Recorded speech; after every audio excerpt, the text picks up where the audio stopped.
Hello, everybody. Welcome back to me and how I play 8 to 20 miles Edgeworth investigations. We beat the first game last time around, so now we're getting into Prosecutor's Path, um, which is the second game.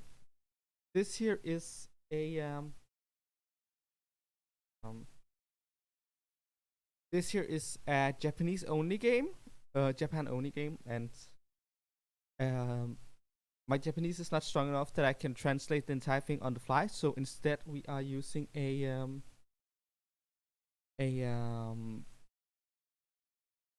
hey there, Maddie. Instead, we are using a fan translated mod for it. Um, One day we might get back to playing the original Japanese version, or we might get back to playing the officially localized version if they ever do that. Please, Capcom, I'm I'm not asking for much, but please, this one needs a localization. That said, let's get into it.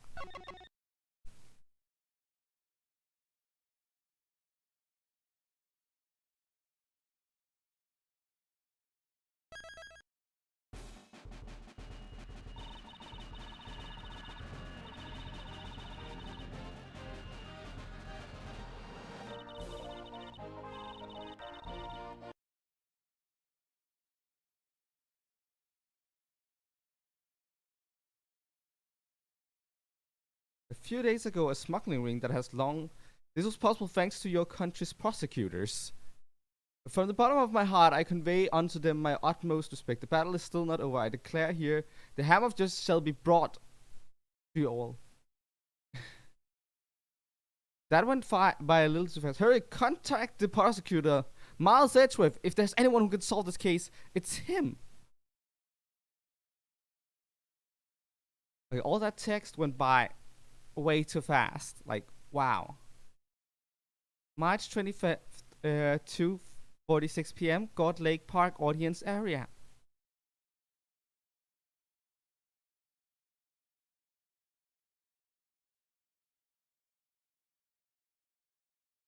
Really,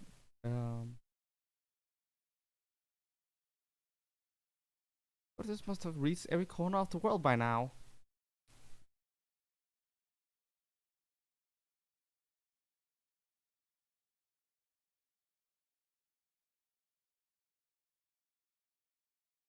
Yeah.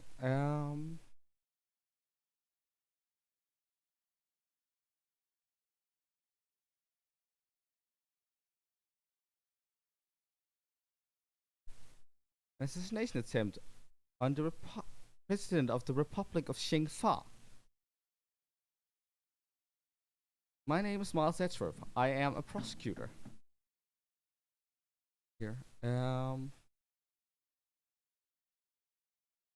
Honestly, maybe I should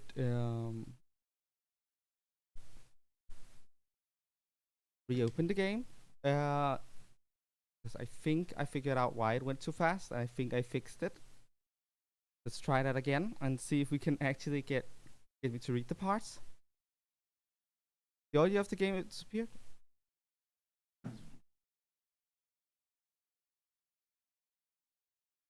And again, and we reload again, and um,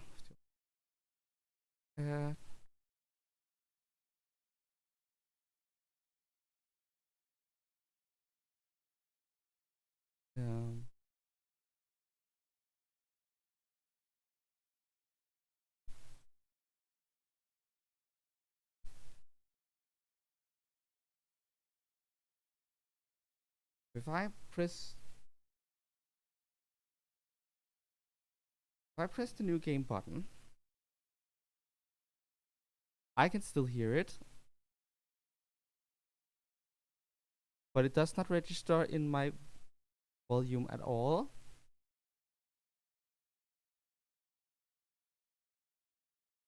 Wow, we already have issues. So,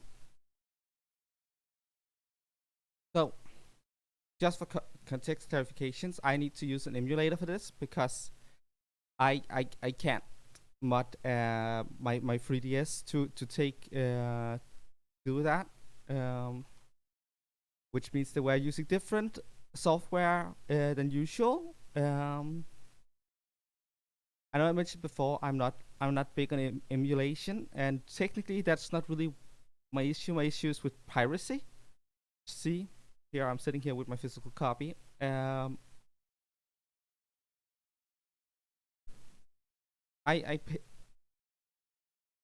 paid to have this. But yeah.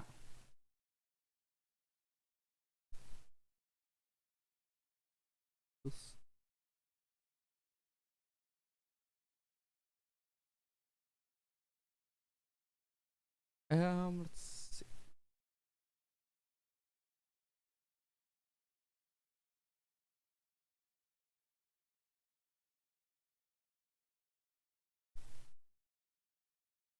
Still not registering as audio. What the hell is going on here? I tested this right before we went live. Like, this should work.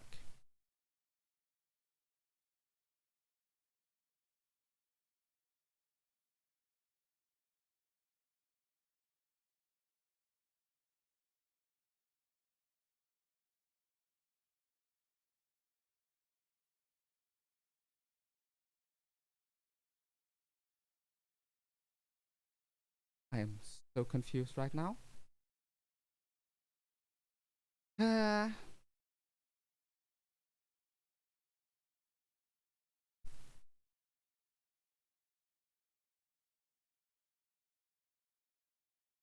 There's still no audio from the game. When I click these buttons, there should be a sound effect. I'm not seeing anything registering on my end. Oh, actually.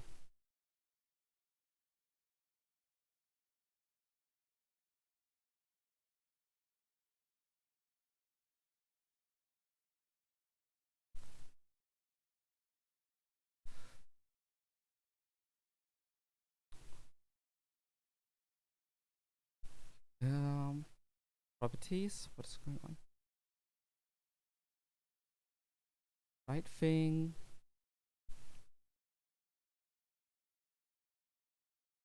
Everything looks right. I don't understand. As I said, I tested this just before we went live.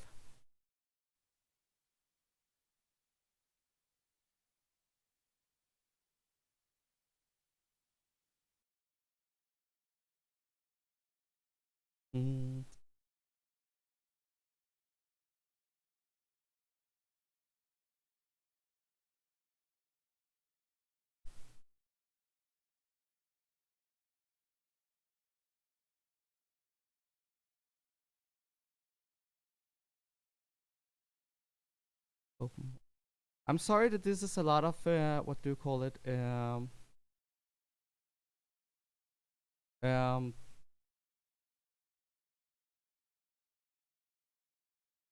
Solving tech issues right now. But that it happens sometimes. I'm just very confused.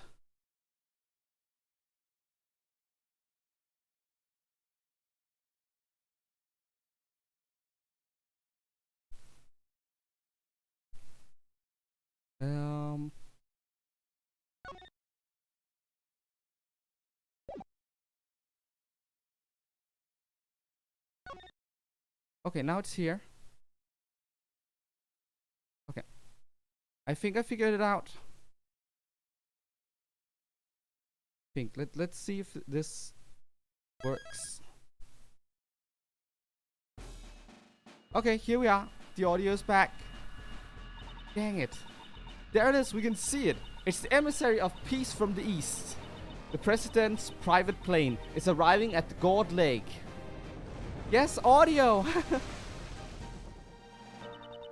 Can you hear it? The cheers of the crowd. Welcome, Shengfa Republic.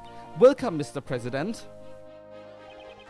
Mr. President, this way, please. Your audience awaits.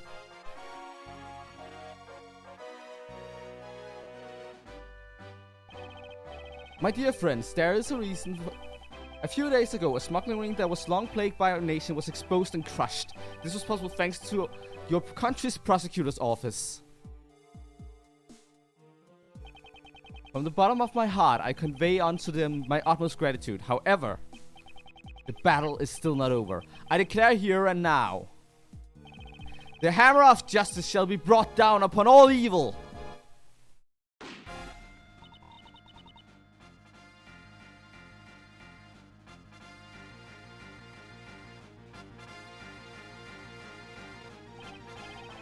Hurry, contact the prosecutor's office. We need that man, Miles Edgeworth. If there's anyone who can solve this case, it's him.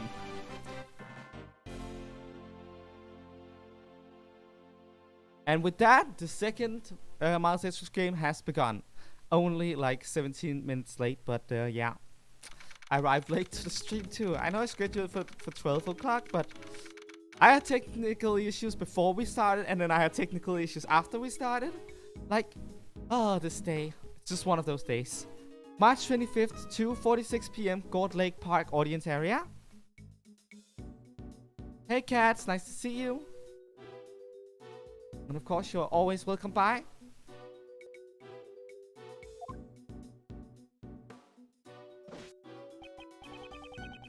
Word of this must have reached every corner of the world by now. An assassination attempt on the President of the Republic of Shingfa. My name is Miles Edgeworth. I am a prosecutor. I was asked to investigate this grave incident, but upon my arrival... Mr. Edgeworth!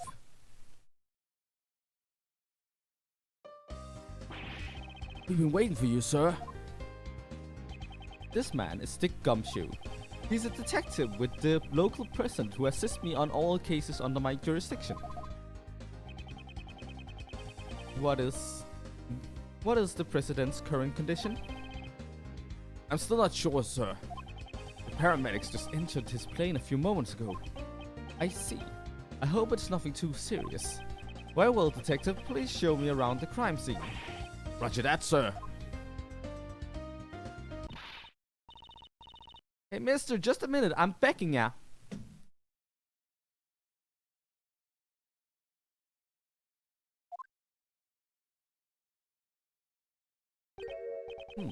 What's this? Mister, you're prosecutor in charge around these parts, right? Can I ask you a little something real quick? I'm afraid I must refrain from commenting for now. Let's go, detective. Hey, wait! Mr. Prosecutor! Hold on, Mr. Edgeworth. Wait for me, sir! Now then, detective, care to fill me in on the details? I agree, it's a very good case in general. Like, this is one of the better cases, better tutorial cases in the franchise. Basically, the whole thing happened here in Gold Lake Park. It was a big welcoming event for the President of the Republic of Shingfa.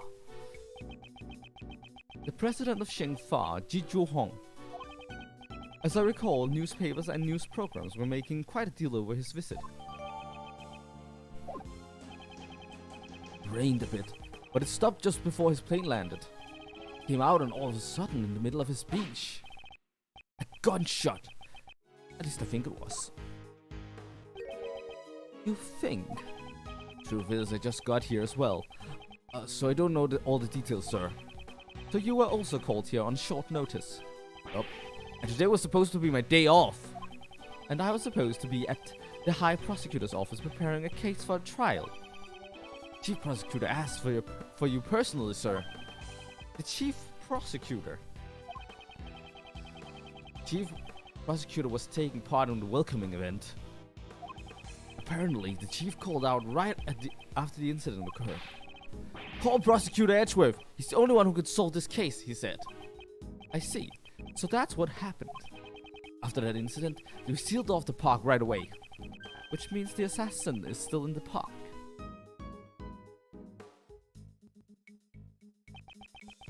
An assassin in this crowd. This could get dangerous, sir. If there's another incident, these civilians could get in harm's way. This is a race against time. Let's begin the investigation. First, investigate the crime scene and gather some information. Precisely. There's no mistaking it. The president was targeted with a gun. This is something I'll have to keep in mind. Detective Gumshoe, where was security at the time of the gunfire? The police were only in charge of guarding the park's perimeter. The president was being protected by his own personal bodyguards. It's those guys over there. Why don't you try talking to them, sir? Talk to someone and press the A button while standing near them.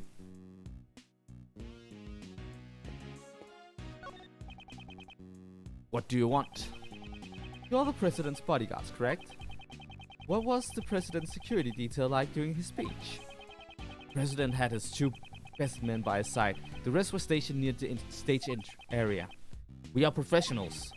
We constantly kept our eyes on the crowd, scanning for any signs of suspicious activity. I see. In other words, security was flawless during the president's speech. Let's keep going. We should talk to other people and examine anything suspicious in order to collect the remaining pieces of information from the scene of the crime. I see. So that's how you round up your info. So what do you do with all that info after it's squared up anyway? Squared away? Someone in the crowd is making quite the ruckus, but I don't have time for that now. Hey, Mr. Prosecutor! Tell me how, please, please! After gathering some pieces of information, you try to find the connections between them. Detective? Hey now, don't be such a stick in the mud. What's this about finding connections? You connect the two pieces of information that share a link. That's Mr. Edgeworth's speciality. It's called logic, pal. No one else in the world knows how to do this. That's why we're all wearing tinfoil hats. Press the L button to use logic and the X button to connect my thoughts. I should start by pressing the L button to use logic.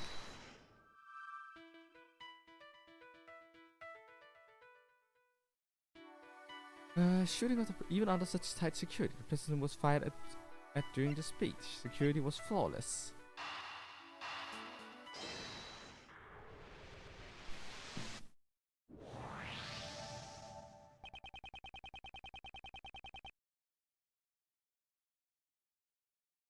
Someone was able to fire a gun under flawless security, and they were able to avoid being spotted by professional bodyguards. This is no easy task. There had to be a certain amount of preparation beforehand. It's very likely that the president's assassination was a premeditated crime. No, you don't say. Yeah, it's the greatest of superpowers.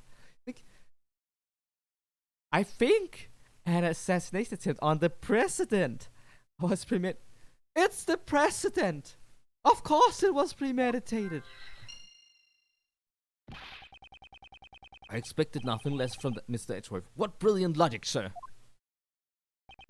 Yes, well, when you follow the facts and find a connection, you will begin to see the truth. However, if the information doesn't line up properly, I may stray farther from the truth. But if I think carefully before piecing the leads together, the logic should flow. I do love one thing about this tutorial is that they don't say, press this button, do this thing. Or well, they do a little bit, but not a lot. A lot of it is just, careful wording that feels very in character. That also kind of vaguely describes the mechanics with visual aid. That is a brilliant way to do a tutorial. It feels much less condescending than what Pokemon does, for instance.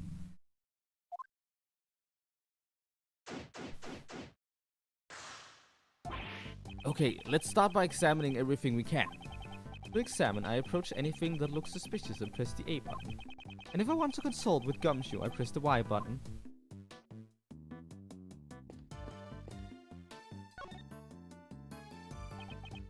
Yes, sir.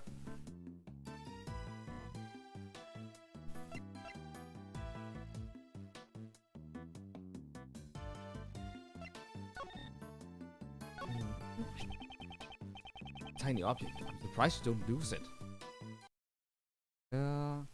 Here, because honestly, I'm not entirely cool with the current control scheme, so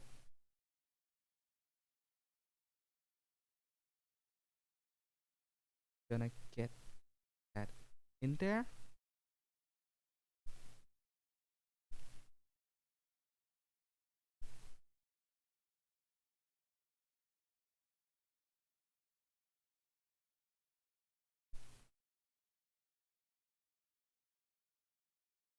Uh,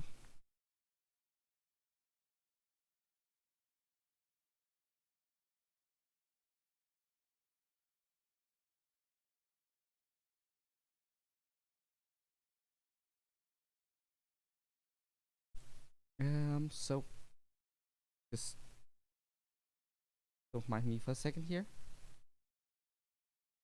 I think that should do. Tiny object. I'm surprised you don't lose it. It is an identification badge for prosecutors after all. I see. Must be tough. If it were me, I'd definitely lose it, sir. I'm always losing my police badge. Having such a talent for losing things must be tough. This feels way more natural for me. Now it has the same control scheme as what's called DS.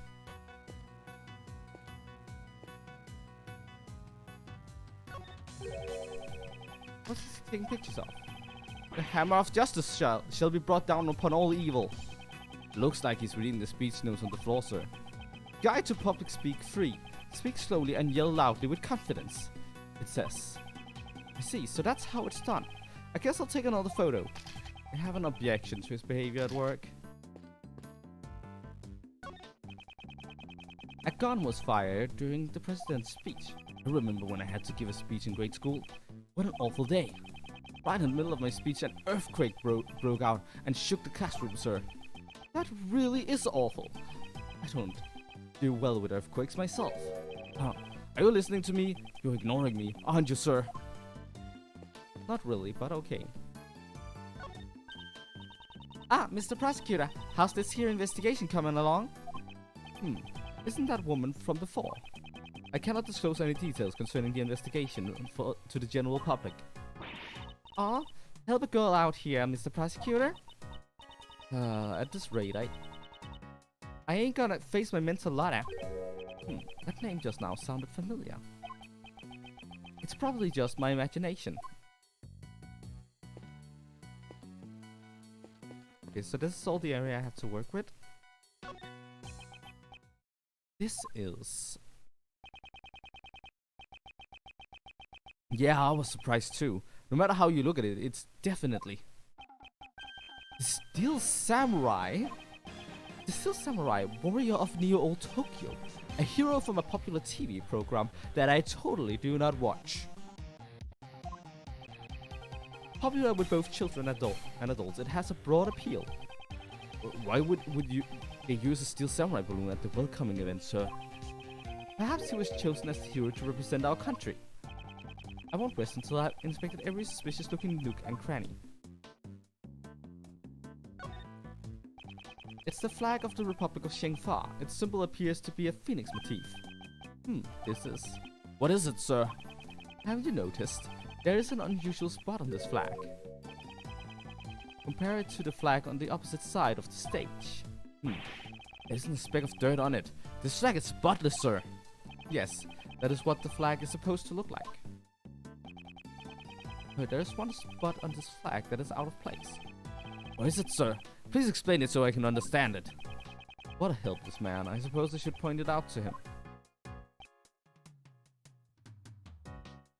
Take that! There is an unusual hole in this flag. Oh, you're right, sir. Judging from the burn marks around the hole, it appears to be a bullet hole. A bullet hole? Then the bullet from the gun must have gone through the flag.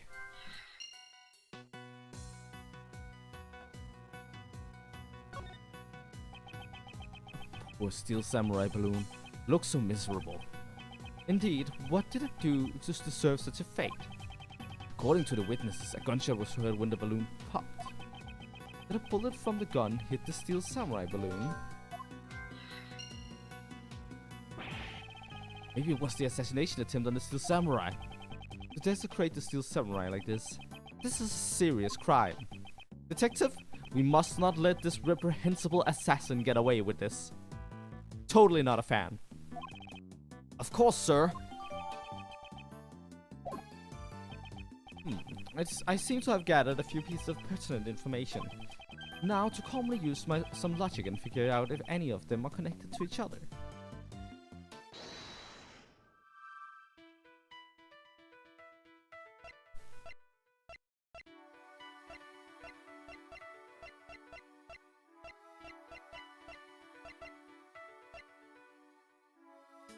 The president was targeted during his speech. This was premeditated crime. First at the time of the gunshot was hit.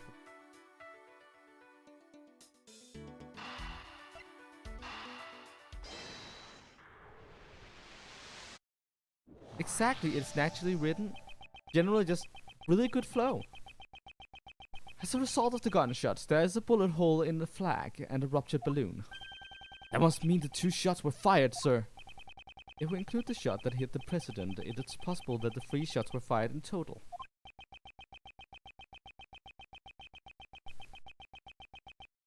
Exactly!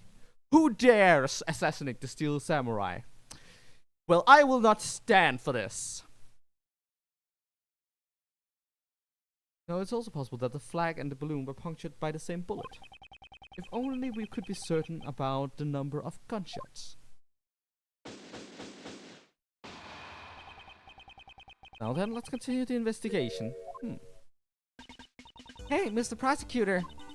If you find anything new, could you please let me know? I've been wondering for a while now, but who exactly is that woman? I thought she was just a nosy onlooker, but it looks like she's investigating too. Hey, please, I'm begging ya! In order to figure out how many shots were fired, we'll need to talk to a witness.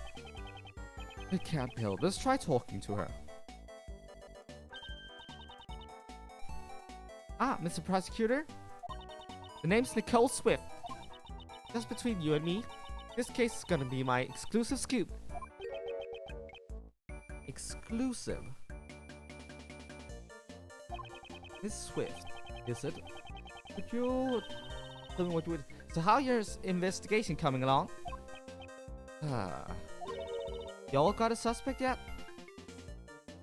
Don't mind me, I just got up, so... Where'd you get that frilly doohickey around your neck? Could you please stop talking for a moment? I will be the one asking the questions. What is this interrogation? I reckon I was gonna get myself an interview. I'd like to know how many gunshots were fired. Can you please tell me what you saw? Well, I guess... I ain't telling you nothing. What? My life depends on info. I ain't giving it up that easily. Don't be selfish, pal. Won't you please cooperate with us?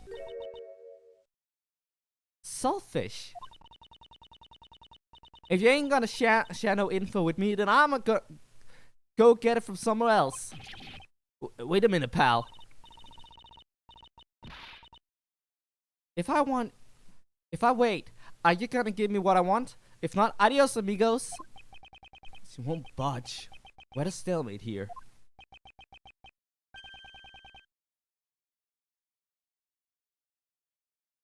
Later, cats. Nice to see you. Bye. A stalemate? I wonder about that. What do you mean, sir? As you know, chess is one of my hobbies. How does one go on the offensive against a defensive opponent? There are many tactics available on the chessboard. Really? I don't know much about chess. I prefer checkers. Even if it appears to be a flawless defense. There's always an opening. Observe as I break down her defense with my words.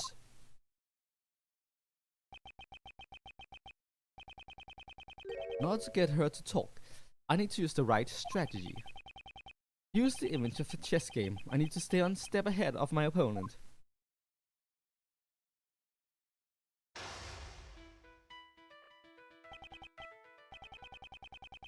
Pardon me for stealing your joke, Jello Apocalypse, but welcome to the chess dimension. Now then, let's analyze the situation.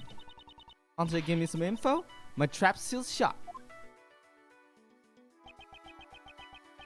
She has her guard up, so this is her defensive strategy. If I waste too much time, she may grow impatient.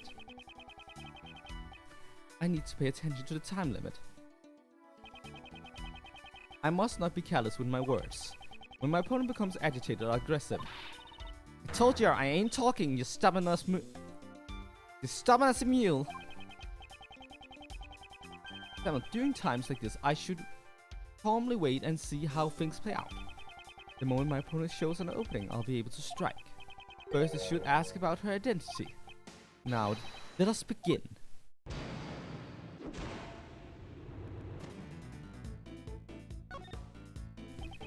First, could you tell me your occupation? No way, if I told you, then you might get the wrong idea. The wrong idea? In other words, it's a job that you cannot tell others about. I never said that. I ain't some kind of suspicious person.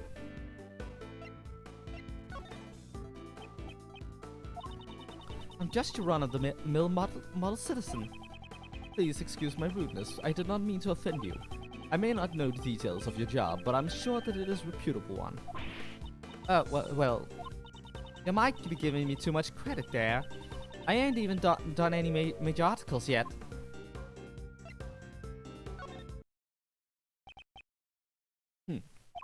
I heard you mention articles just now. Does your job involve writing articles by any chance? Dang nabbit! That's right. I'm an investigative reporter. A bona fide up-and-coming news journalist. I see, a reporter. You may already have some information about the case. This will be my next line of questioning. This is where the real battle begins. I'll need to draw out even more information from her.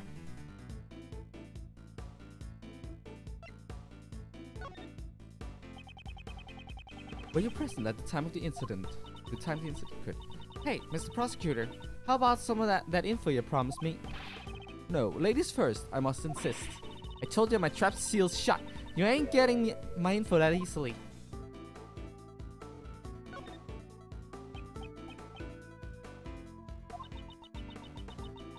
This is my livelihood here. Please, I'm begging you. If you stick your head in too deep, you may be putting yourself in danger. I am a pro after all. A few gunshots don't scare me.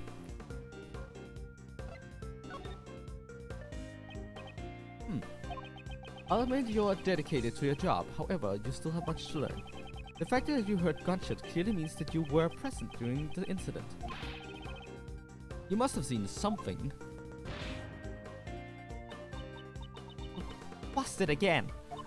I just happened to be here covering the speech, and that's when it all went south. That's all, I swear. I ain't saying another word.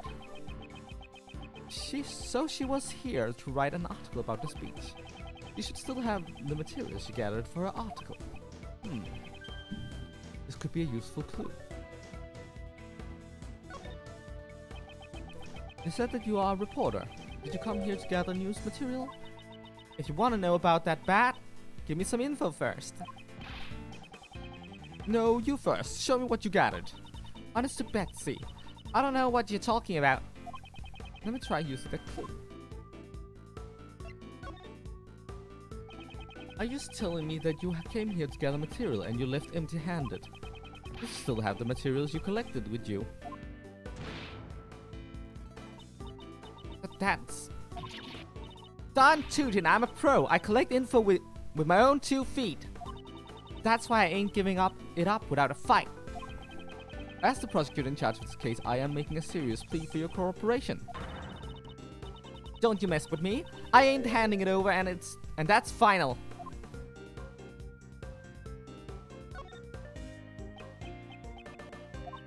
Please understand where I'm coming from, Mr. Prosecutor.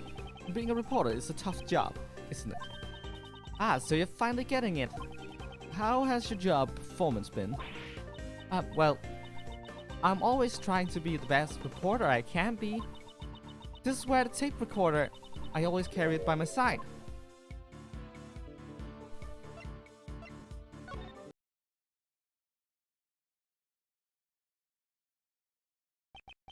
I see.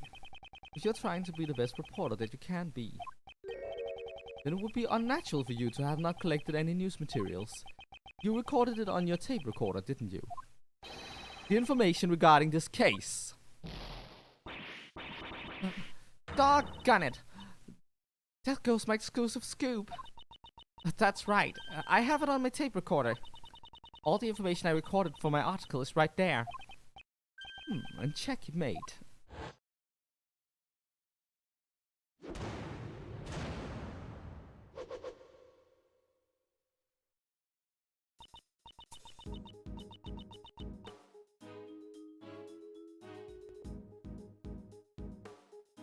That's amazing, Mr. Prosecutor. Oh, I knew it. You don't have me chattering like a chipmunk. Let me hear what you have on the tape recorder. If I listen to the tape, I should be able to determine the exact number of gunshots. Fine, but I won't let you have it for free. Other than my mentor, you're the only person to push me this far. In other words, you're gonna be my second mentor. Yup, that's how it's gonna be. I see. It's kind of like a second home, sir. And I got one more request. A 24-hour exclusive interview. Please, Mr. Prosecutor. This is my first and final request as your apprentice. This is difficult to accept, but unless I agree to it, I won't be able to listen to the tape. 24 hours is out of the question, but I will grant you an interview after we solve this case. What about being my second mentor? Oh, don't be so ornery. Well, I guess you take what you get. It's all for the sake of my new scoop. Time to get the ball rolling. Let's begin our exclusive coverage. Well then, Miss Swift, please begin the playback of the tape recorder for me.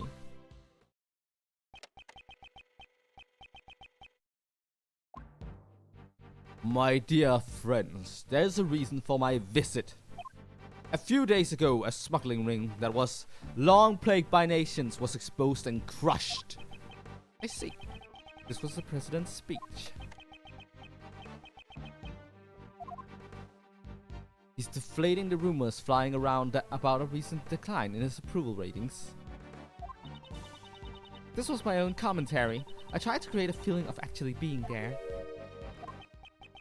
According to the schedule, there's a meeting after this. You seem quite pleased that the Yargarasu incident has been resolved. Well, of course, it's a great honor for us all as well. Whose voice is this?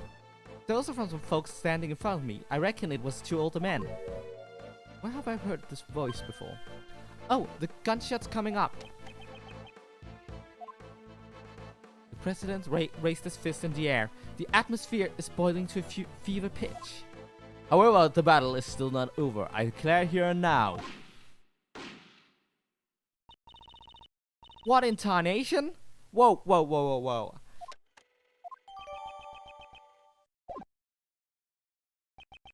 It seems that 2 gunshots were fired. It's quite simple, really. Using the bullet's trajectory, we can deduce its flight path. 2 shots were fired, 1 bullet hit the president. Do you understand now? The locations of perpetrators who have fired the gun.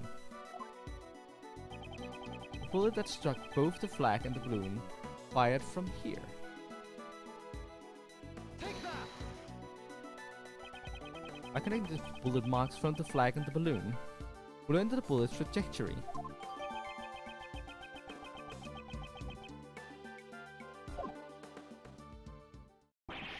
That's what I expect for you, Mr. Edgeworth. This is a Gumshoe. I would like to investigate the left side of the audience area.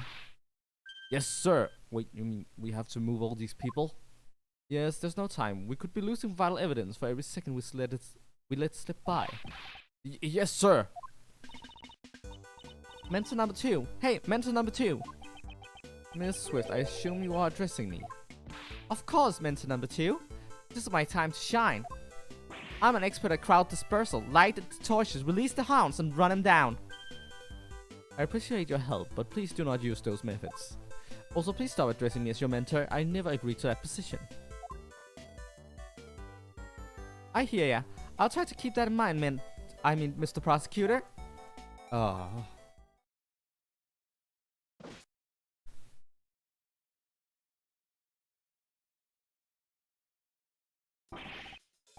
Mr. Edgeworth, sir. We're ready to begin the investigation, sir. Hey, this ain't nothing compared to my first mentor's mob ranking skills. Seems to be used to this sort of thing. However, Miss Swift, all that's running around seems to have caused your clothes. Be covered with mud. I'll take care of the cleaning bill if you like. Oh, you're talking about my parka. Don't you worry about your fancy little head about it. It's reversible, so I can just flip it around later and it's good as new. It won't do much for the mud stains, though. Well, Mr. Edgeworth, let's restart the investigation, sir. I was made a mess of the crime scene. I hope some traces of the criminal are still left behind.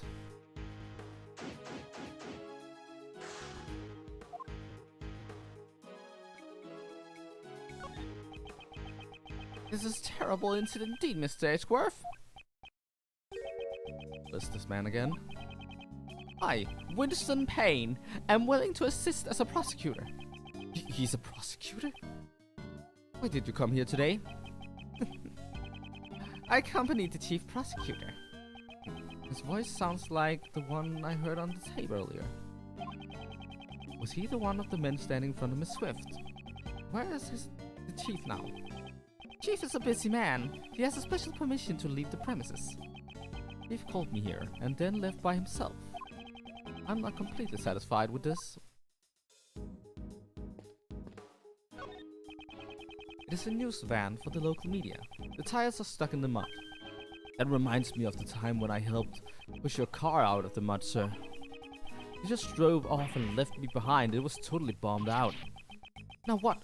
Now that he mentions it, I do seem to recall something like that happening. But 15 minutes later, you did a U-turn and came back to pick me up. As expected of Mr. Edgeworth, I knew that you wouldn't forget about me, sir. Yes, of course not. Except for those 15 minutes, of course. You're with the television crew, are you not? Oh, that's right, but then you must have recorded the speech. I'd like to see the footage. Yeah, about that will be difficult. What was that, pal? It's your duty as a citizen to cooperate with the investigation. After the incident, the guest knocked over the TV camera in a panic. All the footage was lost. If there was any footage left, it could have been vital evidence. Yeah, it's too bad, sir.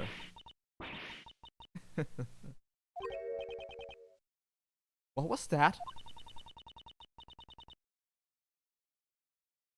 Looks like you're in a jam, Mr. Edgeworth. That voice. Kay!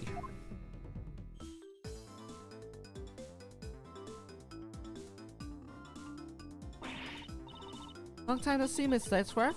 The hero of justice. Kay Faraday is here to save the day. Hero? I guess you wouldn't refer to yourself as a heroine. So have you given up on this great thief business yet? Nope, I haven't stopped. I'm just on vacation. I'm still in training to becoming the second Yatagarasu. About 2 weeks ago, this girl became involved in one of my cases. The mysterious phantom thief, the Yatagarasu.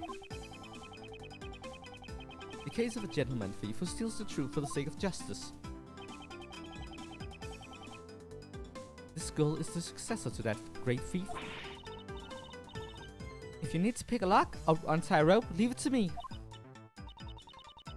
But since I'm still in training, I haven't actually stolen anything yet. Okay, what are you doing here? Isn't it obvious? I wanted to join in on the festivities. He does seem to have a fondness for these kinds of events. Afterwards, I thought I'd come meet with you guys. Well, we're glad to see you. Look like you're doing well, pal. It's been a while, Gummy. I'm glad you're here as well too. Kay, you said earlier that you could help me out. Please don't be surprised, Mr. Edgeworth. I took a photo that captures the exact moment of the crime. I see. Could you show us it to us at once? Same as usual, I see. Can't you act even a little surprised? Yeah, that prosecutor always in the sour mood. He even got annoyed when I called him by my second mentor. Oh, by the way, I'm Nicole Swift, up-and-coming investigative reporter. Nice to meet you, Nicole. Yeah, Mr. Edgeworth's really... Enough idle chatter. Can you please just show us the photo? Fine, here. This is the photo I took right at the moment of the gunshot. It was awful. Everyone in the audience was running in panic. The photo depicts the president and his two bodyguards. What is this?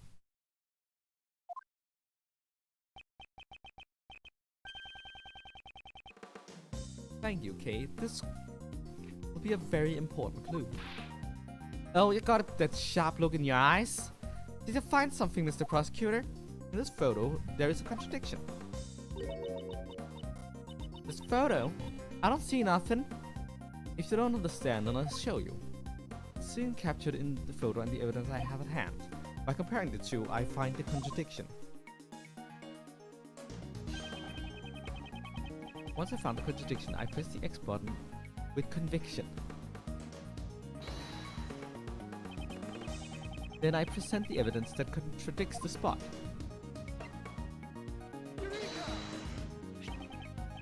Miss Swift, this newspaper contains a photograph of the president. I'd like you to compare it with the photo Kay took of the scene. What do you mean? Oh! That's right, there's something on the president's forehead that wasn't there before. Is that a mole? It certainly looks like a red mole. Everyone in this universe are freaking idiots, I swear. That's foolish. It's hard to believe that a mole would pop out of the thin air like that. Maybe a bug bit him, sir. That's all? I thought you was onto something. Turns out it's just an itty bitty bug bite. You were talking with such serious look on your face. I was getting all excited. The way to the truth. Oh, that's a great way of putting it. I'll be using that for my article.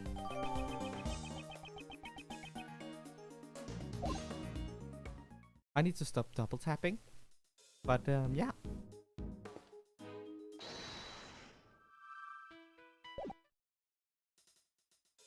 Wrong button.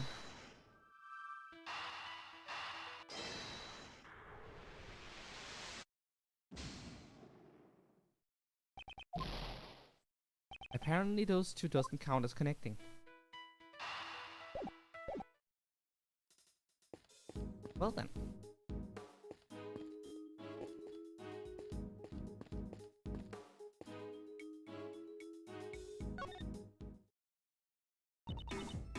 What's up?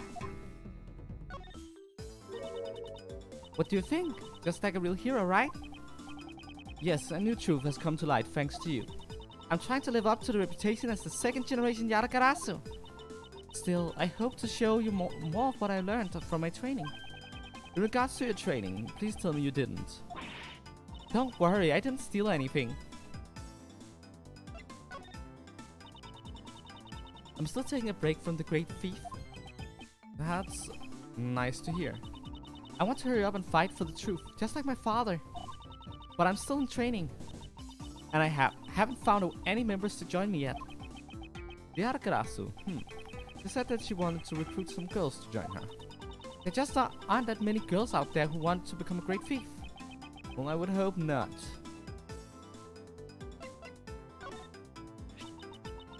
This photo of the president.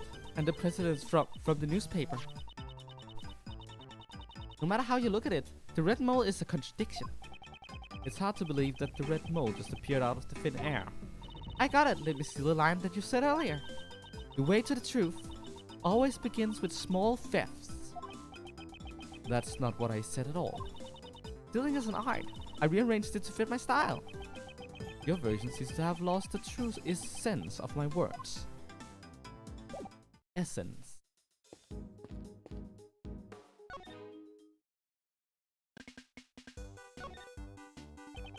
Did you come here to cover the welcoming event? You betcha! I wouldn't have missed it for the world.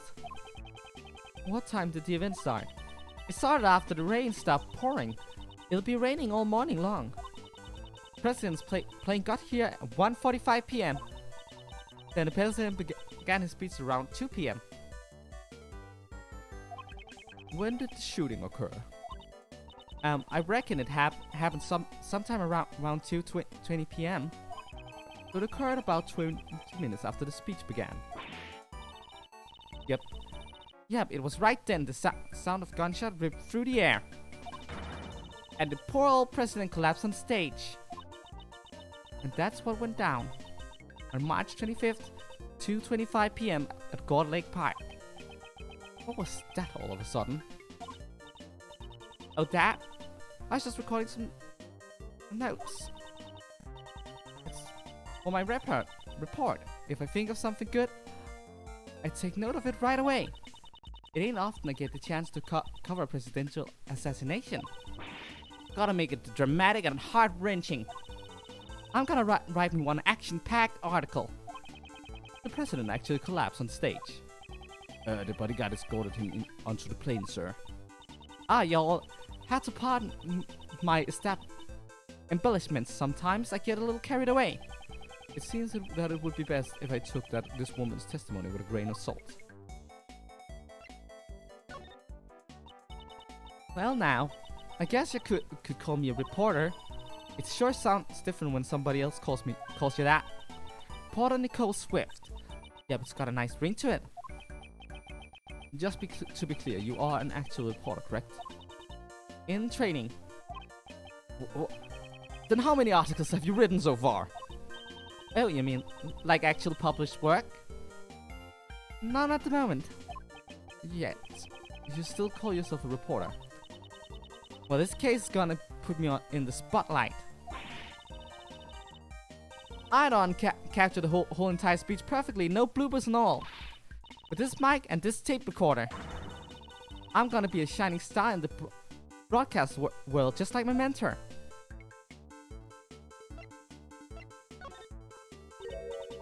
So, Mr. Prosecutor, how do you know my mentor? You're the one who brought up the subject. I may or may not have said something like that. As a reporter, you should take responsibility for your words. But my mentor always tells me, a reporter should always leak information freely. What a public nuisance! She told me that when she gave me this tape recorder, get out there and record all the scandalous scoops you can get. So you create smoke where there's no fire. I am amazed you call yourself a reporter. I don't start the fires. I just fan out the smoke. As far and as wide as I can. Isn't that what I just said?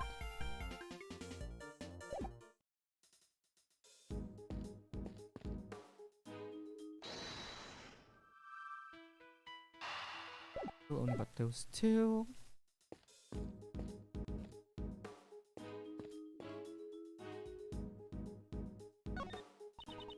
Y'all need to get through the garbage?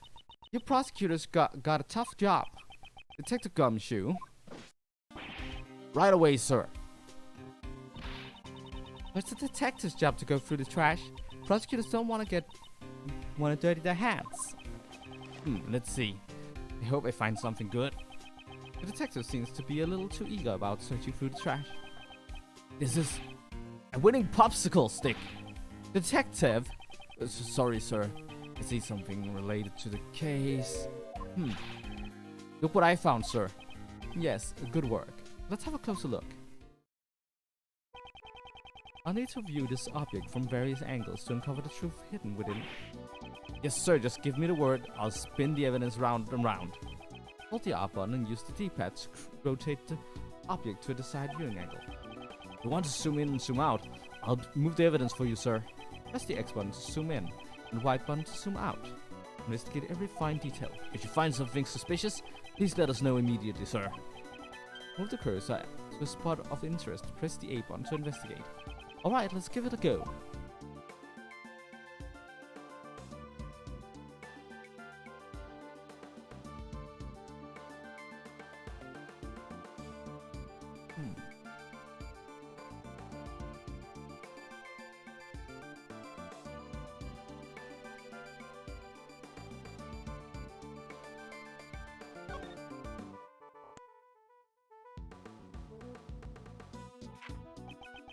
It's a document of sorts.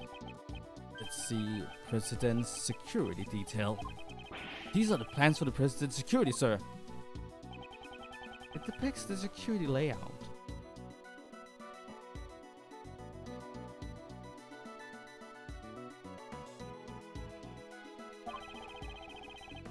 Bodyguards' names are written in on here too. Brooke and Knightley. Just you guys from the photo, sir. The bodyguard are not from Republic of Shengfa. It seems that the president hired a local security firm. Why didn't he use the police force of Shengfa? You want to know the reason? That's another big scoop. Do you know something about it? I was just at the Shengfa embassy the other day fixing to get some news material. That's when I heard. It sounds like the president's got plenty of enemies. He also don't get along too well with the top brass of the Shengfa police. I see, he doesn't even trust the people of his own country. This could be related to the assassination attempt. Why would this document be in the bag? That is strange indeed. It concerns the safety of the president. Normally, it would be under tight security. This bag. There's something else in it, sir. This is... was this the second thing we found? How was that not the first thing we noticed? There is a gun in this bag. It's a gun, sir. Mr. Edgeworth, could this bag have belonged to the... Indeed it could. It is possible that the assassin may have thrown it away. It's a revolver. Something like this to appear in a place like this. Is this the work of a professional assassin? Must have used that document to carry out the crime, sir. This revolver. I will need to take a closer look at it.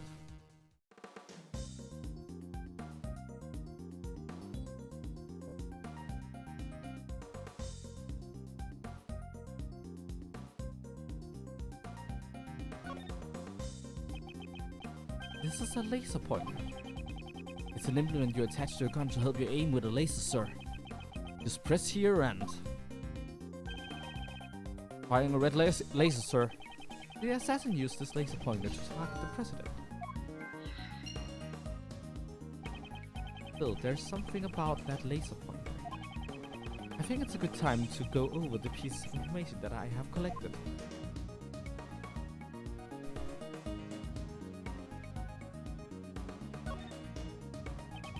This would be the grip. I've held the grip of several guns in the past, but it's never been a very pleasant feeling.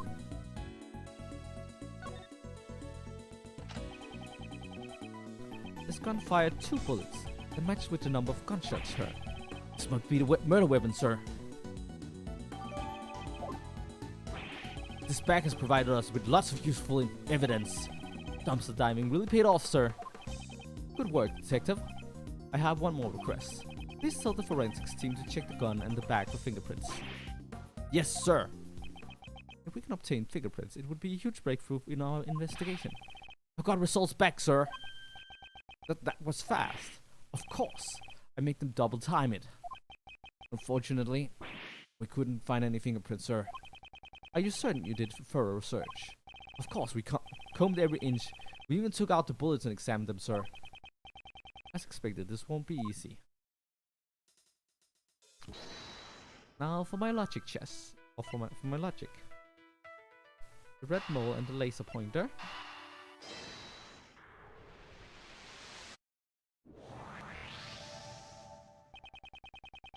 I solved the mystery of the red mole.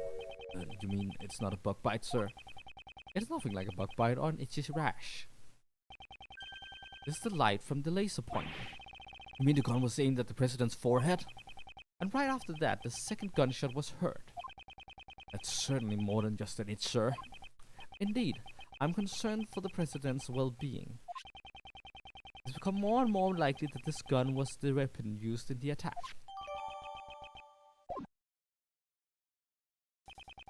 Why did the criminal use a laser pointer, sir? That's right. They would have a beam of light shining from their hands. Pew pew pew! Way too conspicuous. And if you follow the path of the laser, you will find out who fired the shot. Not good at all.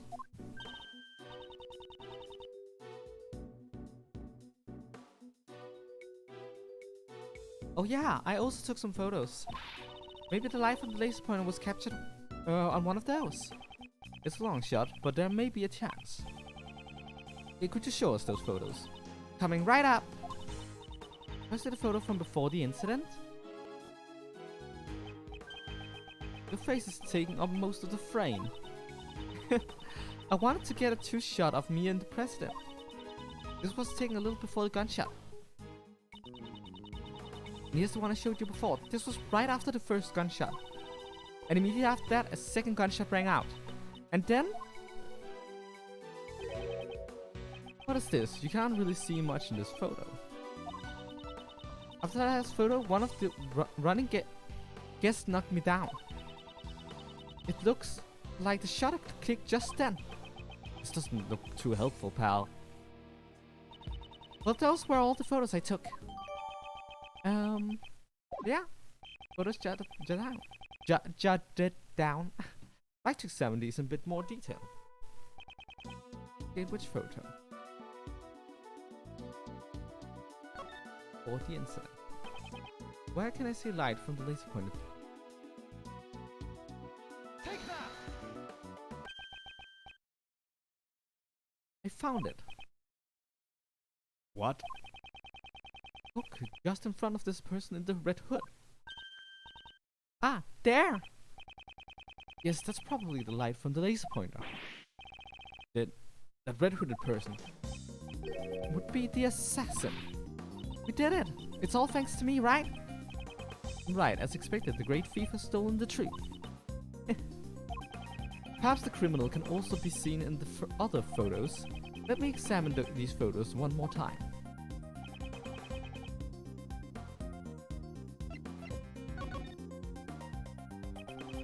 Where can the red-hooded assassin be seen? Take that! Ah, there! The red-hooded assassin. Looks like they're escaping in panic, sir. We can see the direction they ran in. Ah! The samurai dog banner! Right, the assassin escaped towards the right side of the audience area. Detective Gumshoe. Got it, sir. We'll investigate the right side of the audience area. I'm counting on you.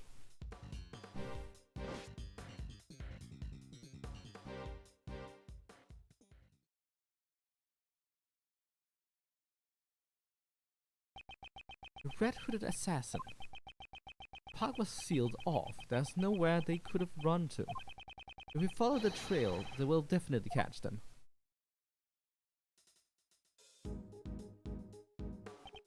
Now then, let's continue with the investigation. We'll definitely find some traces of the assassin.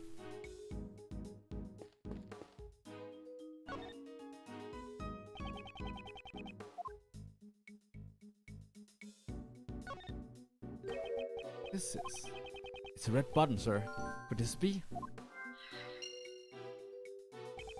This could be related to the person in the red hood.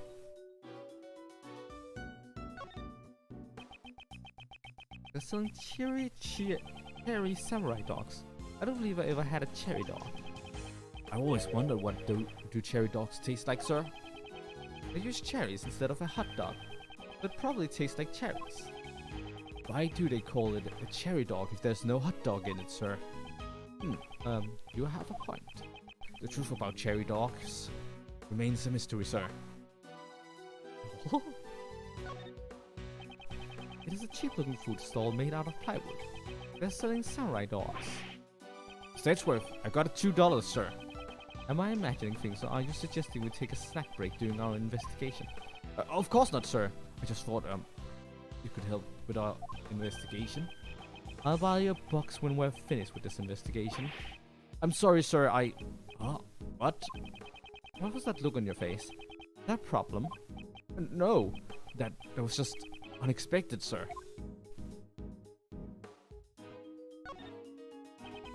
I can see the sky reflected in the puddle. After the rain stopped. Is that a haiku, sir? You're quite a poet, Mr. Edgeworth. That was not my intention. Well then, how would you describe it? How's this, sir? The rain leaves behind a puddle. Just like Mr. Edgeworth's logic, it leaves me in a puddle. In a muddle. Not bad for a poet. Not good for a detective.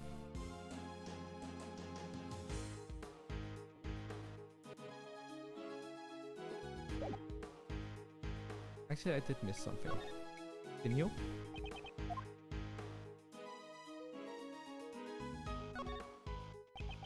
There's something red down there. Detective Gumshoe, please check underneath the food store. Something stuck down here. Let's see. It is the red raincoat. Could this be the assassins? It appears that he got rid of his raincoat before he ran away.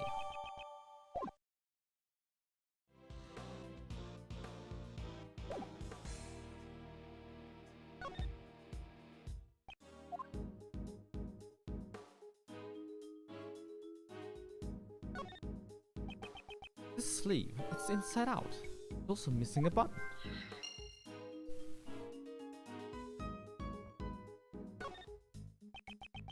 The left sleeve. There doesn't appear to be anything out of place.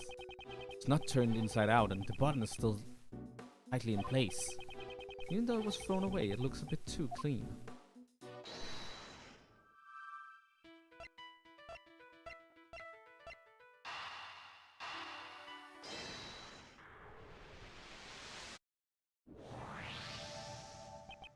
It looks like the fallen button came from the raincoat.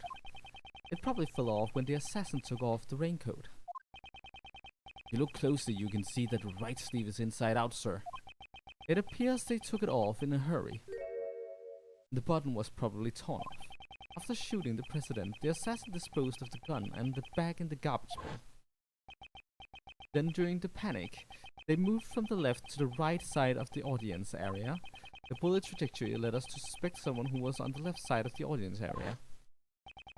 The assassin then took off the raincoat and hid it underneath the stand. The assassin was in a hurry to remove the raincoat. That's why there are signs that the right sleeve was hastily removed. It also explains why the button was torn off. If that's the case, why is the left sleeve not in the same state? Oh, the sleeve isn't inside out. On the contrary, the button is still tightly fixed. What do you mean, sir? To find the answer, we must examine the raincoat in detail.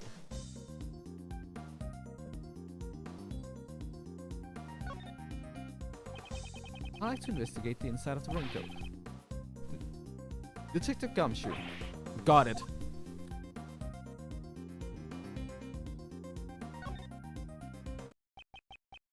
This is a blood stain. Judging by the location, this is most likely the assassin's own blood. We're looking for someone who's injured, sir. Not just any injuries, detective. An injury on their left arm. What do you mean, sir? The criminal was in a hurry to take off the raincoat. That's why the right sleeve is inside out. On the other hand, the left sleeve remained unchanged. How did this difference arise?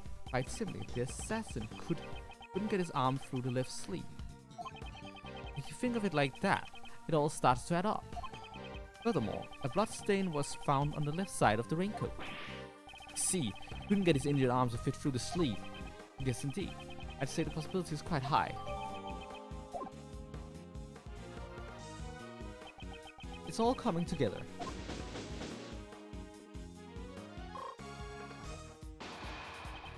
Detective Gumshoe, I want you to pull our assassin out of the crowd. Roger that, sir. Someone with an injured left arm, right? You must have a good head on your shoulders if you did see through me, Mr. Prosecutor. Finding the assassin with only that much evidence shouldn't be a problem at all. That's our Edgeworth. With everyone in the park sealed in, the assassin should still be within the crowd. I'm counting on you, Detective Gumshoe.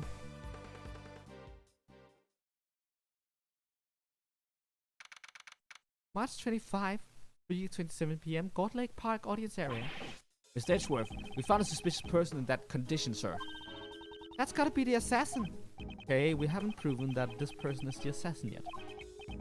For now, this is just a person of interest. Don't jump to conclusions. Got it, I'll control myself. There's no doubt that this is the guy who targeted the president, sir. It takes a daring person to target someone's life in front of an audience. Detective, bring him here. Courteously. Yes, sir. Hey, you guys, bring him here.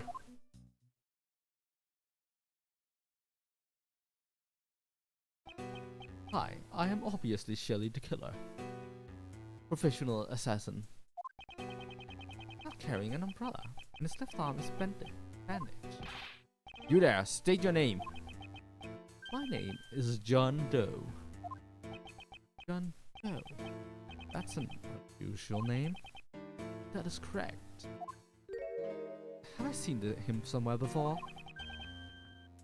So, Mr. Edgeworth, you know my name? Yes, I have been observing your investigation. May I ask you why you have called me here? We're searching for the assassin who murdered the president. Do you recognize this raincoat? I'm terribly sorry, but I'm afraid I do not. I believe that this raincoat belongs to the assassin. Oh my, that is terribly indeed. This person should also have a severe injury on the left side of the body. Precisely, like yours. I have no relation to this. Stare down, mano a mano. It's like they're firing laser beams out of their eyes. So what happens next? Obviously a confrontation, pal. A battle of wits between two gentlemen. But here is his explanation. Witness might lie or misunderstand. If you find a contradiction in that statement, you present evidence, pal. Press the R button to look at the organizer and the X button to present. And if you don't find a contradiction, what do you do then? Those times you press the witness for more details. Press the L button. Alright, sir. Could you give us a demonstration, please? Go, Mr. Prosecutor. You are America's best. You just won't quit.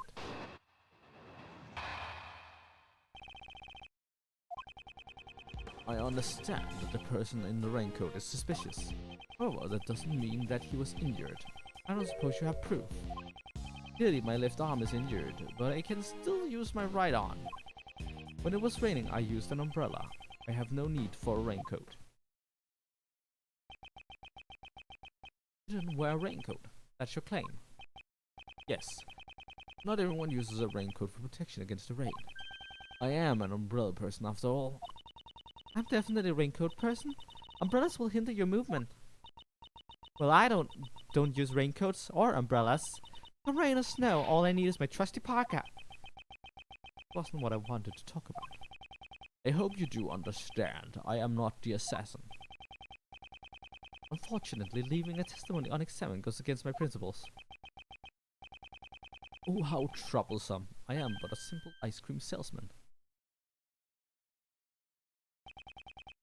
Please excuse me in the panic earlier. My wound seems to have reopened. There's no mistaking that the owner of this raincoat is the assassin. Furthermore, the owner has an injured left arm. Mr. Doe, I shall reveal your true colors for all to see.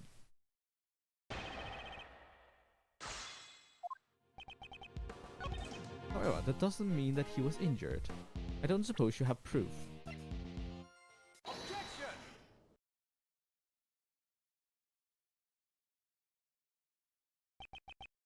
Mr. Doe, you seem to be a very cautious person. However, today seems to be different because you left this behind. You must be mistaken. That does not belong to me. Or perhaps you have evidence that proves otherwise. Mr. Doe, is your injury all right? The wound seems to have opened. Indeed, it is quite troublesome. Yes, I'm sure it is. You have my deepest sympathies. However, that's all. You would have escaped had your wounds not opened up. What do you mean? There is no mistaking that the one who wore the raincoat was injured, and I can prove that the person was you. With this. I love that the ice cream is sweating. That is just beautiful. On the inside of the raincoat there's a small blood stain. It's the blood of the assassin.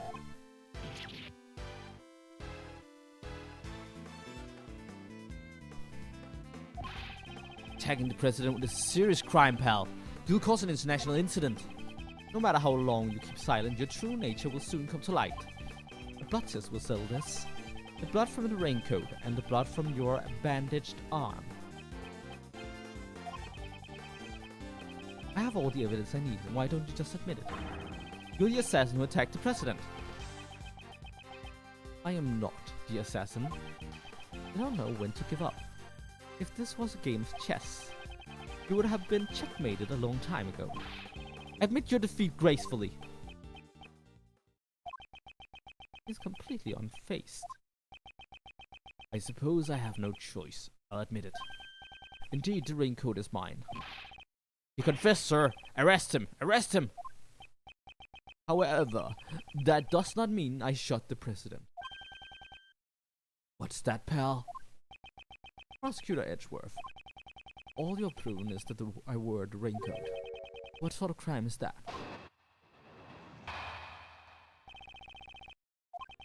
I am no assassin, I'm just a simple ice cream salesman. All I did was put on that red raincoat and listen to the president's speech. It surprised me to see the bodyguards take action just before the gunshot rang out.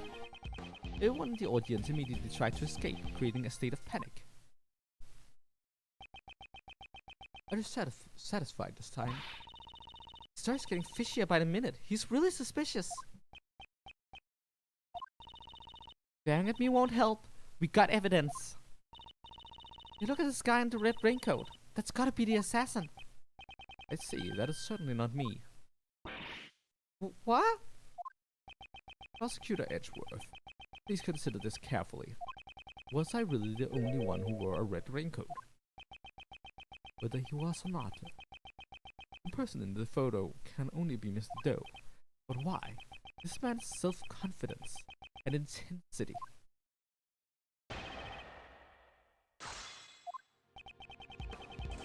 I am no assassin, I'm just a simple ice cream salesman.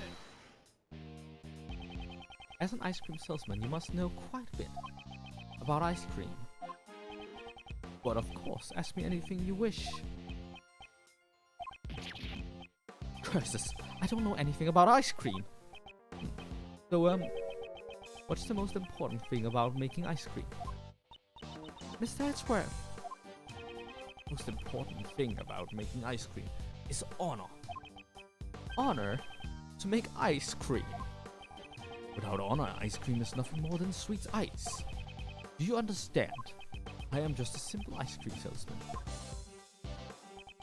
That answer, I swear. All I did was put on the red raincoat and listen to the president's speech. Why did you use a raincoat instead of an umbrella?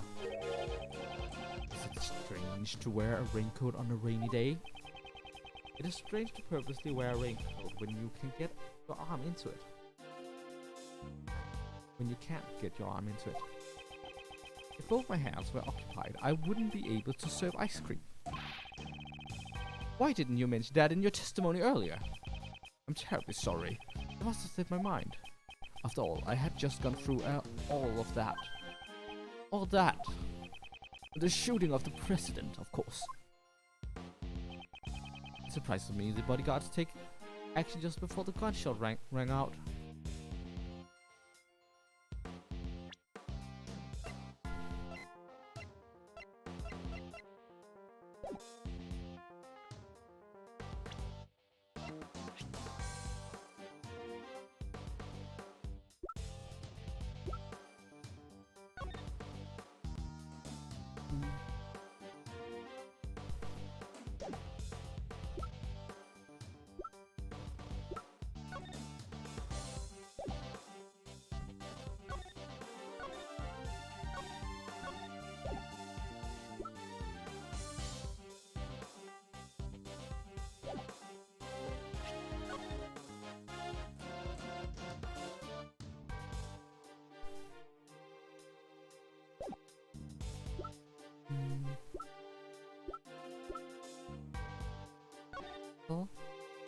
Thank for President Rice for his visit. His plans lands in God Lake today.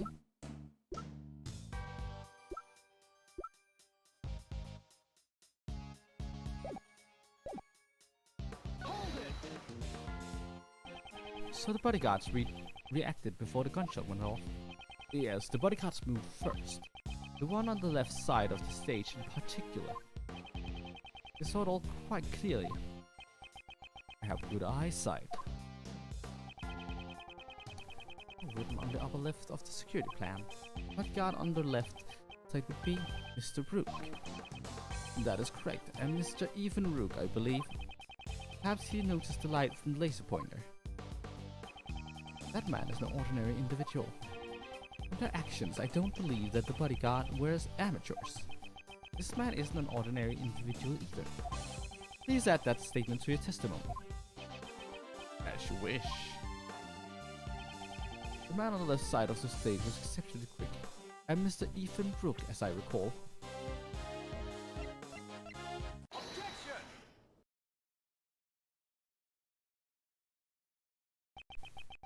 It seems you aren't just a simple ice cream salesman after all. You think too highly of me, Prosecutor Edgeworth. Why would a simple ice cream salesman know the name of the president's bodyguard? The name of the bodyguard? Surely you jest. Didn't you say their names just a moment ago? Mr. Knightley and Mr. Rook. Correct.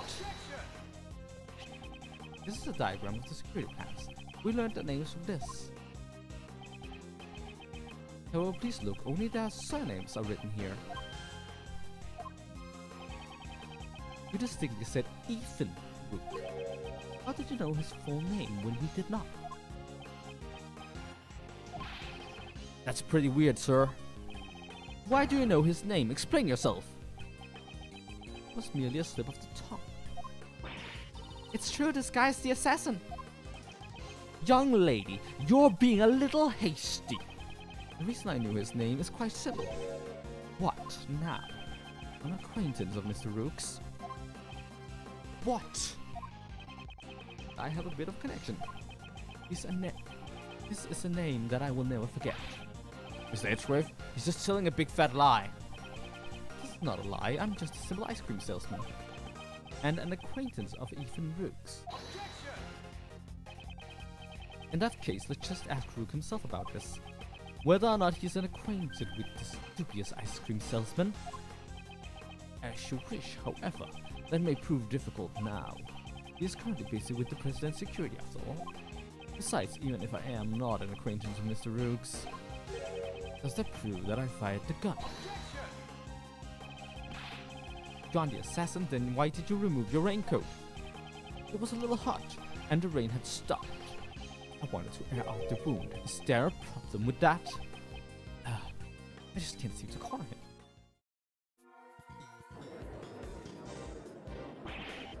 Mr. Edgeworth! What are you doing? Hurry up and arrest him! That man's suspicious! I'd even arrest him myself! Arrest him without evidence? How could I do such a thing? Come on, Mr. Edgeworth. Can't you do something? Breaking news. The criminal is on the verge of escaping the prosecutor. Oh dear, they're already treating me like a criminal, I understand. Since I've been suspected this far, it seems I will have to tell the truth. The truth? What is he up to now? I saw another person wearing a red hood. What? What? Surely that was the person who was in the photo. I first noticed him right before the speech when it was still raining.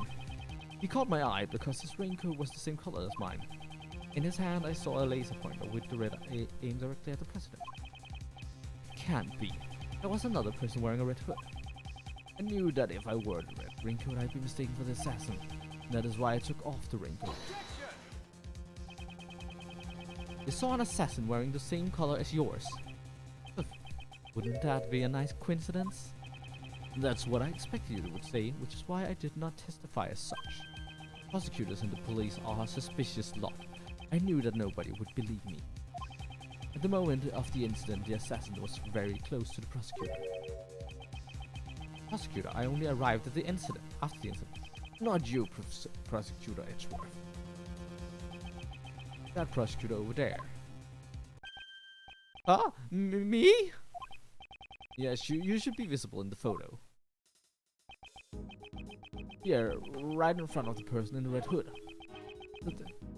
That's me, alright. What's your point? What's this man driving at? I have been observing your investigation this entire time, Prosecutor Edgeworth. I have noticed something strange. Something strange. Seems you still haven't noticed a contradiction yet. A contradiction? In this photo, the people who can be seen are the chief, Mr. Payne, and the assassin. I don't see anything strange. Please think back carefully about the circumstances during the president's speech. I believe you are holding the evidence that contradicts this photo. You have the evidence that contradicts this photo. Yes, I do. Can't be. There's contradiction between the photo and the tape. You noticed. Mr. Edgeworth, what's going on? There's a person missing from this photograph. Huh? Who is it? Yes, it's rather strange. Someone who should be there, but is not. The person who should be in this photo is Nicole Swift. Huh? Swift? Why would you say that? Mr. Payne's voice was recorded on Miss Swift's tape. He was whispering quietly with the chief prosecutor. Those are from the folks standing right in front of me. I reckon it was two older men. They kept on whispering to each other. Miss Swift was near Mr. Payne when she recorded the speech. Oh, but she isn't anywhere in this photo. That is correct. Now, Miss Prosecutor, who's the one you should be pursuing? Nicole Swift, would you mind giving us your testimony? Come on, it feels weird when you talk all formal like that. It's fine, I ain't got nothing to hide.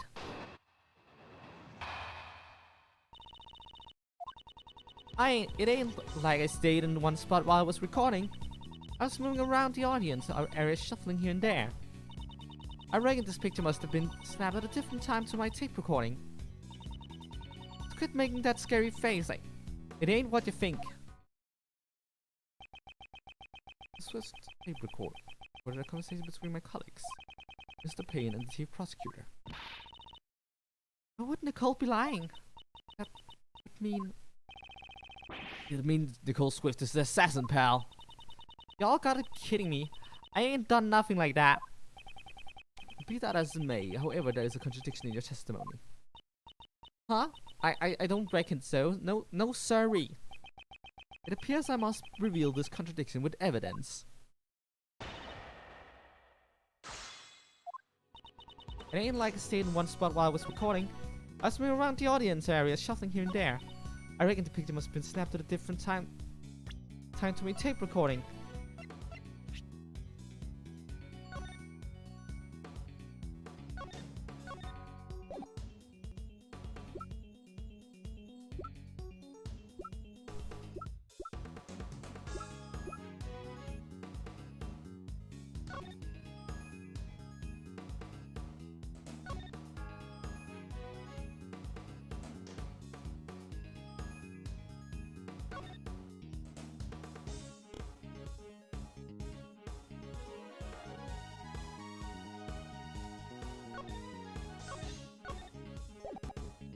Hands raised in the air.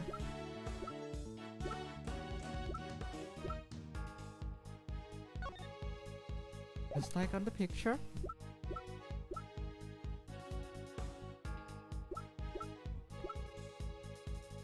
Objection!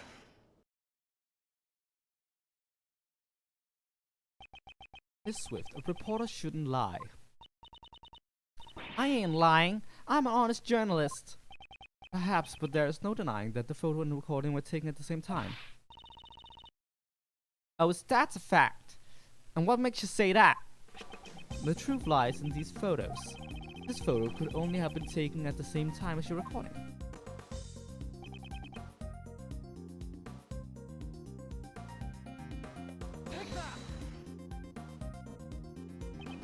You see the president with his fist raised in the air. What about it? Miss Swift, might we hear your tape one more time? Nuh-uh. You ain't gonna hear word way you've been treating me. Would you rather we charge you with obstruction of justice and seize it from you? Fine, you win. I'm no match for you, Mr. Prosecutor. question is, during which part of his speech did the president raise his fist? No matter what sort of heinous criminal organization there is, I will not allow them to exist. The president raises his fist in the air. The atmosphere is boiling to a fever pitch. Ha! Raises his fist straight from the horse's mouth, sir. Tape recorded at the moment the president raised his fist overhead. And that means Nicole not being in this photo is really strange. Oh, but she is in the photo. Right here. The person in the red hood. It was you, Nicole Swift.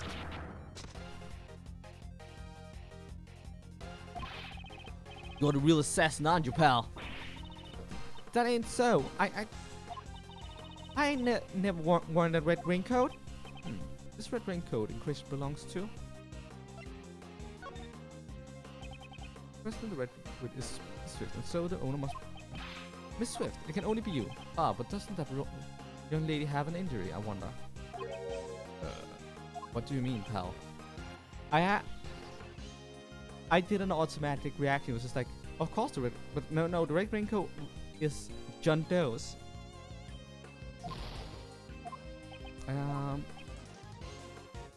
Belongs to John Doe? The raincoat's owner is Mr. Doe. That much has been proven. You were wearing something else. A different red hood. You mean there were two red hoodies, sir? Mr. Doe's last testimony was true. We didn't find any other red raincoats. What Mr. Doe saw was a red hood, not a raincoat. Miss Swift, what was it you told us earlier about your pocket? Oh yeah, I mean when I said I ain't worried about getting all dirty, it's reversible. So all I gotta do is turn it inside out and As I thought, Mr. Edgeworth, the incident of her Parker is... The inside of her Parker is red. Indeed, and during the incident, he was using that side. What? Hey pal, what's the big idea? You're wrong. I've been wearing it like this the whole day. Well then, will you allow me to examine your pocket? What? You expect me to find? We know it was raining prior to the president's speech. I believe you said earlier. Well, I don't use raincoats or umbrellas. From rain and snow, all I need is my trusty parka. If you really didn't turn your parka inside out, then the inside should be dry. Hang on a minute. I ain't taking off this heavy backpack and put it back on again. Sorry, but can't we do this another time? Maybe you can fool Mr. Edgeworth with that, pal? Oh. Alright then, pal. If we're really wrong, prove it. Show us the inside of your parka.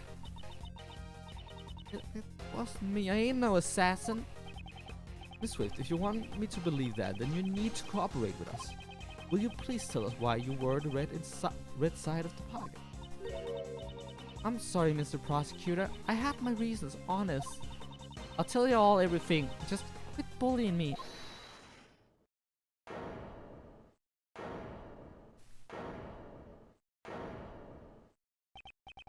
Whose voice was that? Hold on a sec. It's a little too early for the end game.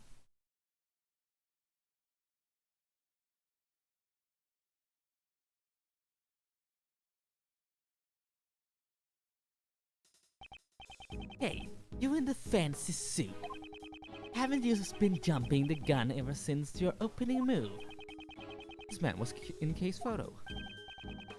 Oh, I guess I should introduce myself first. My name is...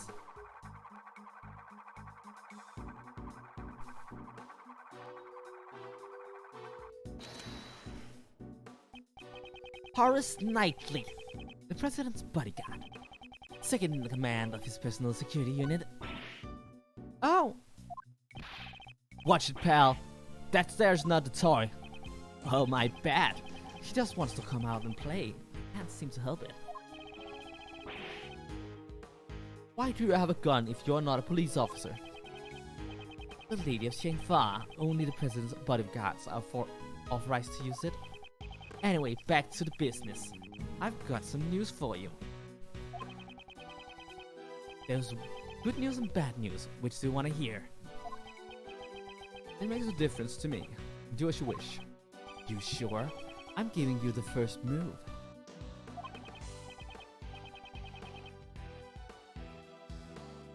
Alright, I got you. I'll start with my pawn. It seems you enjoy chess. You play too, Mr. Fantasy Suit. It's Edgeworth, and I do have a fondness for chess. Is that so? Well then, Chessmaster Edgeworth. I'll start with the good news. President's safe.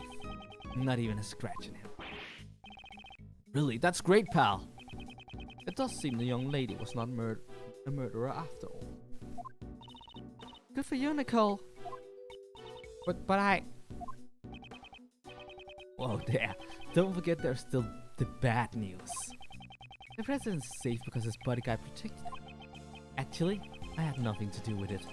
It was the leader who protected him. At the cost of his own life. That would be the other bodyguard. Rook, was it? Yeah, that's right. Rook died to protect the president. What? Is that so? Rook is dead. What a shame. That means... Nicole! Means that the little lady killed him. My brother in arms. That ain't true. I ain't no murderer. Oh there, pipe down, little Miss Murderer. Please, even if I had to make a sacrifice to protect the king, It was a pretty bad move, that castling. sacrificing castles? What you talking about, sir? They are all chess terms. You're saying Rook's life was exchanged for the president's. This guy sure talks funny, sir. Horace Knightley, was it? What you want? I like to examine the victim's body as soon as possible. And if it's possible, I like to question the president. Sorry, but I can't let you do that. What? I got another piece of news for you, and this one's a doozy. Another piece of evidence? From here on out, this investigation will be handled by the Shengfa police. What? What's going on, pal? This case is under our jurisdiction. You have no right to interfere. You're Prosecutor Edgeworth, right? The president knows about you solving the Alcaraz case. I'm honored. That's why the chief prosecutor designated you to be in charge of the case. It seems the chief prosecutor made a little appeal to the president. But it looks like you're the wrong guy for the job. I didn't know you have this kind of you'd have this kind of reaction. It's the president's orders. If you oppose, you'll cause an international incident. Capiche? Oh. Hey, little lady, get over here. We'll continue your questioning inside the president's plane. No, I didn't do nothing. Hey now, don't be a baby. You scared off a little Shengfa justice? Mr. Prosecutor, please. Please help me. Miss Swift. It's clear that Miss Swift was the person in the red hood. However, that doesn't mean that the whole truth has been revealed. I really didn't do it, but please believe me. Is it really alright for it to end this way? All I see is a girl with eyes full of fear pleading for help. Certainly not someone who's committed a heinous crime. If I stand aside now and do nothing, the truth will be lost to the darkness.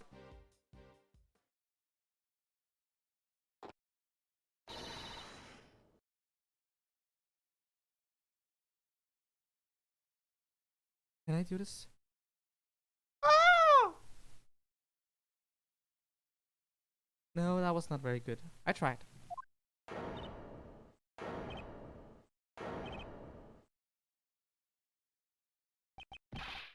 What the...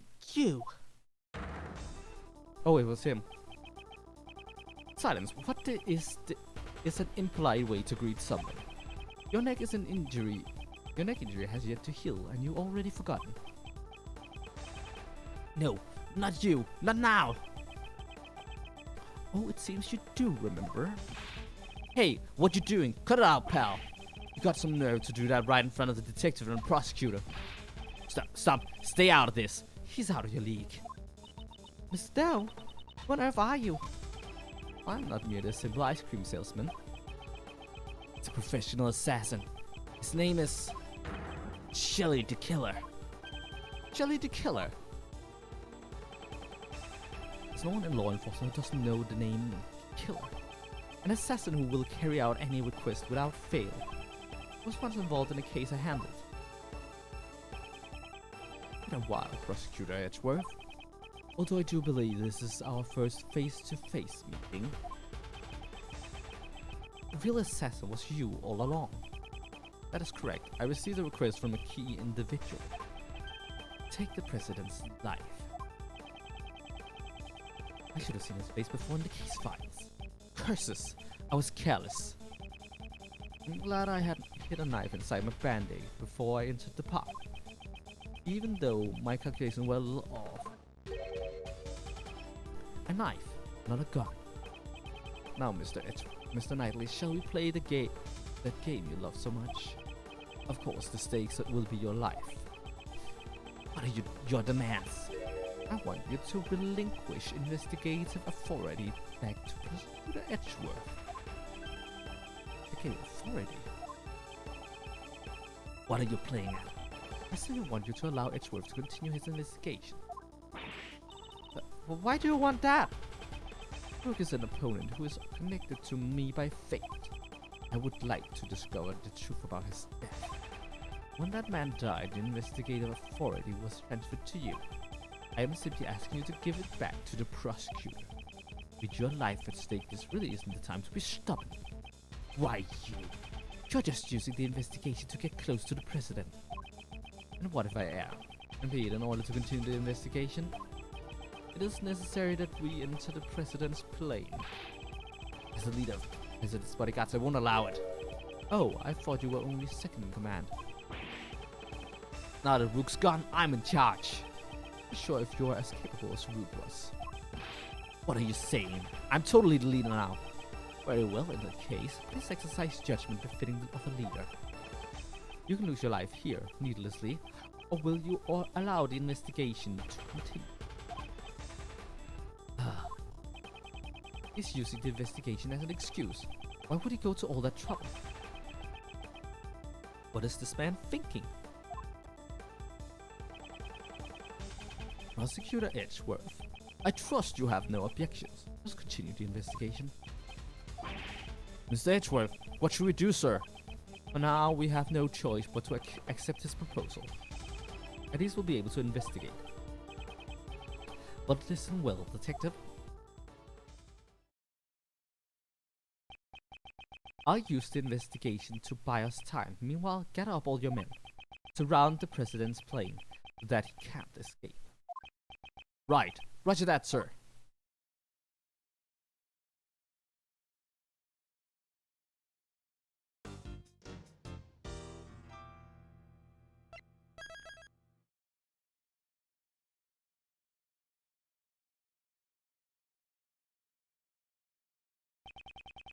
Death of the bodyguard Ethan Rook and the arrival of Shelly the Killer.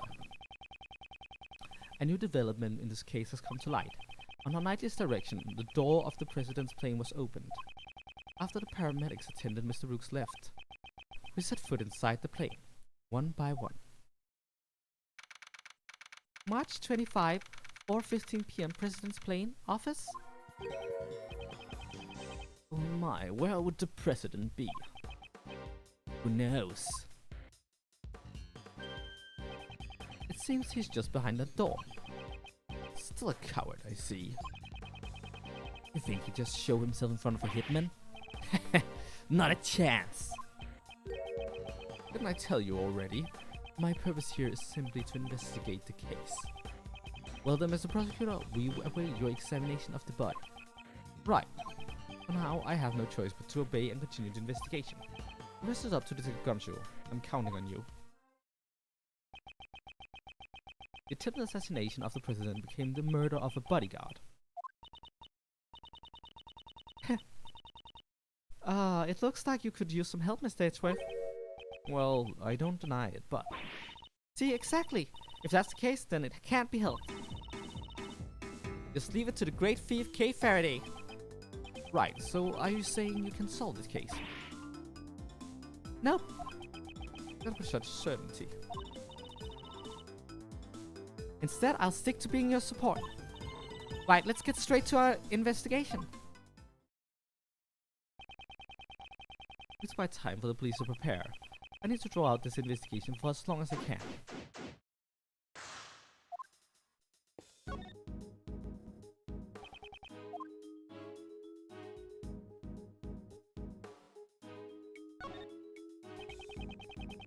The bullet pierced his body just below the armpit. Unfortunately, he was hit in an area his bulletproof vest didn't cover. It really did seem like a well-aimed shot. The cause of death was most likely blood loss. The bleeding has stopped. Paramedics were called to treat Mr. Rook, right? I'm afraid they didn't make it in time.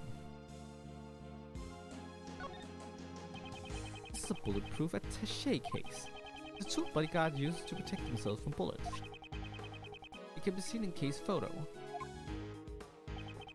It seems Rook and Knightley both had one. That's the scene I stole on film. I didn't do anything illegal in taking this. Anywhere, anytime, I'm always in the mood to steal. You just want to use the word steal, didn't you? Have I been caught?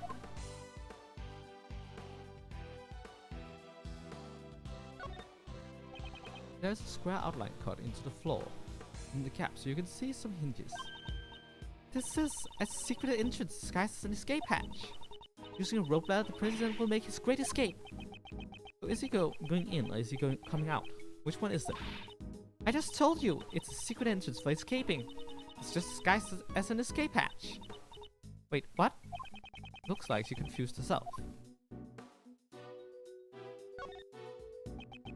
The victim is Ethan Rook. He was the president's bodyguard. After hearing the gunshots, he immediately evacuated the president into the plane. He gave up his life to fulfill his duties. Does this mean he'll receive a posthumous promotion? Hey, there's no need for forced comments. How did you know? Bodyguards don't follow that promotion system.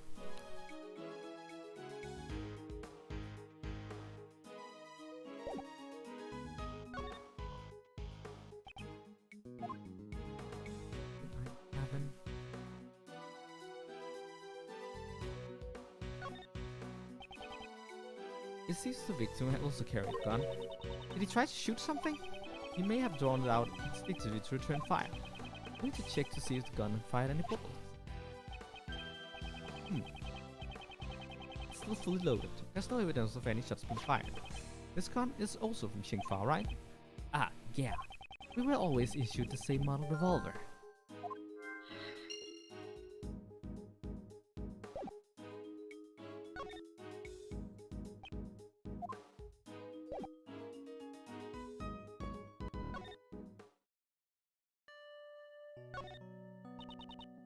Ain't me. I'm just a journalist. All I wanted was a scoop. I never killed nobody. Well, you still haven't told us why you concealed the Parker from us. Well, that's because I thought y'all get suspicious.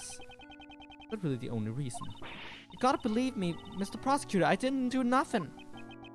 I won't tell you not to worry, but there's no need to be overly frightened. If you truly are innocent, I swear I will prove it. Yeah, my mentor does believe in me. For the last time, Miss Swift, I am not your mentor. Oh, yeah, I'm sorry, Mr. Prosecutor, you'll always be my second mentor. That's not quite what I meant.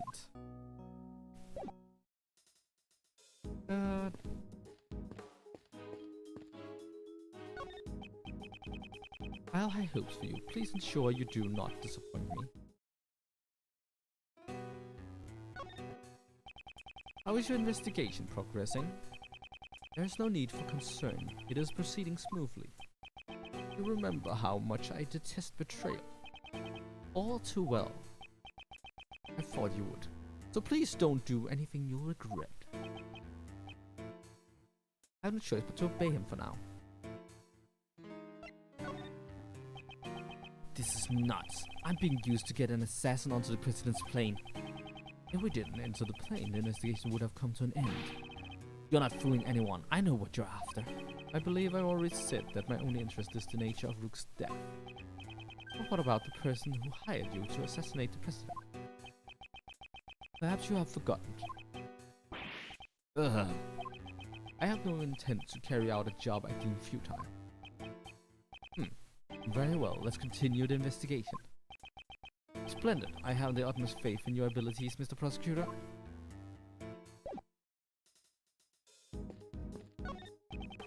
Early preserver rests against the table. It is an essential life-saving tool. I suppose this is a precaution in case someone accidentally falls into the ocean. The ocean, huh? Mr. Edgeworth, how about we go together sometime? If you want to go, just go by yourself. Don't be such a party pooper. Let's go visit the ocean. Think about the hot dogs and the shaved ice. It'll be delicious. I just want to go to eat.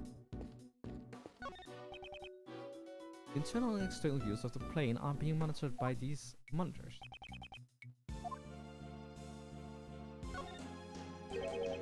What's this thing? Oh, that's the president's precious stuffed animal.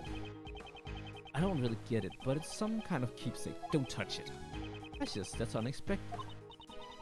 Hey, it kind of looks like there's been a break-in. Indeed, the area it stands in does look a bit unnatural. Are those glass shards underneath the stuffed animal?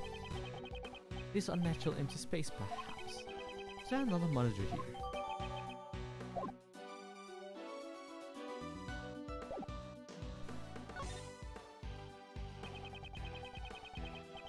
Yeah, I figured that was everything. Yeah. The president is just beyond this door. This door! Getting a sense that it's challenging me. Hey, there's no need to feel challenged by a door. But look how big it is. All those electronic locks. It challenged me to unlock it. Calm down and think it over. What is the purpose of a key? What is the purpose? To unlock treasure? That's right, to unlock treasure. That's the right answer. Form of protected gear from bulletproof vest to hazmat suit. Wow, there's even a spacesuit. The president seems to be very protective of himself. But what happens if he gets shot and then gets exposed to poison gas? And then on top of all of that, he gets ejected into space. He would probably wear everything that you see here. That would be a sight to see.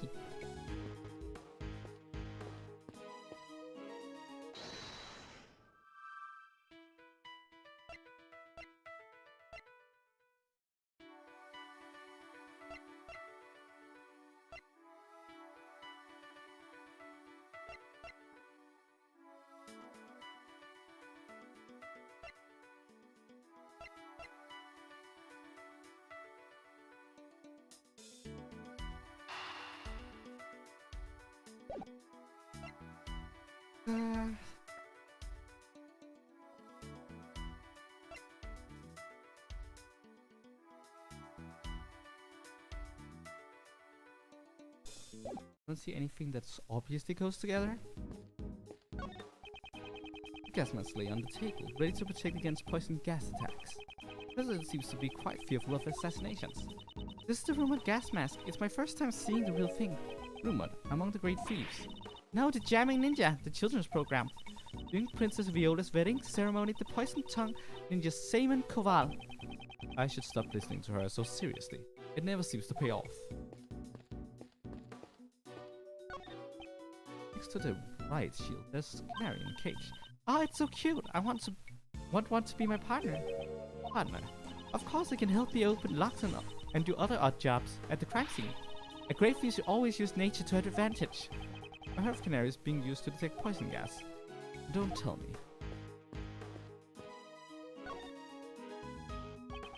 Won't rest until I suspicious looking cranny.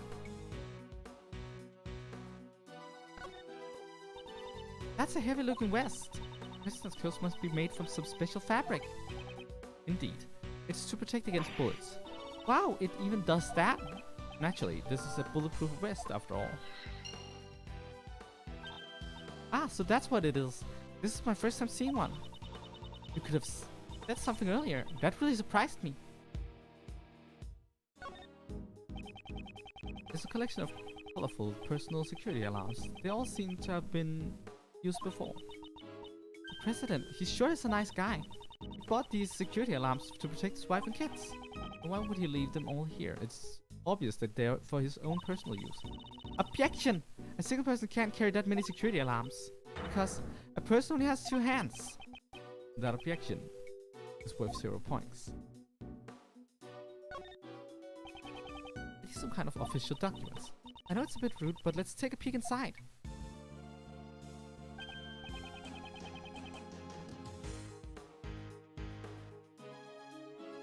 This seems to be a security plan. Oh, this looks like the one we found earlier in the trash can. Yes, it does. But what's this? Something seems out of place.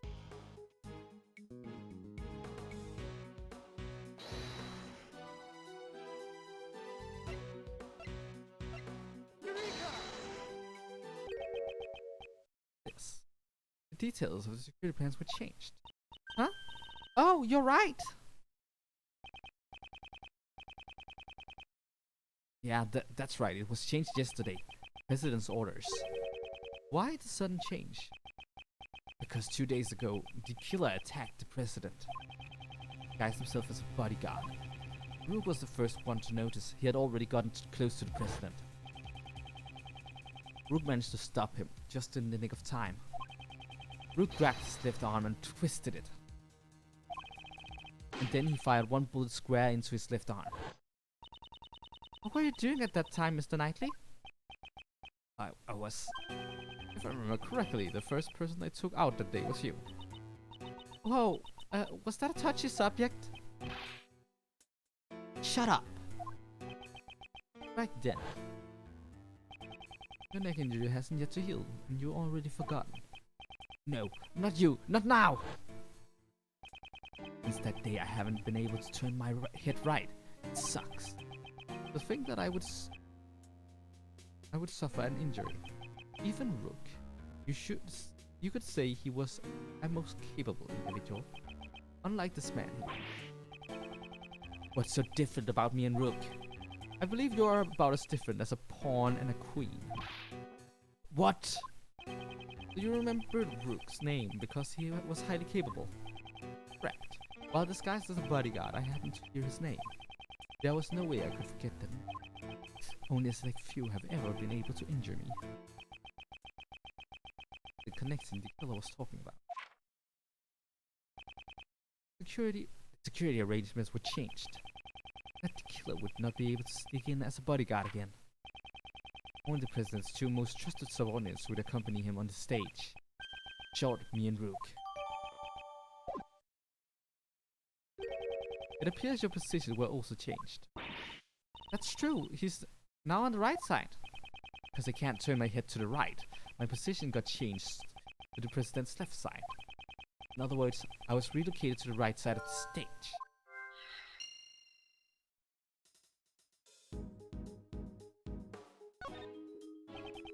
A strange decoration based off some strange animal and staring at me with its strange eyes. There's a lever on the statue, see? Right here on the butt. That would be most unforgivable. Huh? I'm sorry, I didn't mean anything by it. That lever most likely operates the trapdoor underneath my feet. Then that hatch is actually a pitfall trap. I hope you understand it would be in your best interest not to pull that lever. When a killer talks about your best interest, it would be wise to do as he says.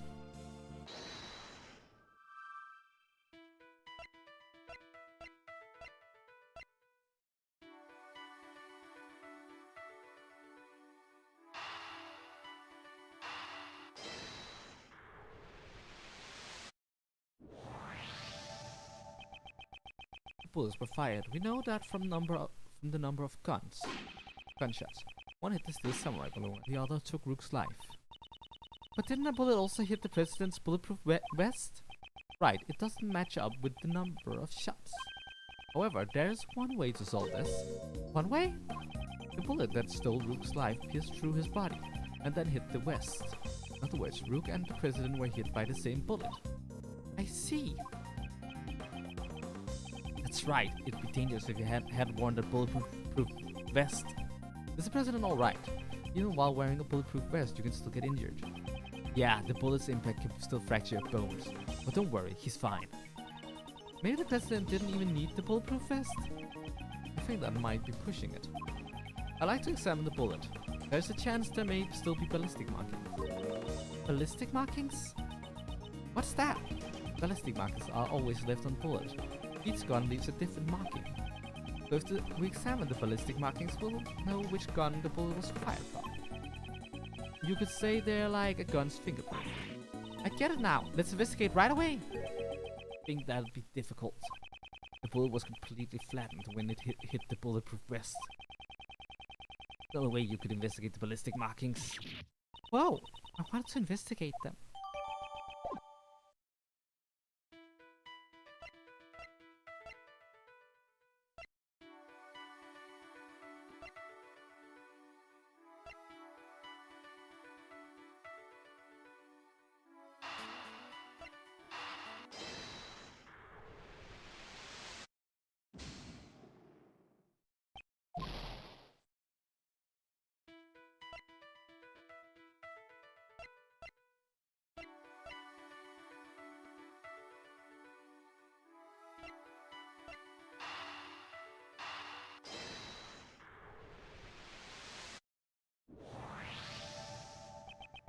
These two guns, that exact same model. Guns came from Xingfa. Looks like all the bodyguards were provided with guns from Xingfa. Indeed. Are those guns rare? No, not particularly. They are not easy to obtain domestically, but it isn't impossible either. What? I thought they might be a treasure. Yes, it's unfortunate. Huh? Mr. Edgeworth, are you talking about the treasure? Not quite. If it was a rare model, it would have been easier to identify. Even evidence can become treasure. I see. Even during your investigation, you searched for treasure. Well, I didn't quite say that. Okay, let's investigate. Where's the treasure? And suddenly she's motivated. Now then, I've grown wary of this investigation. No signs of Detective Gumshoe. Mr. Prosecutor, have you uncovered the truth yet? No, not yet. I see. In that case, would you like to speak with someone who is involved in the incident? Someone involved in the incident? You mean... Is there not one more witness? Just behind those doors? Of course, the president himself. Well, Mr. Prosecutor, please do the honors and summon the witness here. There's no chance in hell I'm letting that happen. You think you can just summon the president like a witness in court? Ha! Mr. President, I'm sure you are watching all this through your security cameras. Would you kindly grace us with your presence? That is, if you value your bodyguard's life.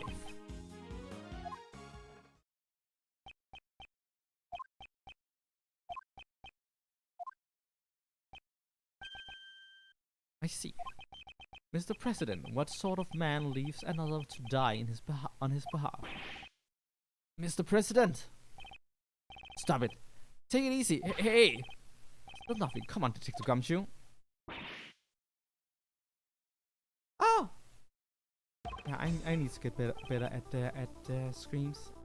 What? The lights! My apologies, Mr. Prosecutor, but I wouldn't try anything if I were you. It seems I was unable to reach the president, even with Mr. Knightley's life. Stop! Ugh. Oh! Hey, the killer, you... However, I have already seen the truth. Where? Where is he? Oh. I leave the rest in your hands, Mr. Prosecutor.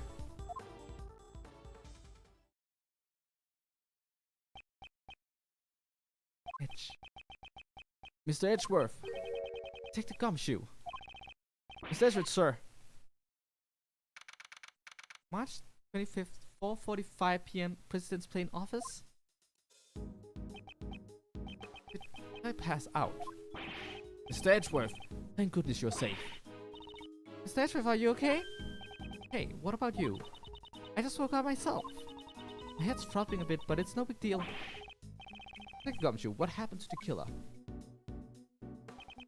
Swift came running out of the plane. Told us the killer made a run for it, but We're too late, sir. Heard from that bodyguard. The emergency lifeboat over there had been stolen.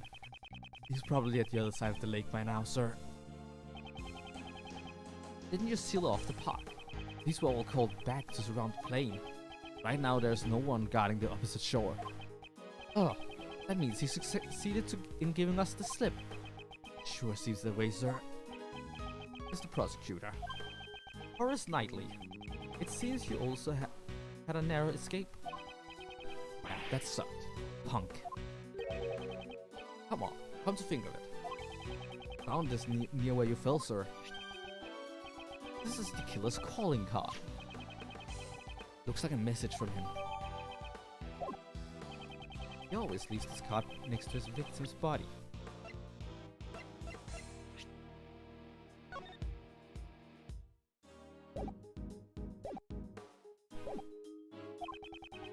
Not dead, sir.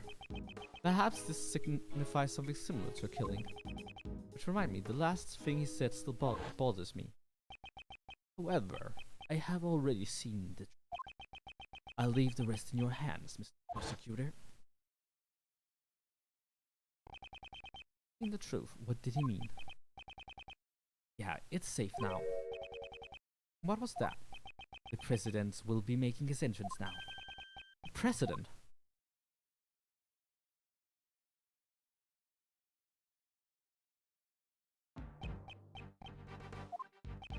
This man is the President of Shengfa, Di Juwan. You are... It is an honor to meet you. My name is Miles Edgeworth. I am a prosecutor. I am Di Junhang. I have heard of your deeds. You saved my country from a great crisis. Is he referring to the Yaragarasu case? I was simply solving a murder, nothing more. Such a modest. I have been observing your investigation. An astounding performance, despite allowing the killer to get away. Thank you very much. I was watching you through the security cameras. However, I regret that it ends here. What do you mean? Heed my words, foolish prosecutor. You should have already been informed by Knightley. This investigation will be handled by the esteemed police force of Shengfa. Now that the killer is gone, they intend to take over the investigation. Hey pal, what are you doing and what's with that attitude? It's because of the killer and Mr. Edgeworth that... Enough, detective. Mr. President, I cannot agree to this. Why must this investigation be handed over to your country's policemen? Why, you say? Know your place, puny prosecutor. I must explain my actions? Nay, I think not. You shall hand over all evidence you've found so far and leave this plane at once. Hey, Mr. Prosecutor, be a good boy and do as you're told. I cannot resist any longer. All the evidence handed over tonight. Why? Why won't he allow me to investigate this case any further? Now then, would you kindly take your leave? Knightley, place the suspect under firm restraint. I'm on it, Mr. President. An attempt on my life. The murder of my subordinate is such evil, such sin. I didn't kill nobody. I swear it. Such a trap, lady. You dare question me, you dare stain this world with deceit. Should we pardon this sin? Nay, absolutely not. It is most unforgivable. My reasons being... There's no mistake, the President is hiding something. I turn back now, the truth will be lost forever. Mr. Edgeworth. Mr. Edgeworth, is there nothing you can do?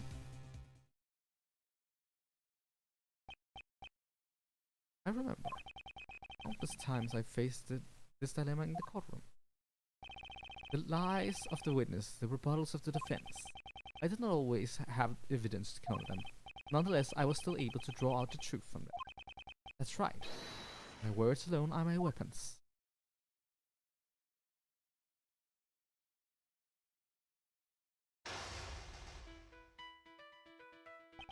Now then, let's analyze the situation.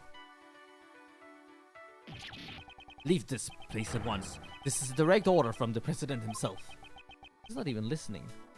Any rebuttals I give, he cuts off. When he has that forceful attitude, I need to watch the situation carefully. My opponent is the president of Shengfa. I don't think he'll show any weakness easily. His words may be overbearing, but I need not be intimidated. If I observe his behavior closely, I should be able to read his emotion. First, I'll start by asking about the reasons for taking over the investigation. Now, let's begin. A good opening line will put me at an advantage.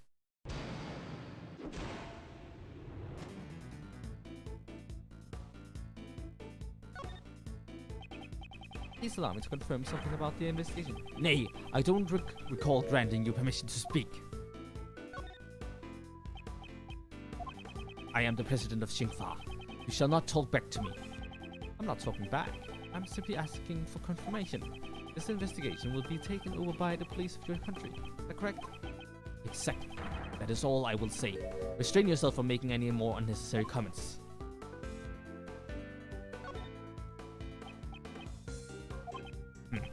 That's enough.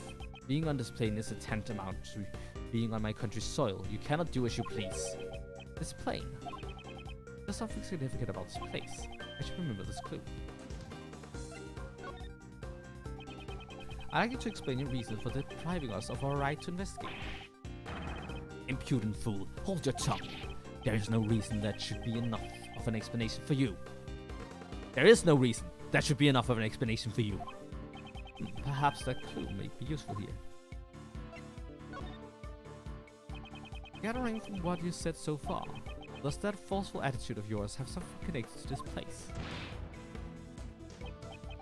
You insolent. Earlier you said that being on this plane is like being on your country's soil. From those words I was able to deduce the answer. Namely, that is, you wish to claim extraterritorial rights inside this plane, am I correct? That's enough. I shall brook no insolence.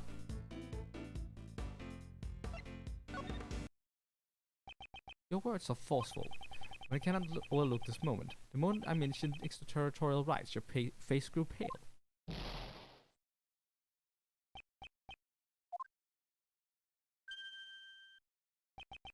In light of your brace and courage, I shall grant you an answer. That's right. I am claiming extraterritorial rights inside this plane. However, what does that change? You are still powerless. There is nothing you can do about it. I see. Under international law, the plane would be considered part of Xingfa. How convenient. If he wishes to stake his claim, then I shall question its validity. The next move will decide the outcome.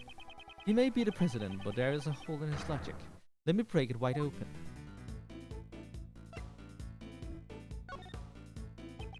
Permit me to say this. Don't you feel that your actions are too forceful? Who asked you for your opinion? All you need to do is obey. Forceful is the wrong word. It is authority, leadership.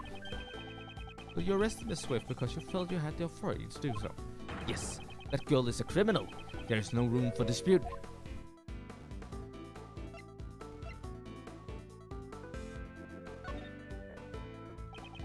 I haven't realized it yet. I have you cornered. Nonsense. You're just wasting my time with pointless chatter. But that wasn't a statement. I must not be intimidated by his word. If I observe his behavior closely, I should be able to read his emotions. I challenge the validity of your claims to extraterritorial rights. You truly understand what it is you're saying, of course, and I stand by it.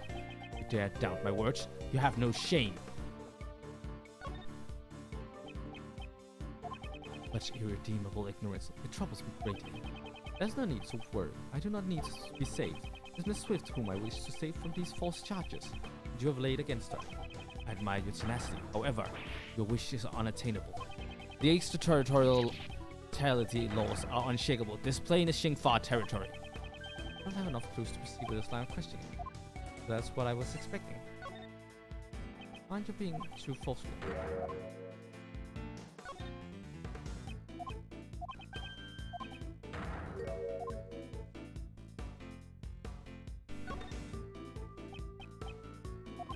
The shooting took place inside the plane. Only she could have done it. That's it. The shooting occurred outside the plane. A very important clue.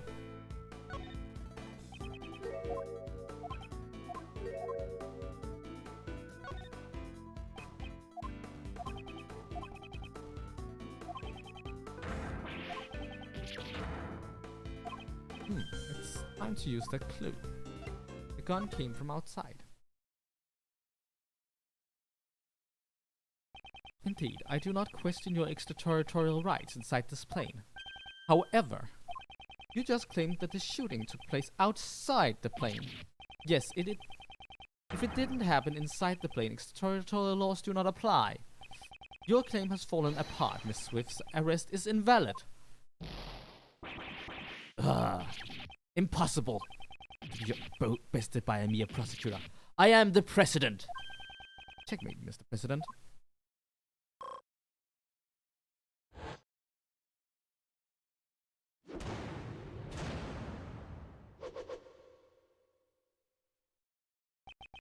Mr. President, will you allow us to continue with our investigation?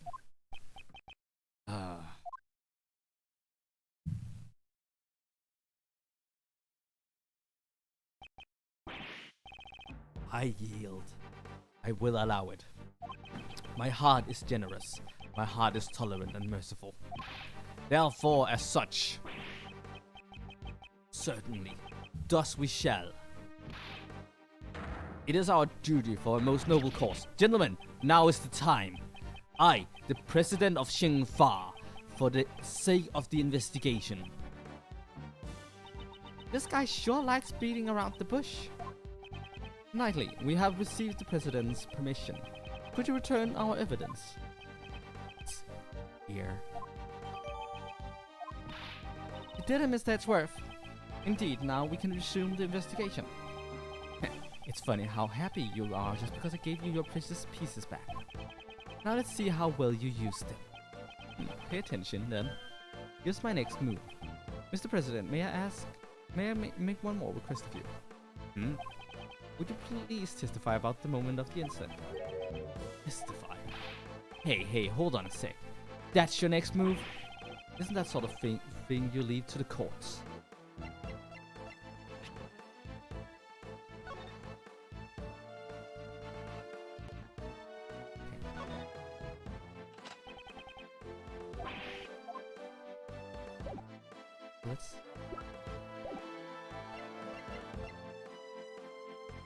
Well. Naturally, it's a courtroom procedure. However, I still like to hear what he has to say. If he refuses to cooperate with the investigation, you will have to give a clear reason. Is there something wrong? Knightley, stand down. I shall grant the honorable prosecutor's request. I thank you for your cooperation. Now, heed my words.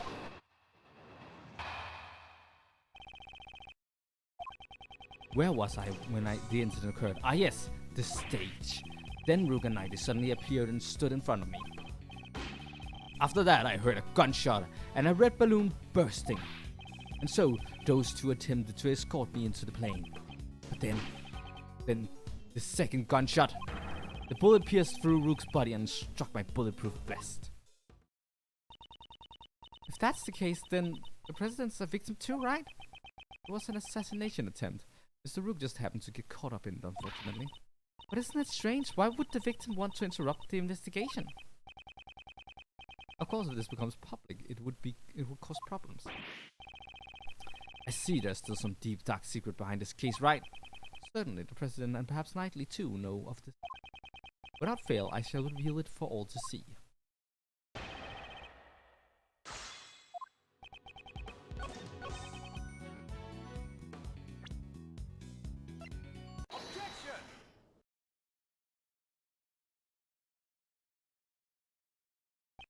A red balloon burst. I'm afraid that's not the case. What? Let's have a look at this piece of evidence. Can you see what has burst? No! This is... What exactly? It's the Steel Samurai, warrior of New Old Tokyo. You're well to remember. if you wish to win the support of this nation's people. And don't forget the revival show, The Jamming Ninja. The balloon that was ruptured by the bullet was no ordinary red balloon. It was the steel samurai balloon.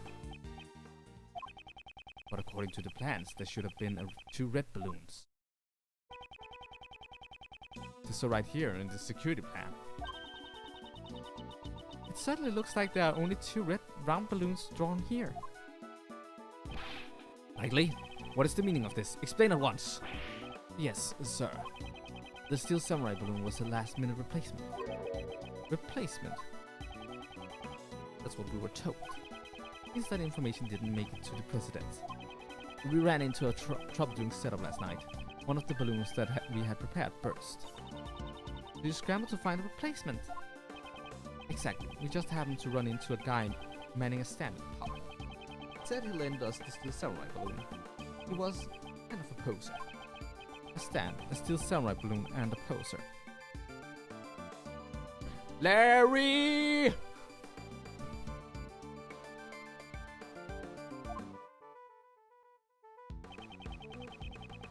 We pumped air into the red samurai pants to create a makeshift balloon. But the steel samurai balloon looked like just like any ordinary red balloon. Is that what you mean? Knightley, why was I not informed of this? Sir, I'm terribly sorry. I didn't think it was important enough to report. Couldn't you tell by just looking at it? I did not notice it. You mistook the steel samurai pants for an ordinary balloon. Was there a reason why you made that mistake? Oh! What now? Moment, please. I just remembered now. I could not see the balloon very well. You couldn't see it. Exactly. At the time, the wind was strong. The flags on the stage were fluttering wildly, and they obstructed my view. The red flags? Or the flags? Did you not see the flags sides of the stage? Due to the strong winds, they were waving about just like this. The strong wind was blowing at the time of the incident. The flags were fluttering wildly. Is there a problem with that? Yes, there is. There definitely is. President Wang, you have my gratitude. It just made us help uncover a new contradiction. Contradiction, you say? Yes. One that turns the very foundation of this case on its head.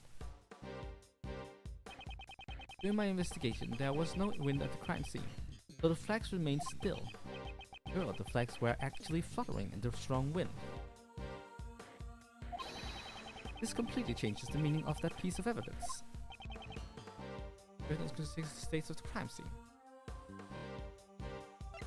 Take that! A gunshot rang out during the president's speech. The bullet struck the balloon and also pierced through the national flag. I previously deduced the bullet trajectory using these facts. The assassin fired the bullet from the left side of the audience area. However, if the flags were fluttering, about like so, my reasoning changes. Since the flag position has changed, correct, the bullet trajectory must also change. And if we trace the trajectory of the bullet, we can tell who fired the shot. But Mr. Edgeworth, that person is... Indeed, I still don't understand why. However, it can be none other than him. Trace the bullet's path. Who was the person who fired the gun? Take that! The person who shot the balloon was none other than you, Horace Knightley. What? Connect the bullet holes in the balloon and the flag. And the line points to you. That guy's one of the president's bodyguards. Why would he have shot the steel samurai balloon, sir? Preposterous. I agree with the detective. There is no reason. Are you saying Knightley, who have saved my life numerous occasions, is an assassin? Prosecutor Edgeworth, I've had it up to here with you. My job is to protect the president. Knightley, control yourself. Sorry, sir. Prosecutor, indeed. The wind was strong during my speech. However, the wind's strength can change very quickly. Evidence show us evidence that the flag was flying at the moment of the gunshot. The gunshot occurred the moment the president raised his fist to the sky. The evidence shows this moment is. Do I have something like that? Take that! The evidence is in this photo. Interesting. And where in this photo exactly? Proof that the flag was flying in this photo right here. Take that!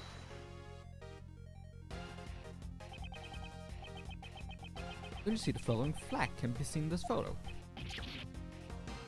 No. There's no mistaking that the flags were flying at the moment of the incident.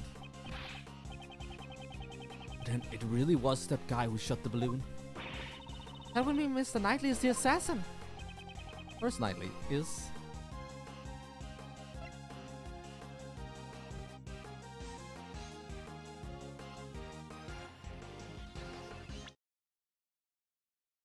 I don't feel confident in what I'm about to say, so I'm gonna say just for good measure.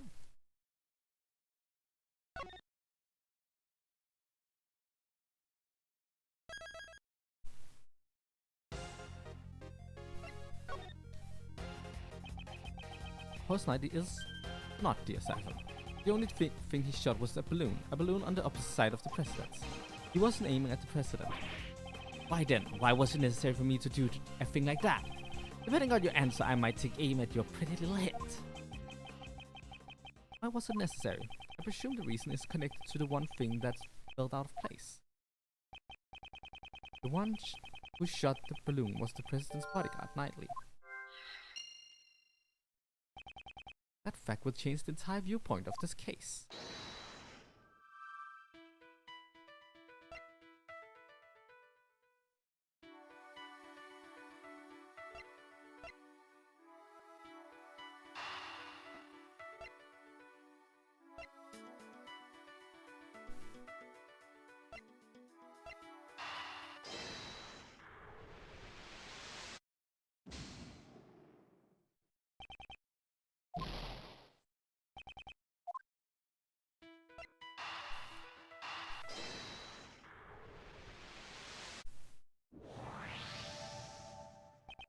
Why was Knightley's position changed? Because I can't turn my head to the right, my position got changed to the president's left side. In other words, I was relocated to the right side of the stage. Was that really the only reason? If the plans had not changed, and Knightley remained on the left side of the stage, Knightley can't turn his head to the right. Would he have been able to aim at the balloon on the left side of the stage? Perhaps the security plans were altered so that Knightley could shoot the balloon. If that's the case... What's this? Details of the security plans were changed. Yeah, that's right. It was changed yesterday. President's orders. Security plans were changed under President's orders. Now this is getting interesting.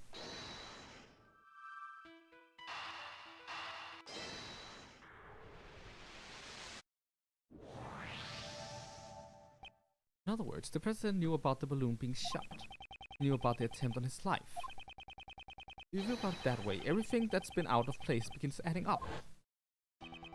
Why was the assassin able to get gone past such tight security? Why was the assassin wearing a conspicuous red hood?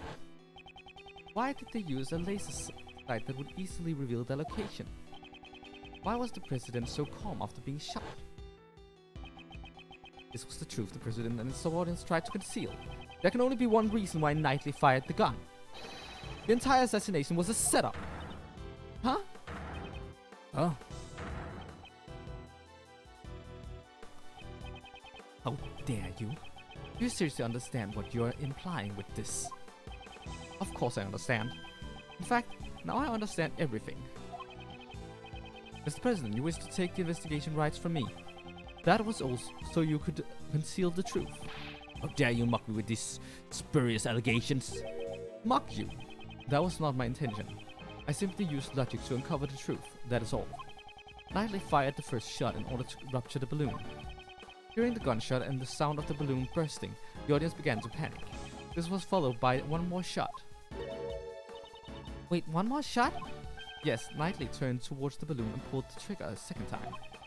The second gunshot was also fired by Knightley, to create the illusion of the second shot hitting the president. What about the bullet that hit the president's bulletproof vest?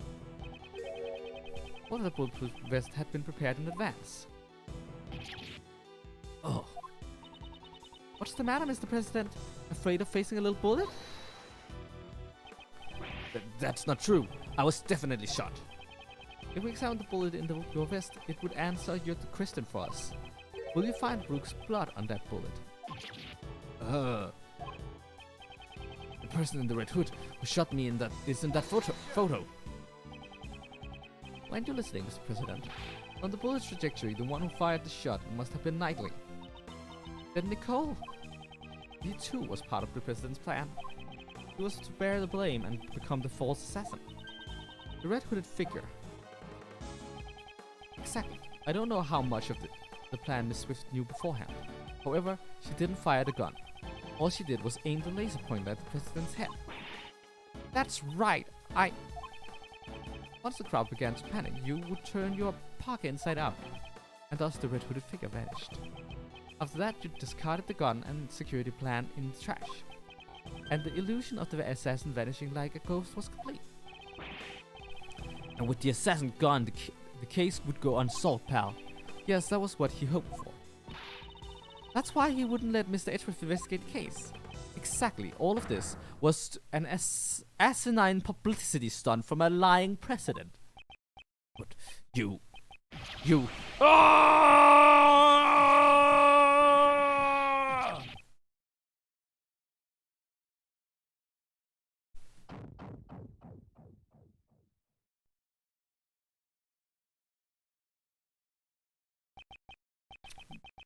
wrong. I revealed his true form. The assassination is a lie, isn't it? Chief, why did he have to pick you? This should not have happened. Objection! Well played, Mr. Prosecutor. Knightley, I'm speaking with the president now. Thank you very much. You're a chess player. You know knights always strive to protect the king.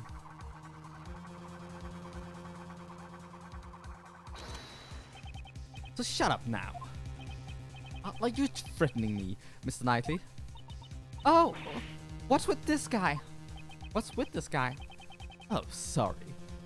I went over the top there. But on to business. As my first move, I want to ask you a question. You say I fired a gun on the stage, right? Then I should have been caught. The entire audience was watching me. I see, and now it's my move. You used a certain object to prevent the spectators from seeing you. A certain object. What did Knightley use to prevent from being Take seen? that! Attaché case. Exactly. I'd like you to have a look at this photo Kay took. Hidden by the case.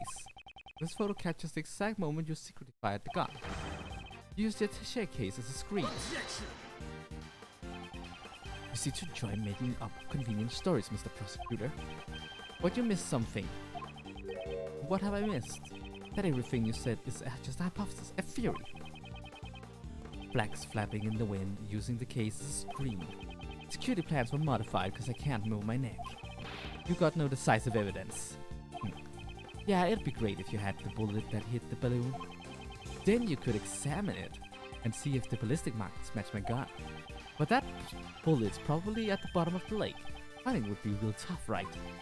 I hate to admit it, but as he says, there's no decisive evidence. If there's no proof, then the only thing you can do is shut up, so do so.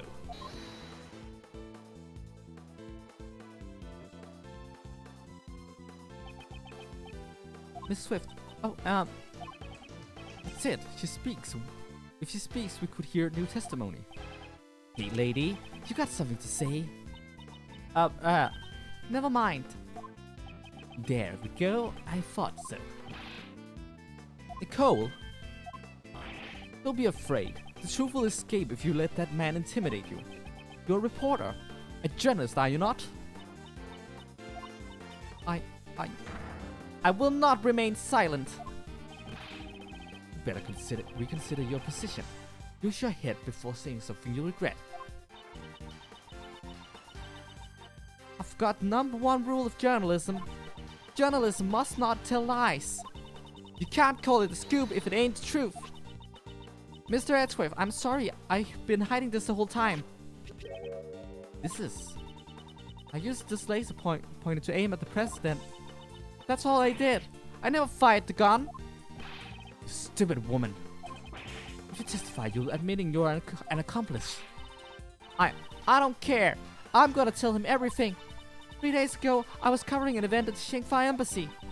Then some of the president's men called me over. They said if I corroborated, I'd get an exclusive interview with the president. And it gone in the trash. I really don't know. All I was told was to come wearing a red hood and to aim the laser pointer. I never thought it would snowball into all of this. I'm really truly sorry. Nicole, thank you. That was a testimony worthy of the courtroom. This is sufficient testimony to verify the fake assassination plot.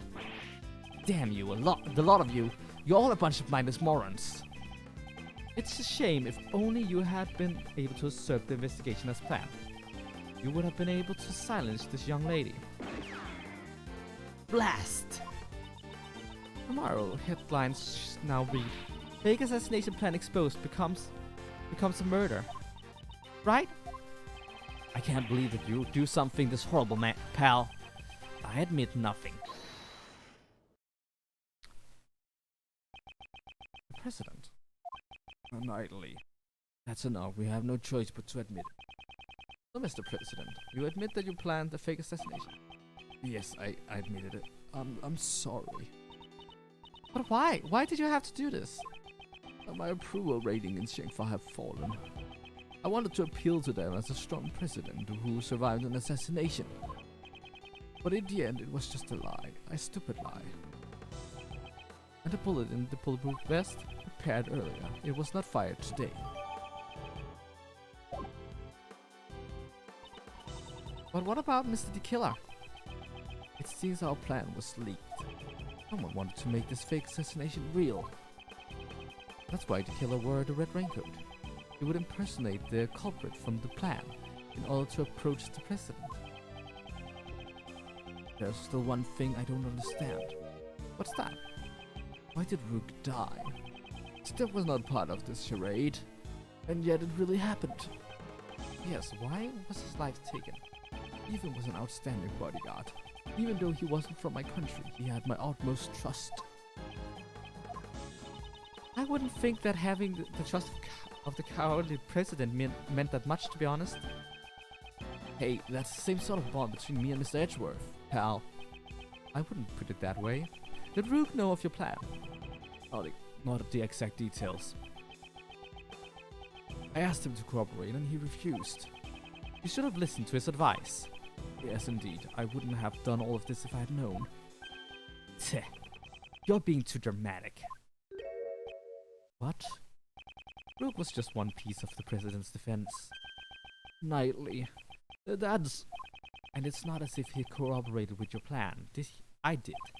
He ran away, taking whatever dignity he had left with him. Good riddance. I know you're a valuable bodyguard, but still. I don't have time for this, sir. I'm the team leader now. There's going to be a lot of changes now that the chicken's gone. After all, adaptation is the most important principle in chess.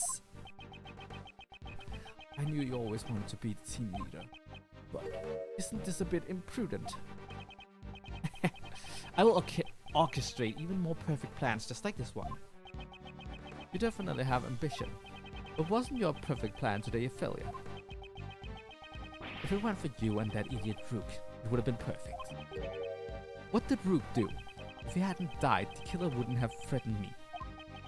And you would have never set foot in this plane. Nightly, how can you say such a thing? Yeah, he died trying to save you, Mr. President. Maybe he fulfilled his lifelong ambition. He died protecting the president. Oh, but the assassination was a fake, right? Of course it was. But you need to listen closer, little girl. Remember the guy who wanted to make the fake assassination real? There were 2 gunshots at the time of the incident. The first was, as you said, I shot the balloon. But the second one wasn't me. Who fired the second shot? The real assassin. But it wasn't the killer. He intended to attack the president with a knife, not a gun. The lucky winner was the hidden queen. Or should I say the lady in the coat over there?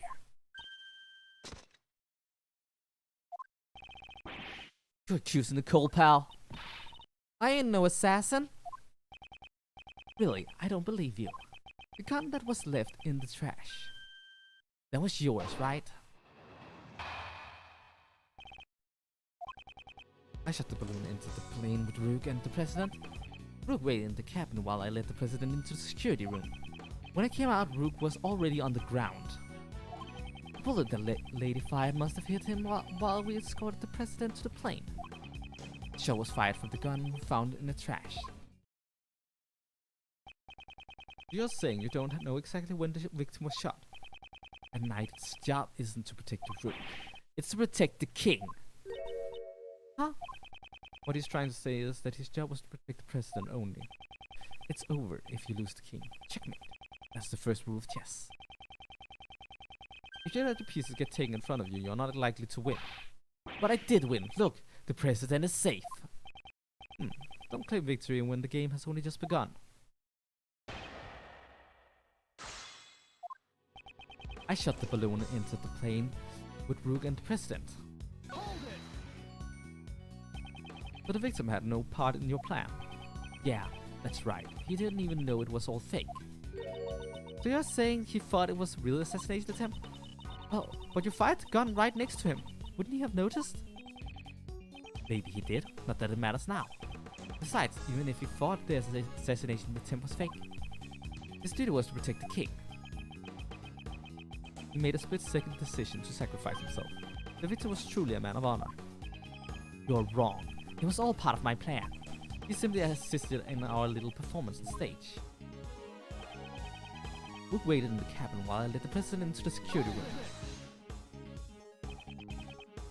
Why did you do that? The assassination was supposed to be fake.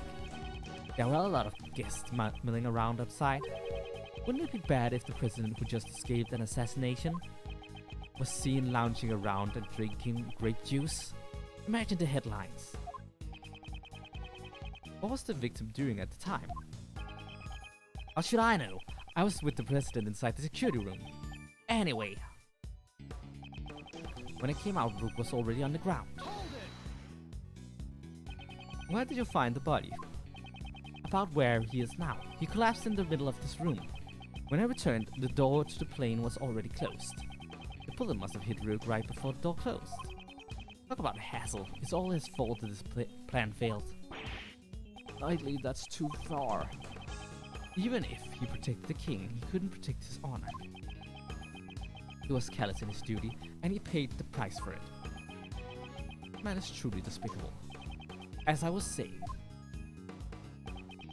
the bullet that lady fired must have hit him while we escorted the president to the plane. Weren't you both carrying bulletproof attaché cases? Yeah, when Rook noticed the laser pointer, he opened up those bad boys and became the president's shield. You're telling me the bullet slipped through the space between your shields? Are you claiming that Miss Swift has such precise aim? Well, she was targeting the president. I wouldn't say her aim is precise at all. But the bullet was off target and just happened to hit the victim instead, through the tiny gap between his bulletproof vest and case. I don't want to believe it either. But they say the truth is stranger than fiction. Rook was hit by a 1-in-a-million shot, and you have the evidence to prove it. The shot was fired from the gun found in the trash. The second shot wasn't part of your plan. That's right, she did that on her own. If you think about it, wasn't she desperate for a scoop? I'm a journalist. I ain't no murderer. Well then, who was the one who joined the plan in order to get exclusive coverage? Oh, that's... It's just like you said. I orchestrated this fake assassination attempt. It was only supposed to aim the laser pointer. I guess it wasn't enough for her. She prepared her own gun and took aim at the president. She probably thought she wouldn't get caught if she went on and shot me too. Knightley fired the first shot and then Miss Swift fired the second one. In other words, Nicole also had a gun. I never thought she was the type. Without any proof, it's just pure speculation. Then BAM! Let's present some evidence!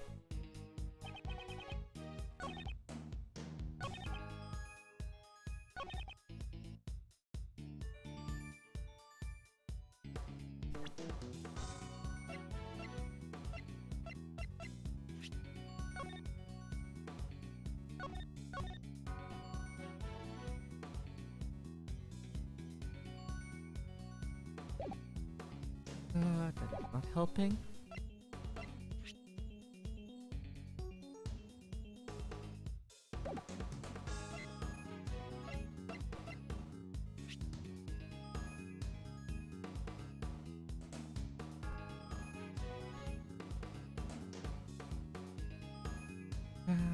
Here, on this left side.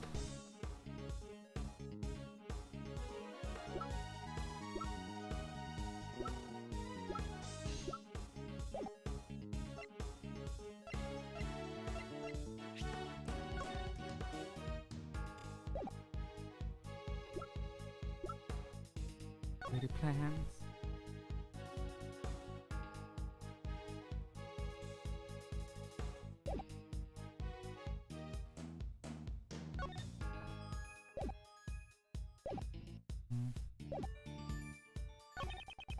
When it came out, Rook was already on the ground. Bullet that Lady Fire must have hit him while Rook escorted the president to the plane. Really? Well, objection. I have to try. I don't see the point of your testimony. Oh, and you think you're any better? Always rambling on and on? You're the one who can't make a straight point. You sure you have the capacity for this, mentally speaking? And whoopsie daisy, okay. And while he was escorted to the president's plane.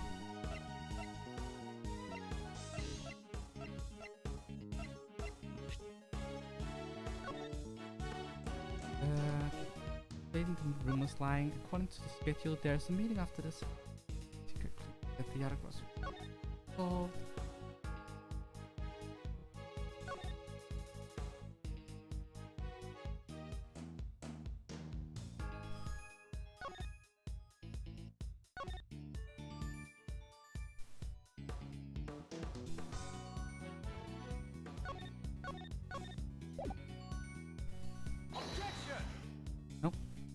So not the right one? Okay. Bullet that Lady Fire must have hit him while we scored.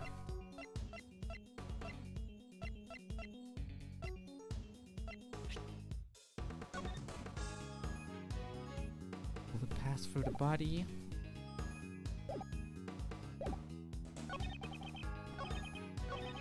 That was fired from the gun you found in the trash can.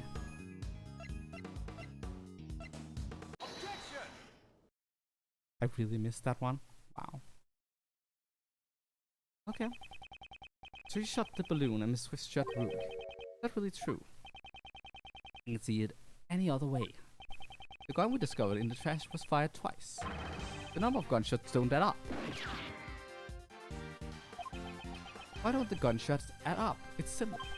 This gun is fake evidence left behind by the real criminal. Fake evidence? Think about it. The criminal planted this for a reason.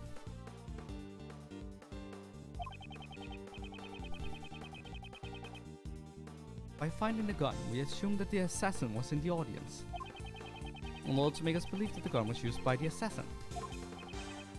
The gun needed to appear as if it had been fired twice. I get it, because 2 shots were fired during the incident. However, we proved that the bullet that hit the balloon did not come from his gun. Therefore, I have my doubts as to whether this gun also took Rook's life. Here it comes. You're packing some serious heat. Enough with the song and dance. You come this far, go ahead and say it. I won't just say it, I'll prove it. The one who really shot Rook is none other than you, Horace Knightley. You murdered Rook. you finally said it. Knightley, you couldn't have. The killer wasn't the only one who took advantage of the fake assassination plot. You intended to murder Rook and claim he was victim of the assassination. Once the president had entered the security room and the door to the plane was closed, only the victim and Knightley would have been left in this room. And at that moment you fired a third bullet directly at Rook. A third bullet. Ha! Only 2 gunshots were heard. The numbers don't match up. The plane's walls are soundproof. If the door was closed, the gunshot would not have been heard outside. But wasn't the president in the next room? That's true. The president may have heard the gunshot. Mr. President, did you hear a gunshot? I didn't hear any gunshots. But weren't you watching this room through the security cameras? Cameras in this room aren't usually turned on. I turned on the power after I entered the security room. You didn't turn on the power immediately after entering the room? No, actually What is it? Not being clear. Mr. President, focus, this is vital. Please! I was hiding under the bed covering my ears. What? But you knew the assassination was fake. Doesn't matter, I simply hate the sound of guns. That was terrifying. I just can't help it. That definitely ain't going in my article. Knightley, you saw the president hiding under the bed. Furthermore, you could tell if the security cameras had been turned on by looking at the monitors. In that moment where the president wouldn't hear the gunshot or see the room, you had a chance to fire a third bullet at Rook. Knightley, you deceived me. You really think I killed that moron? That's cold, Mr. President. Have a little faith in me. A bodyguard who's risking his life to protect you. I want to believe you. I really do, but I just don't get it. Why are you suspecting me alone? There's still the possibility that she's the killer. This gun is not the murder weapon. The number of missing bullets make that clear. Maybe it was one shot to begin with. Ever think of that? What? Maybe it already fired a shot yesterday or the day before. And the second shot was fired today. That one hit Rook. Well, isn't that just the perfect excuse? Excuse? The possibility exists. Can't deny that. He's right, I can't deny it completely. You need decisive evidence. Evidence so decisive that it makes my heart stop and my logic crumble. You got something like that? Ugh. Mr. Edgeworth, can't you do anything? At this rate, Nicole will... Mr. Prosecutor, it's true I did an awful thing for a scoop. Well, I never killed nobody. I could never do a thing like that. Decisive evidence. If I could prove the murder weapon was Knightley's gun. Prove it was his gun. Yeah, it would be great if you had the bullet that hit the balloon. Then you could examine it and see if the ballistic markings match my gun. If we can find the bullet with Rook's life, we can determine which gun fired the shot for the ballistic markings. If you got no evidence, then we're done talking. Hold it! What? You don't seriously have decisive evidence? Naturally. That's a big joke. Well, come on now, show us. What is this so-called evidence? The bullet that took Rook's life. That's the decisive evidence I need. This evidence. Do I have it?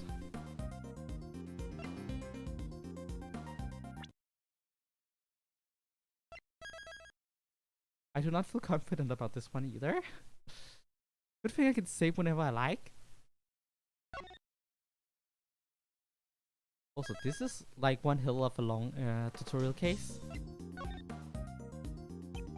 I don't have it. Okay, it's game over, man. However, it is somewhere in this room. What? The bullet that killed the Rook pierced through his body. Where did the bullet go? Earlier you explained it like this. The bullet that took Rook's life pierced through his body and then hit the vest. That's right. It'd be dangerous if he hadn't worn that bulletproof vest.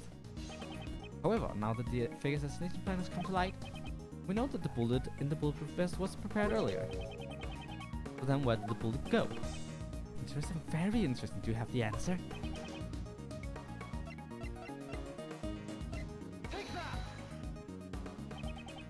In this room, there's one thing that's clearly missing. Something missing? You sure it's not your brain? I'd like you to look at the rack of security monitors. Oh! It seems you noticed it, Mr. President. Among these images of the plane's surroundings, only the feed from the right side of the plane is absent. That's what's missing. A single monitor. Mr. President, there was originally a monitor here, wasn't there? That's right. Why is there a stuffed toy now? That must have been put there to hide the empty space where the monitor used to be. Why is the monitor missing, and where did it go? Why? Undoubtedly because it was hit by the bullet. In order to make us think that the bullet really hit the bulletproof vest. It would be a problem if another bullet hole was discovered. But then, where did the monitor go? Where? It should be hidden somewhere inside this plane. There hasn't been a chance to dispose of it outside since it was shot. Take the Gumshoe, search this plane. Roger that, sir. President 1, your extraterritorial laws apply to this plane. I will allow it. There is no problem. I just want to know the truth of Rook's death. Damn it! You think this is a joke? You're always like this. Rook this, Rook that. See, we have his approval. Go ahead.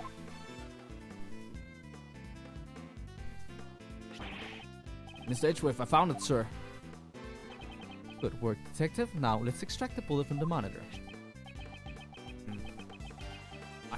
If I do this here and then do that, I got it. Well, it definitely is stained with blood. I'm certain this is the bullet that killed Rook. This is a bullet that will crush your arguments. This is evidence that blows a hole in your logic. If the ballistic markings of this bullet do not match the gun found in the audience area, Miss Swift will be cleared of suspicion. What's wrong? Cat got your tongue. Detective, we need to examine the ballistic markings. Send the gun and the bullet to forensics. Roger, we should be able to find clear markings on this bullet, sir.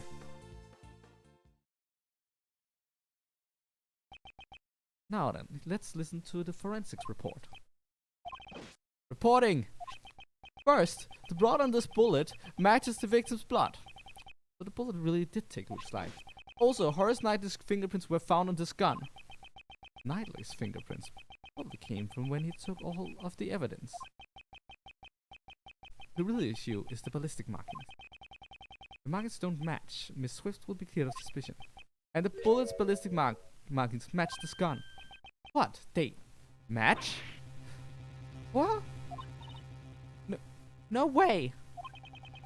No mistake, the bullet was fired from this gun. What? It... Oh, is that strange? Looks like I was right after all. Naturally. You really think you had me cornered? You misread the board. The one who's been cornered is you. If the ballistic markings match the gun, there can be no doubt. The bullet that killed Rook was fired from the gun you found in the audience area. Who could have used the gun? Not me, cause I was on stage. But what about the lady reported in the audience? All the evidence points to that young lady as the assassin who killed Rook. Well, it's your move, Mr. Prosecutor. Where did you find this gun again? And which gun fired the bullets? At least we know. It ain't me! This can't be happening. President and I have admitted to the fake assassination plot. Now it's your turn to admit who the real criminal is. That doesn't make Nicole the criminal. Don't get riled up, Kay. Let him have him say first. After he's done, it won't be too late to begin our counterattack. Alright, Mr. Edgeworth. If the ballistic markings match the gun, there can be no doubt. No, that's... Didn't you say it earlier? This is decisive evidence. Oh. Well, how does it feel to have a hole blown through your reasoning? The ballistic markings match the gun we found, so... Does that mean Nicole really was the shooter? I like to believe otherwise. But he got the decisive evidence on his side, sir. Indeed. How should I proceed? If Miss Swift isn't the killer, then the ballistic markings should not match. Thoughts, Kay? If the evidence is impossible, then maybe we should doubt the evidence itself, right? Doubt the evidence. Nicole's definitely not a criminal. But if the evidence says that she is a criminal, there must be something wrong with it. You seem awfully sure of yourself. It's a great Greek thief's intuition. It's quite possible. Above all, Miss Swift doesn't seem like the type of person to tell such elaborate lies. In court the evidence is everything, and yet here I am doubting it. Which of the evidence should I doubt?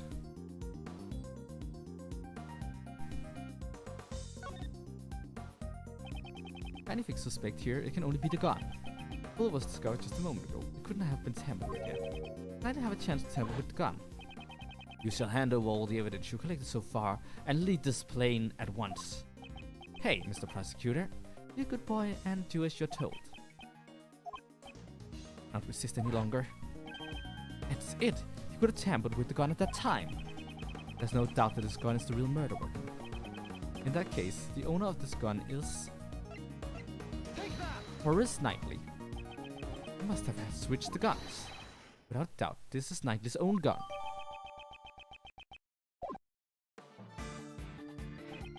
The bullet that killed Rook was fired from the gun the audience area.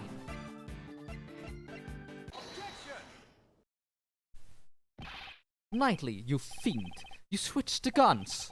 The gun that matched the ballistic markings and was yours all along. Interesting choice of move you made there. The switch occurred at the time you seized the evidence, when you were arguing with the president over the investigation rights. You detached the laser sight from the gun found in the audience area and attached it to your gun. Then, when you returned the evidence, you gave me your own gun. Did I do that? What you're saying is that I knew you'd want to examine the ballistic markings. Indeed, playing one move ahead of your opponent, isn't that the fundamental rule of chess?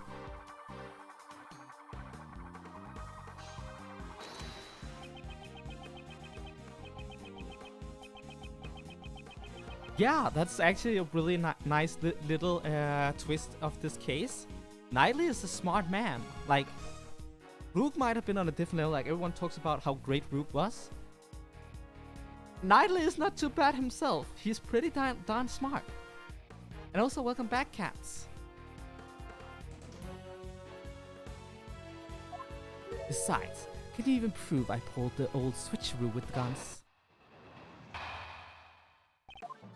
So, the gun happens to be the same model as mine. Pure coincidence. But take a closer look. Only one of them has a laser pointer attached to it. Check the number of bullets left in the chamber. Only 2 shots fired, see? There's no evidence that I switched the guns, right?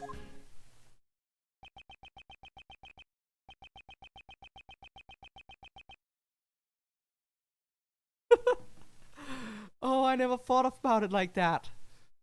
It's basically just a chess club debate on steroids. It's amazing.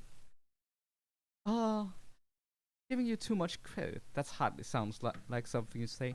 I should think about it. Let me see here. Let's. Okay, no.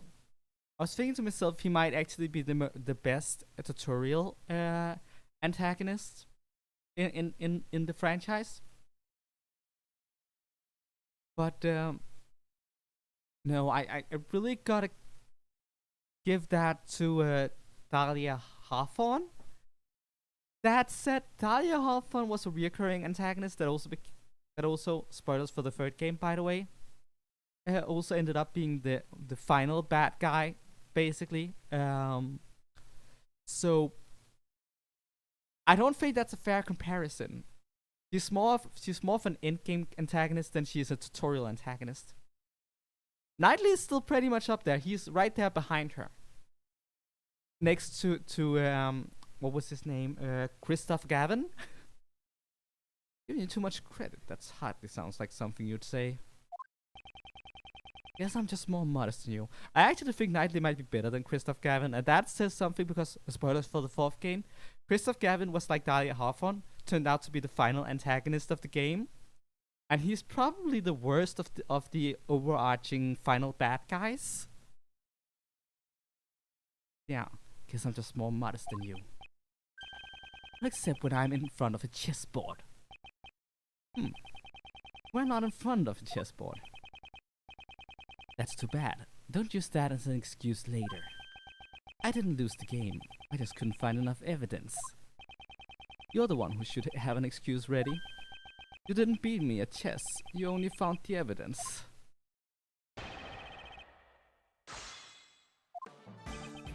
So the gun happens to be the same model as mine. You're a coincidence.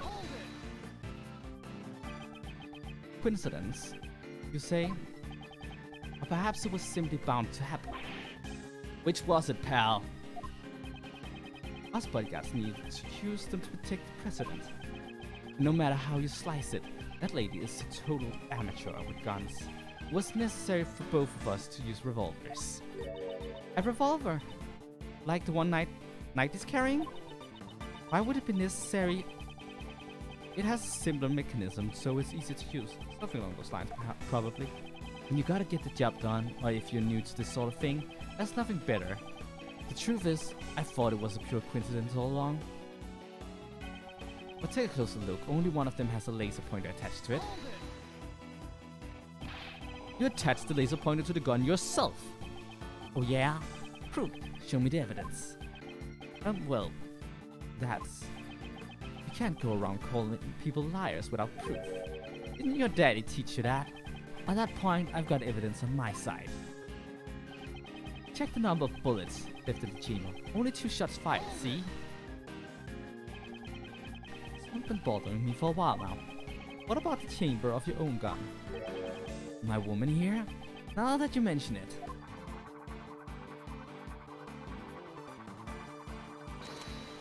I also love how he swings his gun around. It's just a lot of fun to watch. And that's because guns can be pretty cool in fiction. And I'm gonna keep that in mind. We'll keep that in mind. Cool in fiction. I've been firing it off for a while. Every time he fires, he reloads the gun.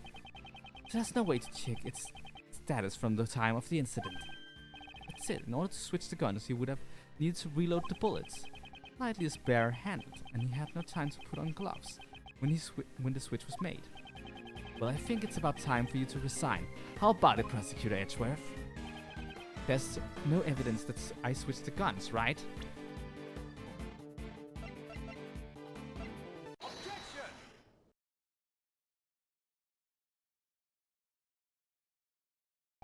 That evidence is this.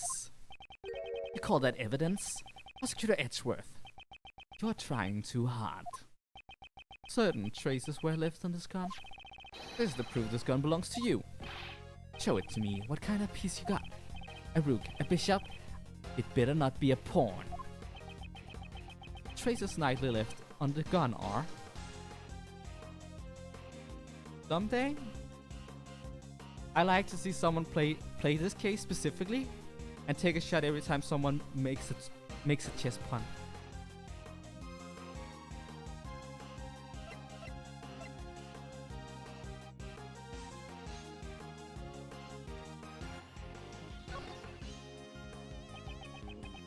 You left your fingerprints in this gun. Fingerprints. Ha! That should be expected. I handled the gun earlier when I seized you of evidence. Of course my fingerprints are on it. But what if the fingerprints are in a place they should not be? But that's not possible. Allow me to show you. There's one place where your fingerprints should not be. This piece of evidence will deal the final blow to your king.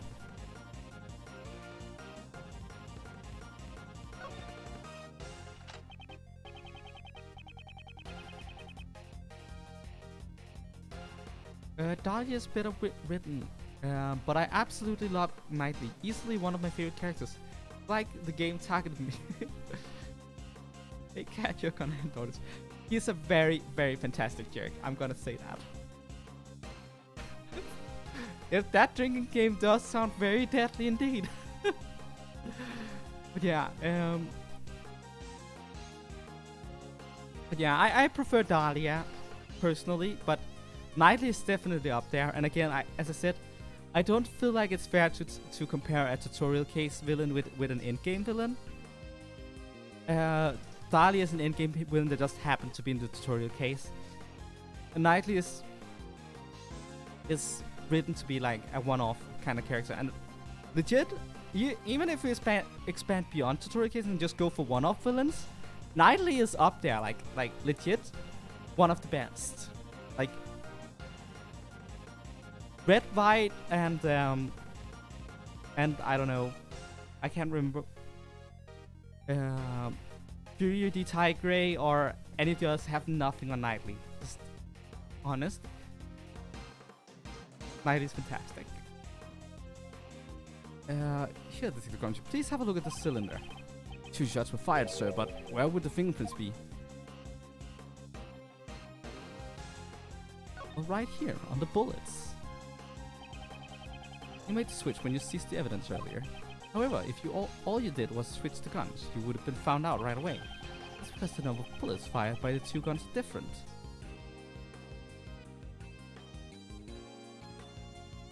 Yeah, I rate him very highly. Like, he's fantastic.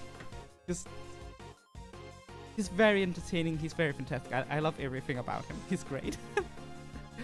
And to be fair, Dahlia might actually be my favorite antagonist from the entire franchise. Actually, no. I'm gonna say that the final antagonist for this game is also a contender for that title. Probably above that. And then there's Matt and Gotti. Like, Matt is amazing.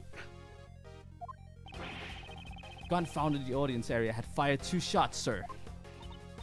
Then what about Mr. Knightley's gun? Fired 2 shots at the balloon when he was on the stage. And later, 1 shot to kill Rook.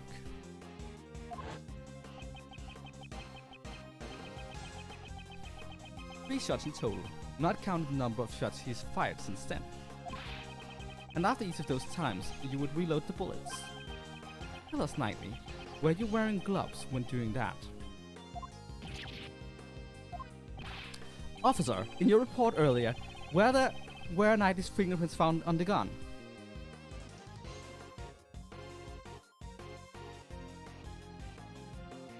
Oh yeah, it was like, that blew me away when I just saw him. Was like, oh, the killer! Like the stakes just went through the roof. Also, I'm gonna admit, like the original, like his role in the second game, like the killer specifically. Great moment, all, but we don't really see his competence. Like most of the things the killer does, that game happens off screen. But here we get like a flashback with an entire image of the killer just grabbing Knightley's neck like that, and it just looks epic. It's like really great use of the killer, to be honest. And again, it's the whole show don't tell thing, showing what the killer is like when he's doing a hit job. That's fantastic. Also the way he also just like gives no shits and just grabs Knightley and is like, "You remember me? I have a knife for your throat." He's like, the killer is fantastic in this case. Like, legit, amazing. Interesting enough, I don't consider the killer one of the Ace Attorney antagonists. For some reason, he's like a bad guy, but he's kind of like doing his own thing. Same goes for Sir Handoken, to be honest.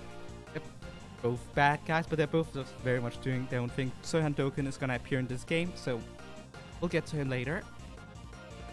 Officer, in your report earlier, where were Knightley's fingerprints found on the gun? Sir, the prints weren't just found on the outside of the gun. If all you did was handle the evidence, why would your fingerprints be on the bullets? That's, With this, it has been proven that you switched the guns. The gun which fired the bullet that took the victim's life. It belongs to you, Horace Knightley. You are the one who stole Rook's life. You are the true assassin. I'm Tisk, tisk, tisk, Knightley. Checkmate. I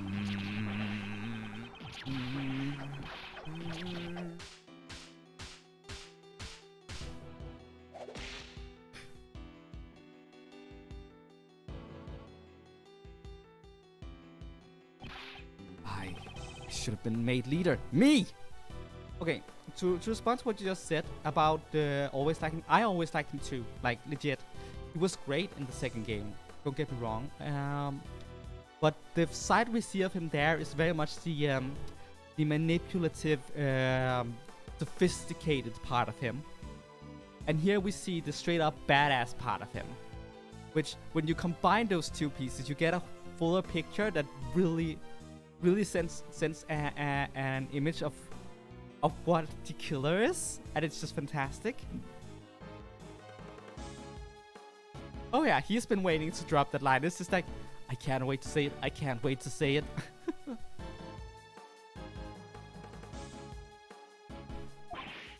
Rook, that piece of scum. If it hadn't been for him, I would have complete control over everybody. My assassination plan, it was perfect. My plan was perfect.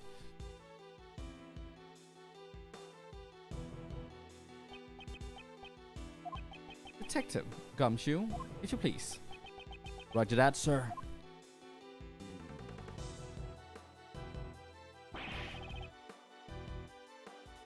Very much agreed. Yeah, the killer is definitely one of my favorite characters as well. He's just... But to be fair, Ace Attorney has so many fantastic characters, especially in this game. Like Raymond Shields, Sirhan Doken, Simon Keyes, Justine Courtney, Sebastian the Best, Horace Knightley. All fantastic characters. And it's too bad that they're all just exclusive to this game. Edgeworth! This game isn't over yet. You hear me? I. That's enough. The rest of this game will continue in the courtroom. Damn it. Damn you.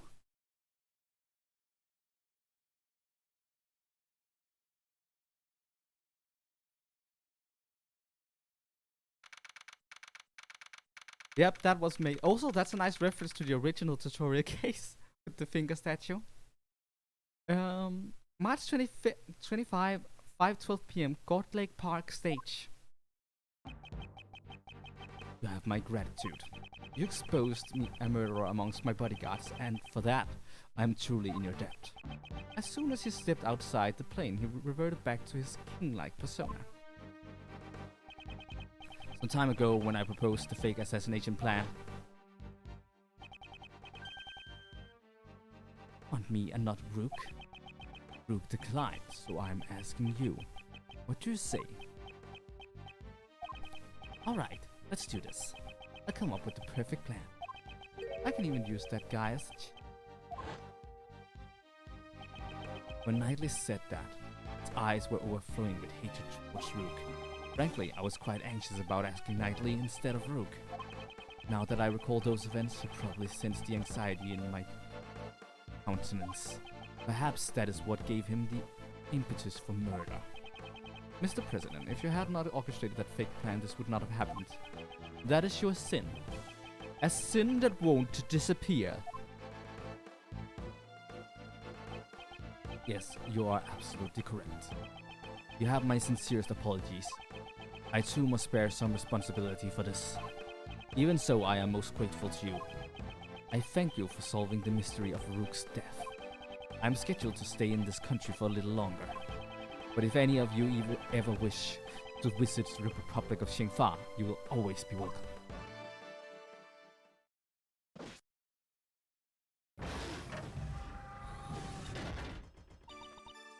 Oh lordy, thank you. I'm so happy for you, Nicole. You're set up as the suspect for the murder. Still, your involvement with the fake assassination plan remains a fact. You will have to submit to the police questioning later. You should know that there is still a possibility you may be charged with some crime. Yeah, I know. Sorry about all that. I understand you want to catch a scoop, but there is a line that should not be crossed. I hear ya. I promise to reflect on this. We did it, Mr. Edgeworth. That was awesome. Prosecutor Edgeworth solves presidential assassination attempt. It's gonna be big news. Big news? Nicole is also fantastic. Even if I didn't list her with the original set of characters, like, Nicole is amazing. Mr. Prosecutor, would you mind telling us how you feel about solving this case? Certainly, quick change of attitude. No comment. Aw, don't be so ornery. The reason is because this case is not yet over yet. Oh, not over? What do you mean, sir? What shows that this case is not over yet? Take that! Killer's card. The killer still hasn't carried out his request. You mean killing the president? I hope this doesn't turn into a larger incident. An assassination attempt on the president of Shengfa. News of this incident spread across the entire country. Mass media also hounded me as I began to prepare for the trial of Horace Knightley. Everyone had seen the news and everyone was talking about it. However, amidst the commotion, nobody noticed that the game had only just begun. What do you mean only just begun? Just begun? We've been streaming for 3.5 hours.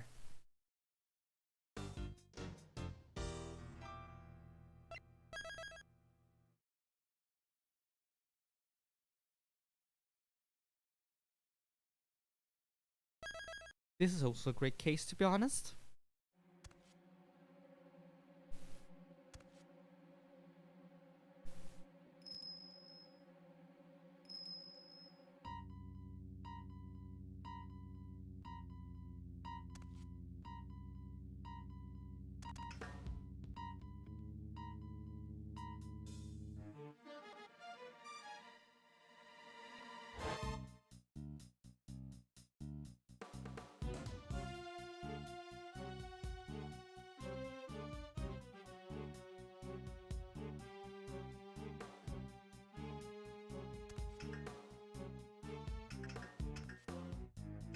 Yeah, they're long, but they're not dragged out, which is very important. Like, there are some Ace Attorney cases that are very long, but also feels dragged out, unnecessarily dragged out. Investigations 2, however, they are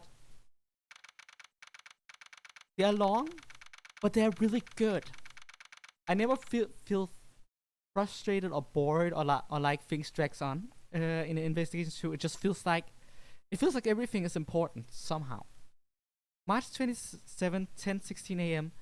Center Visitors Room. It's not coming. Not coming, sir. How long does he intend to keep us waiting? Now, Mr. Edgeworth. There's no need to get your have it in a twist. Ethan Rook's murder. 2 days after the incident, we visited the detention center. Naturally, we were hoping to meet with the defendant, Horace Knightley. Trial was set to begin the next day, with me serving as the prosecutor. Still, he is rather late. You there, do you know what's going on? It's certainly strange. I'll try calling him one more time. It's terrible!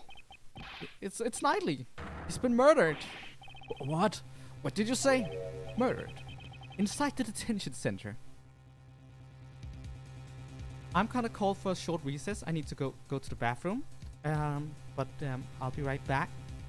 It happens. I've been streaming 3.5 hours.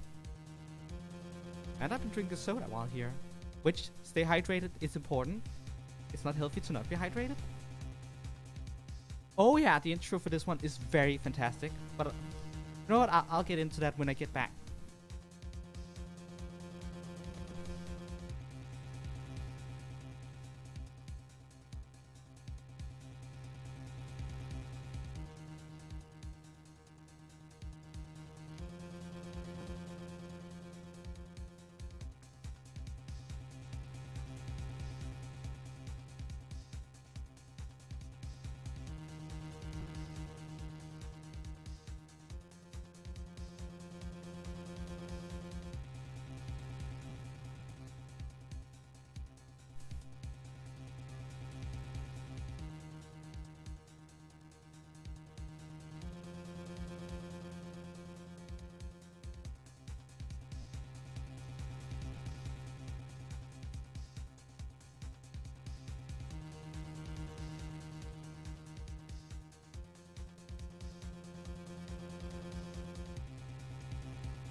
Sorry if that got loud. Didn't mean to bump the microphone.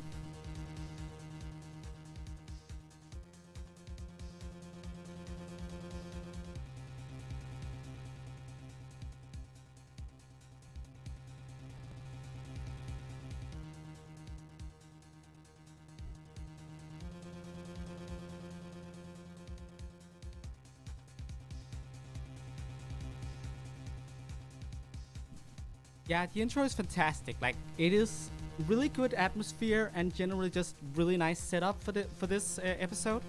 And I love the use of the bell and the dog and just oof, there's oomph in that.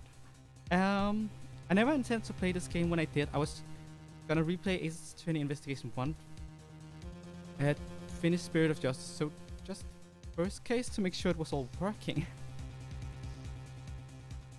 I was only going to watch the intro of Case 2 to get an idea of what happened and finish the game later, but then this happened and I'm like, first of all, well done game, didn't expect that per second. No, I'm getting to the bottom of this right. That meme from what's called Big Bang Theory, I don't need sleep, I need answers, pretty much applies to this. And yes, thank you. I am glad to be back. Let's dive into this. Mr. Edgeworth, let's check it out. You there, take us to the crime scene, post haste. Yes, sir. That is not in his cell. I thought he was being held here. What are you doing, sir? This way. Where are you taking us, pal? Through this door is the... Oh, it's the prison. Prison? Then what were a small room back there? Those cells we just passed are part of the detention center. They're used for holding suspects temporarily while they await their trial. What lies ahead is a facility that serves a completely different purpose. This is where the criminals who have been declared guilty serve their sentence, pal. It's the one place where a great thief does not want to end up, Kay. Until 6 in the morning. Oh wow. Well, I can totally understand that though. I'm opening the door now. Please follow me.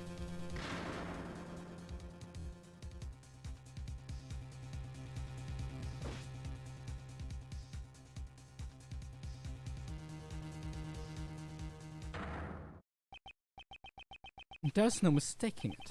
Knightley's dead. Moreover, he was murdered inside the prison walls. How exactly did this happen?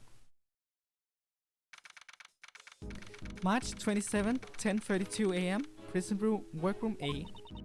I can't believe something like this would happen to Mr. Knightley. Yes, I can't believe it either. But the scene you see before you is unmistakably reality. Besides, wasn't Mr. Knightley supposed to be in the detention center? Indeed he was. Knightley hadn't had his trial yet. Before a suspect is found guilty, they are detained in the detention center's holding cell. They only enter the prison after they have received a guilty verdict. Knightley should not have been moved in here. Do you think he passed through those giant doors that we went through earlier, sir? Huge metal doors and a long passageway separate the prison and detention center. As a suspect, Knightley wouldn't have been able to pass through.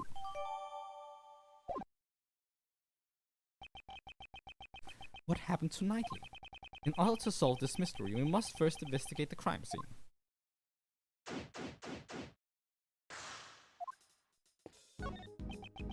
Horace Knightley, murdered right before his trial.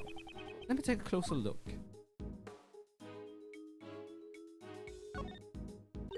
Oh. What's this?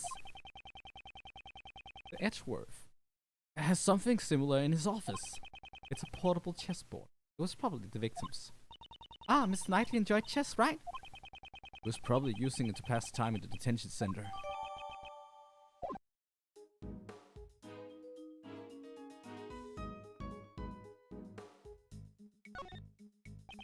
There's a rubber glove. Yes, there's no mistake, it's a rubber glove. How come there's only one? Let me take a closer look. covered in mud, up to the wrist. Maybe someone was playing with a mud in the prison? I want to get in on the action too. Do it on your own time when we're not investigating a case.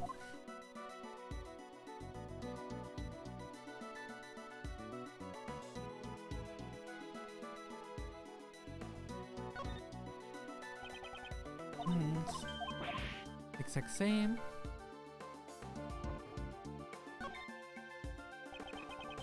Fingers of the glove are covered in blood. This glove was dropped after the pool of blood formed. Why is that? If it was on the floor before the pool of blood was formed, the blood would have formed an outline around the glove.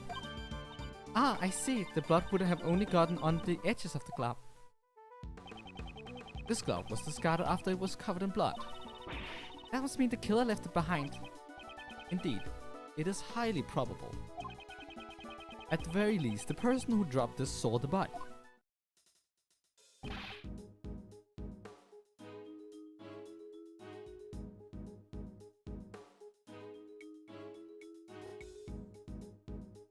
I like how the game subverts expectations. In both the original and the fantasy, he has a voiced objection like he feels like it's going to be a big deal. Especially with his lines at the end of case 1. And then this yeah, it's very true. He has a very objection. He sounds like it's going to be a big deal, but now he's gone. Oh well. You there. What is it, sir? Do you recognize this glove? Yes, sir. The inmates use these for prison labor. That's odd. Rubber gloves are usually kept in the inmates' rooms. They are strictly regulated, so you can't just take them out. Indeed, there are no signs of any other rubber gloves in this room. There's so much going on with this particular part of the game. Like, there's so much to investigate on this screen alone. Oh, this blood from his snake has stained his brace bright red. The cause of death was most likely from his neck wound. He probably died instantaneously. Couldn't even cry out in pain. There are small bumps on his head. Are these bruises? Maybe after he was stabbed in the neck, he fell back and hit his head. I wonder. At this point in time, there are too many unknowns. Kay, do you have your digital camera with you? I'd like the detective to take a photo of the body. Would you let him borrow it? Sure thing. Here, Gami. Thanks, pal. Alright, I'm taking the picture, sir. Still, he's wearing some awfully dirty clothes. There appears to be a dirt stains in several places. He's wearing those clothes even though they're dirty. Just like me, sir. Detective, I hope you realize that not everyone shares your lack of hygiene.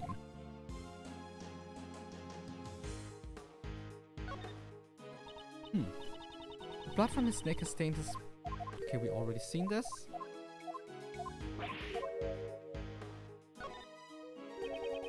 It's covered with a dirty sheet. There's a rope on the top of the sheet. Was likely tied up with this rope. Let's take a look under the sheet. We might be able to find something.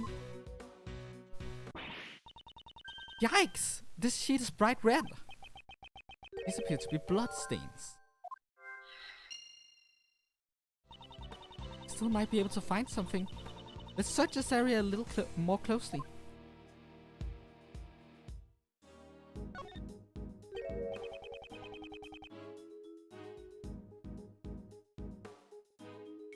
Actually,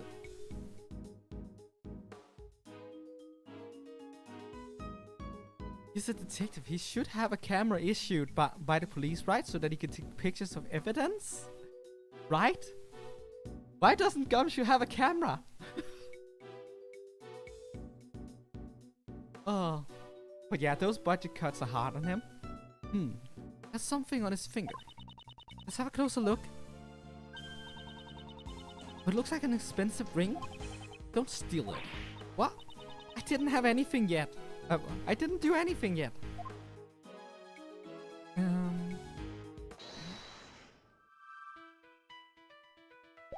Okay, we only have one thing so far.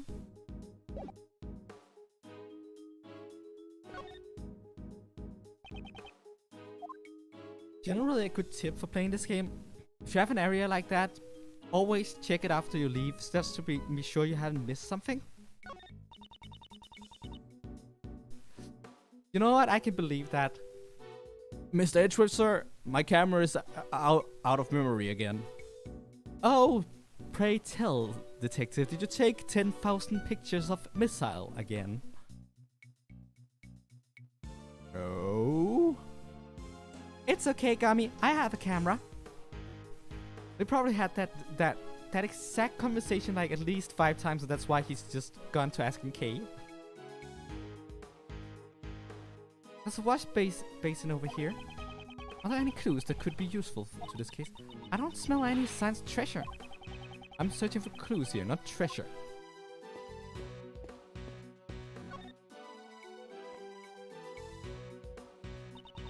We won't rest until we've stolen every suspicious looking nook and cranny.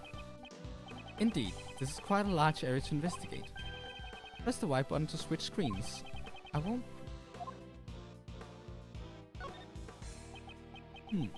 It's a pulley. Is that used for prison labor too? It looks like it.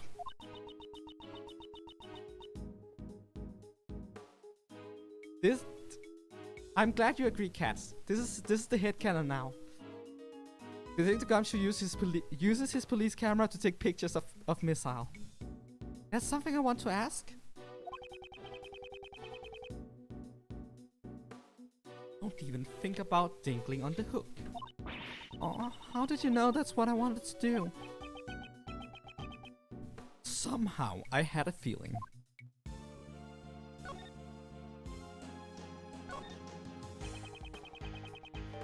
Those are some colorful sheets. And look, Francisca left something behind too. It's weird to see her whip without her around. They're the most eye-catching thing in this room. They don't fit in with the prison. There's a whip placed on top of the sheets. It reminds me of that whip lady. Maybe she left her whip here. I make the joke. Then the game is like, I want to make that joke too. Wow. I doubt she'd ever leave her whip behind. And there was a rope near the body as well. By the way, my special talent. If it's about rope escapes, there's no need for that now. Aww. Does she want to show it off that badly? It's a pulley. We already had this discussion.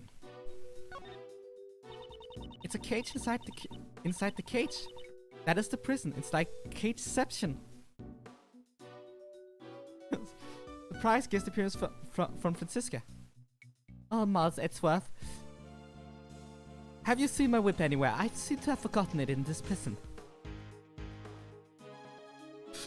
I forgot the game did that too. I believe the correct term is a prison cell. They're the same thing. You need to look more at the essence of things. Actually, it's more important to get to the correct information.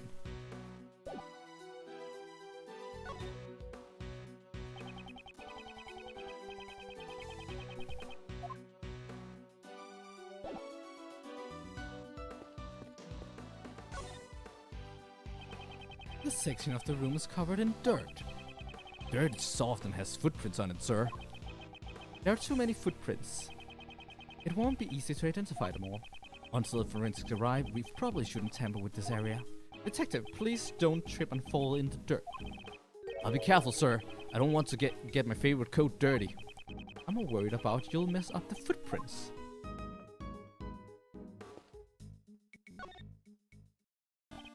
Yes, sir. Was arrested on the afternoon of the 25th and was killed on the morning of the 27th. I never expected the criminal to become the victim, sir. Yes, it doesn't leave a good taste in your mouth. Maybe the killer killed Knightley? Couldn't let anyone who had seen his true identity live. Or something like that. Are you talking about Shelley the killer? If he was the killer, then he would have left his calling card behind. Besides, didn't we also see his true identity as well? That's right, and we're still alive, sir.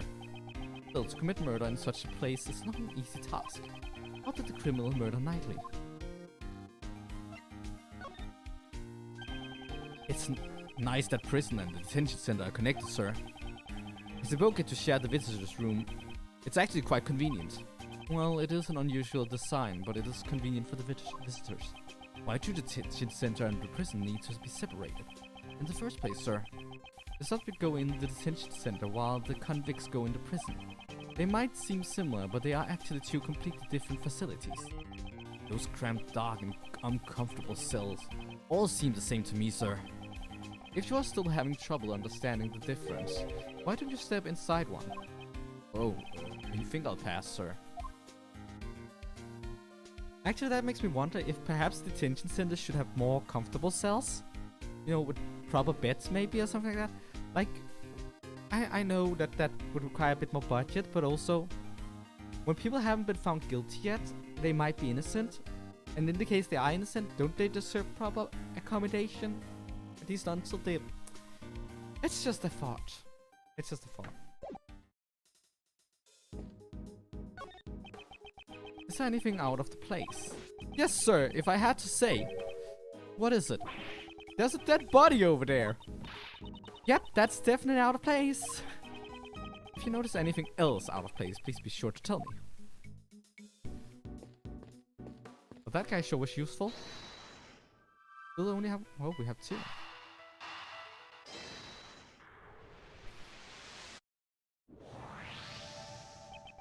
Sheets stacked over here have a very distinctive pattern. It's the same as the bloodstained sheet. That's right, Kay. Don't steal my lines like that. Mr. Edgeworth, you shouldn't get caught off guard like that. I'll never lose my edge as the great thief. I thought she was on a hiatus. Well, we collected quite a bit of evidence. With the three of us here, it's a piece of cake, right, Gummy? That's right, pal. We're the invincible trio. It's too early to start celebrating. There's still something we haven't found yet.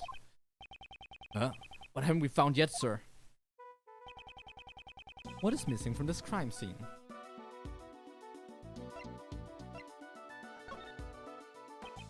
The murder weapon that took that victim's life has not been found yet. Oh, now that you mention it, you're absolutely right, sir. Detective, get your act together. Isn't that the most basic of basics? I'm sorry, sir. Don't worry about it, Gummy. I didn't notice it either. That's not much of a consolation. In this prison, dangerous objects that could be used as weapons are strictly regulated. It'll be quite dangerous if the inmates got their hands on them. Obtaining a murder weapon and carrying it around is not an easy task. I see, you have a point. What was the murder weapon, and where did it go? That could be the key to solving this case. There are visitors here already. Oh.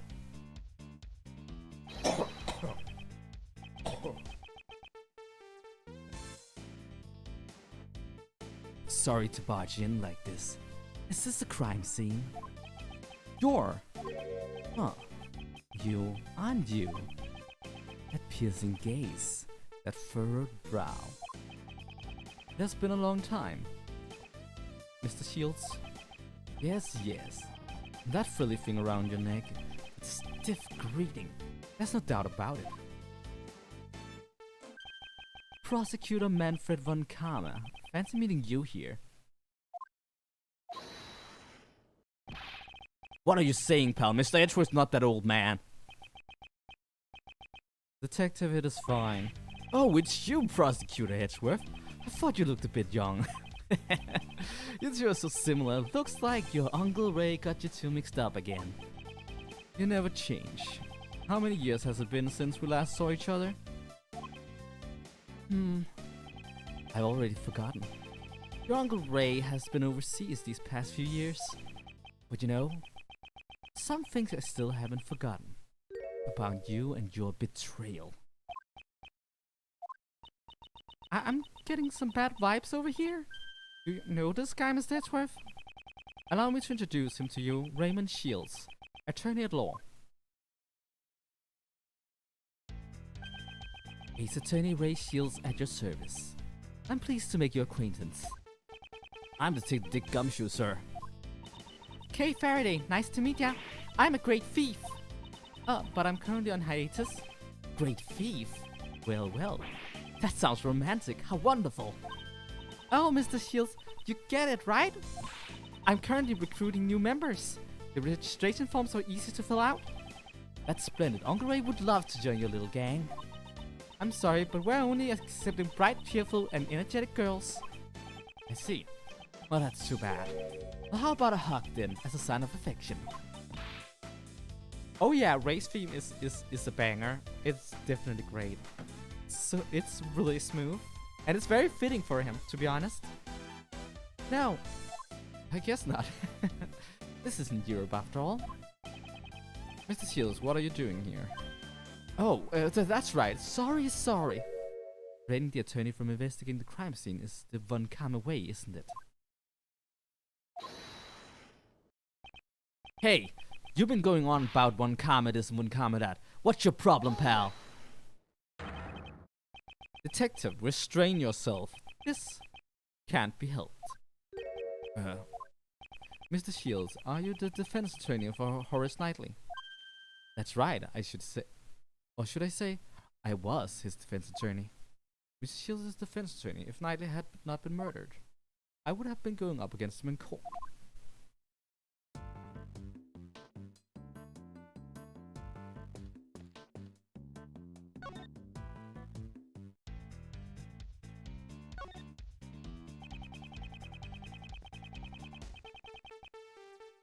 Since you received the request to represent the victim, that must mean... Yes, your Uncle Ray was supposed to meet with Knightley Boy. As was I. I planned to meet with him, but then we heard the report of the dead body. I even brought him a California roll. Mr. Shields, you can't bring food into the detention center. Oh, is that right? Well then, would you like it? No thanks. now I want sushi. California roll would be nice. Or maybe a crispy ebimaki. That sounds great. Still, to think that Prosecutor Edgeworth actually meets with the defendants. All defendants are guilty. Wasn't that the Von Kamme way? That is a thing of the past. Is that right? So, you sure you don't want it? I told you I don't want it. Did you meet with Knightley? We met yesterday. He called me over as soon as Knightley Boy was arrested. He was being quite hostile, to be honest. Oh yeah, he mentioned you. He talked about how you interfered with his plans. He probably said some nasty things about me. Even if he hates me, I'm fine with it. Man, the two of us has a great time talking about you. Mr. Shields, you also talked about me? I frequent the visitor's room here quite often. It's been a while since I had such a good time. So you're a regular at the prison? Hey now, don't get the wrong idea.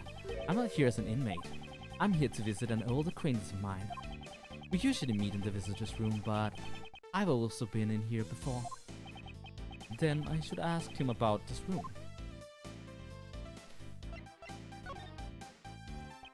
This room was where the body was found. Do you know anything about it?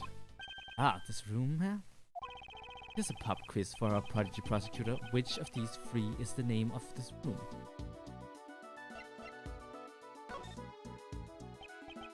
The entertainment room?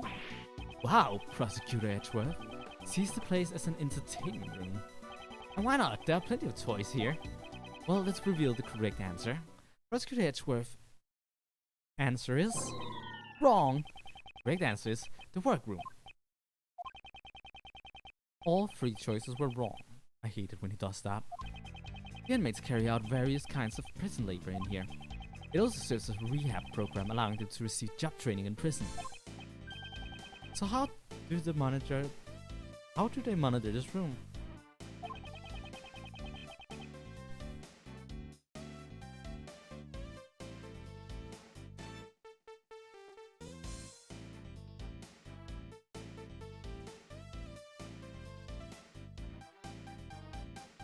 I'm sorry, I was listening to Ray's theme. It is great. I really like how the chords are played. But yeah, it's just nice. Who's in charge of the keys to the entrance? Prosecutor Edgeworth. Even your Uncle Ray doesn't have all the answers. Hey, you there, could you tell us? Yes, sir, this room doesn't use any locks and keys. Instead of locks, the doors are equipped with sensors. What do you mean by that? All of the prison inmates are wearing electronic bracelets. When a bracelet passes through the door, it activates the sensor and... wee-oo, wee-oo, wee-oo. An alarm will sound. Ray is very cheeky. I really love him. After a certain amount of time has passed, the bracelets will emit a painful shock. If the bracelets are tampered with, it will emit an electric shock 3 times more powerful. Oh, that's terrifying. It's to ensure that the inmates follow the rules, although it seems a bit harsh. That's why whenever an inmate goes through a door, a guard has to accompany them. And that's that. Did any of the inmates use this workroom today? In the past few days, no one has used this room, I'm sure of it. Not an inmate has entered this room today. If that's the case, it raises a contradiction with the crime scene. There's something in this crime scene that should not exist. I will use my powers of deduction and inspect the crime scene again.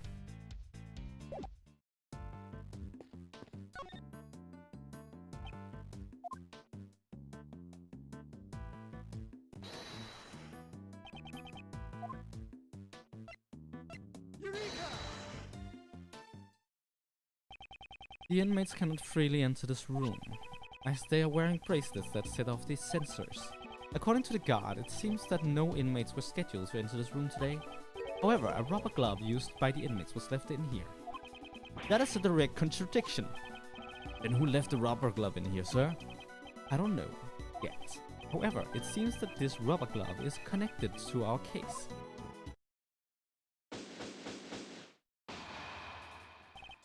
Guard, aside from the inmates and prison guard, does anyone else have access to this room? Well, it is a prison facility after all. Only inmates and prison guards come here. Mr. Shields. What are you saying? There are others that come in here. Aside from inmates and prison guards, there are certain things that can enter this room. Are you talking about them?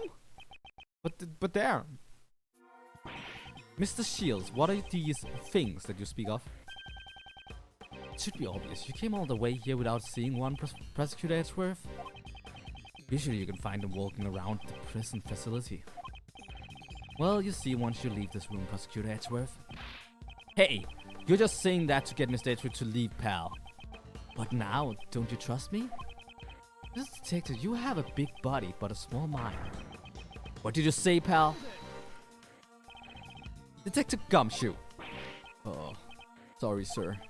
Come on, follow me. I'll show you what Uncle Ray has been talking about.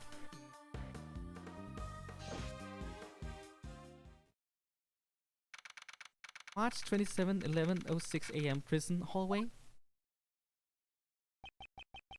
This place is a little different from your normal prison.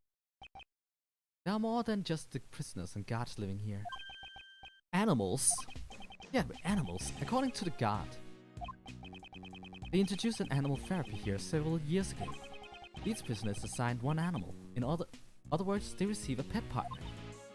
Huh, that seems kind of fun. Plus, learning to take care of their pet is a great qualification to have. Oh, so you mean that workroom? Yeah, that's where the prisoners practice taking care of their pets. Then the thing you mentioned that could enter the crime scene is... Right on, these animals. But that doesn't make any sense, pal. Why would an animal leave behind a rubber glove? Right. But the fact remains that they could have entered the crime scene. Mr. Edgeworth, can you please talk some sense into this man? Mr. Shields, are the animals allowed to go wherever they please? Most of the doors in this prison are fitted with sensors. Scissors not only sound an alarm in response to the prison's bracelets, they also respond to the animal's microchip and open the doors for them.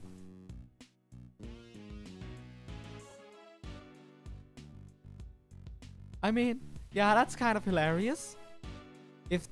I wonder if this is the prison that is used in all the games, because if it is, that's kind of silly. They also respond to the animal's microchip and open doors for them. Microchip? It's like a tiny machine embedded under the animal's skin. All takes a simple injection, psh, and then the microchip is inserted. Wow, that sounds painful. I've heard it's not that painful. But anyway, since the animals aren't criminals, they are allowed to move freely. How ironic. The ones with the most freedom in this prison are the animals. But still, they can't go out of the prison. The prison's entrance does have a sensor. Doesn't have a sensor. Oh. What's that? Is that a bell? What's that?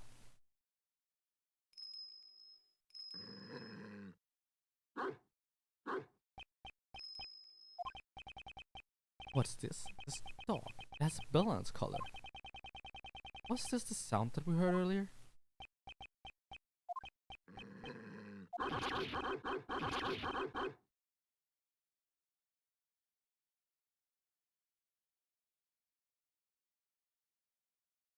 I mean, I wonder for how long that has the animal thing has stood on, because I'm kind of wondering if Dahlia Hawthorne had like a little canary or something like that in here. Mr. Edgeworth, why are you glaring at each other? Mustn't lose. Mr. Edgeworth, you're not good with dogs, are you, sir? I'll tame that dog myself. Here, boy. Here, boy.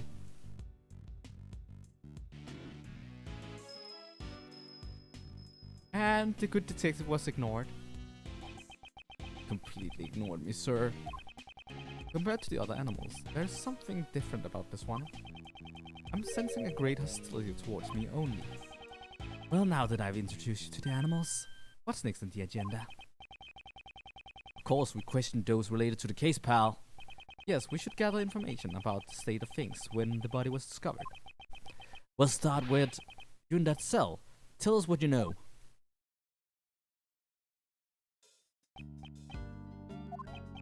He's completely ignoring me, sir. You there, do you know anything about the incident? Oh, he's scary. Don't be so cold. Come on, you can talk to us. Or how about an introductory hug? It's time. What was that? Sorry, was Uncle Ray's joke a little too much?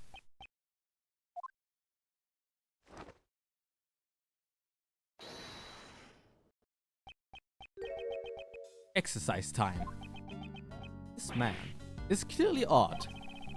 I need to get some answers from him. Your name is? Me? I'm prisoner number D259, J. Elbert.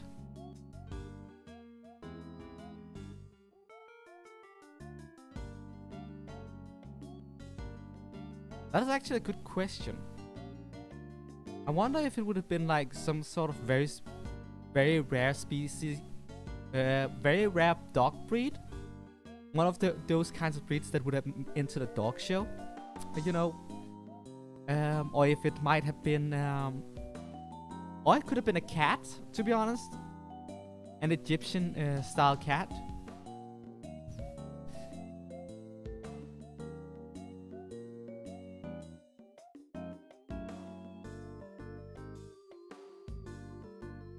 Oh yeah, the animations are fantastic in this game. I love all of them.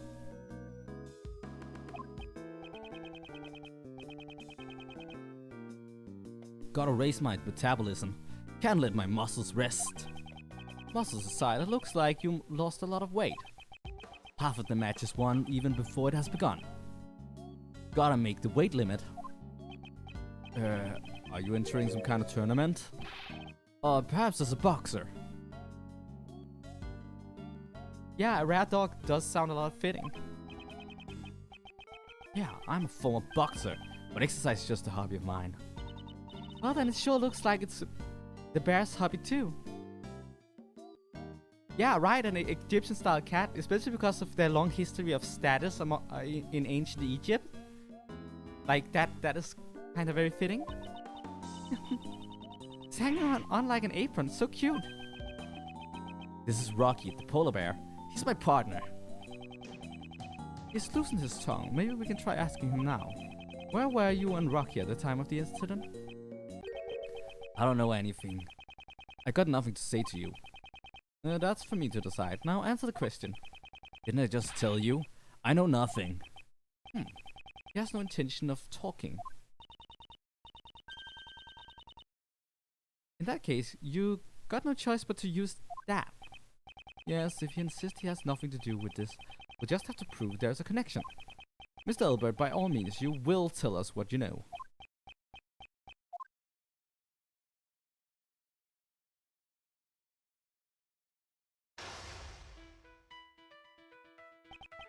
Now,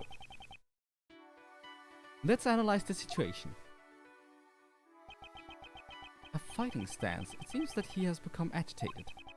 In these circumstances, a direct confrontation would be pointless. When my opponent becomes agitated, I should calmly wait and see. When I see an opening, I will not hold back. Now let's question him about his knowledge of the incident. To start with, I'll ask about his movements today. I'll have to tire him out before the sound of the bell.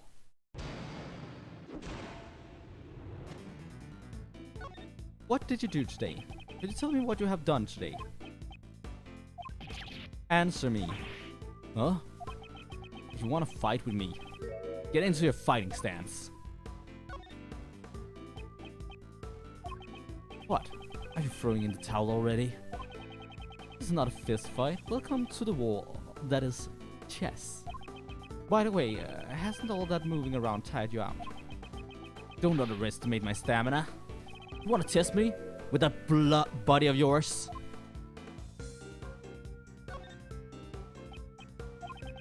I ain't tired at all. Well, first off, I held back in my training today. I just stayed quietly in my cell. Well, there's a point we didn't get to send the chess nerd character to the chess dimension. That's a very good point. We really should have had a chance to send Horace Knightley to the chess dimension. I honestly love the chess dimension joke that Jill Apocalypse did for his show. I'm gonna stick to it. This is the chess dimension. Edgeworth's real superpower is not logic. It's that he can summon a pocket dimension where chess rules all the natural laws. Quietly then, what's with all that sweat? Buzz off. That's all I've got to say. I'm getting a little tired.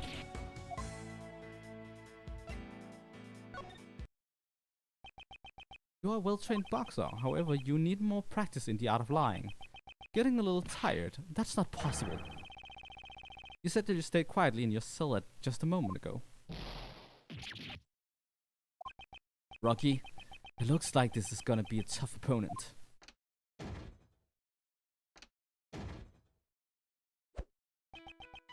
Man, it looks like he's still hiding something. Next, I'll ask him about the time of the incident. I do not need to use fists. My words alone are enough for a knockout. What were you doing at the time of the incident? Did you notice anything during the incident?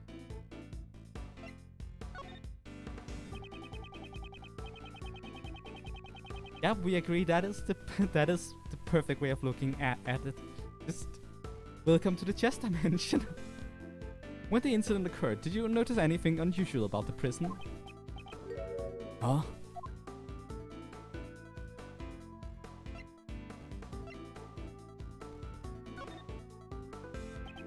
Haven't you realized it yet? I have you cornered. I made mistake. Happens.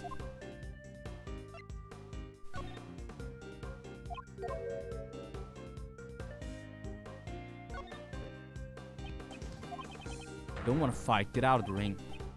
I was too passive. Oh, I made another mistake. That's fine.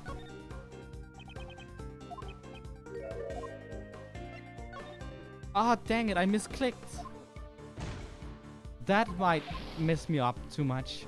I cannot make another mistake, and I am in a hurry. Fantastic.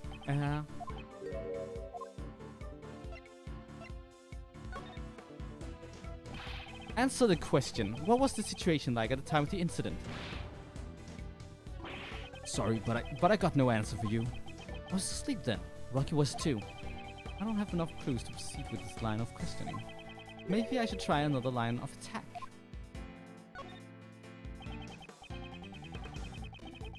Yeah, I really love logic chess. It's a lot of fun. You recall what we're doing at the time of the incident? Sleeping Rocky was too. This had happened just a few moments ago. You look wide awake to me.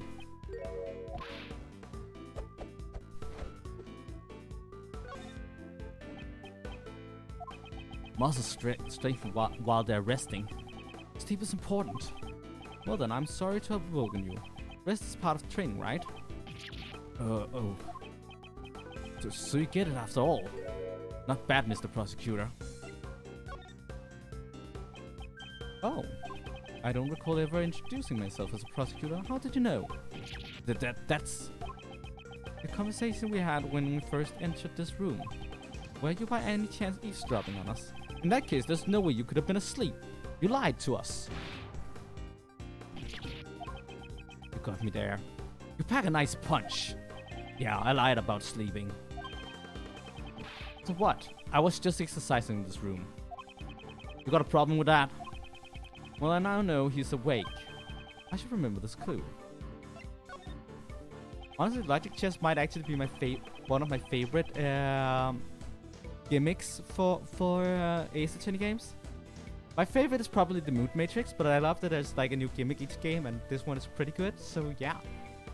When did it occur? Did you notice anything unusual about the prison? No. Answer the question. What was the situation like at the time of the incident? Sorry, but I got no answer for you. Was asleep then? Rocky was too. By using that clue. Stop telling such obvious lie. Didn't you admit it earlier? You were exercising. Looks like you just ate a counter. Your back's against the ropes, and there's no way out. Just confess already. Hey, quiet down a bit. If outsiders you make a racket, you'll frighten the animals again. And dang it. You're holding up my exercise. Get out of the ring. Shoot, I messed up. Yeah, the mood rake is really cool. I love how to use the emotions to find ways to work around what's called testimony. Psychological evaluations can be really important in investigations in general, and I think that Athena Sykes is a really good take on that. Plus, I like Athena Sykes as a character. She's great. Yeah, I think I had actually gotten through this thing if I hadn't misclicked that one time. I'm gonna up now. I have to stand my ground. Now let's try this again.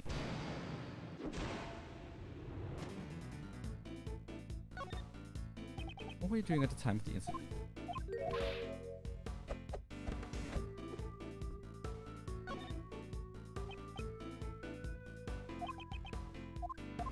Do this.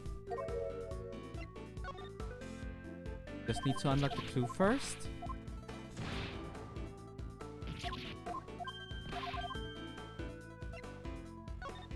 And move on to the next part.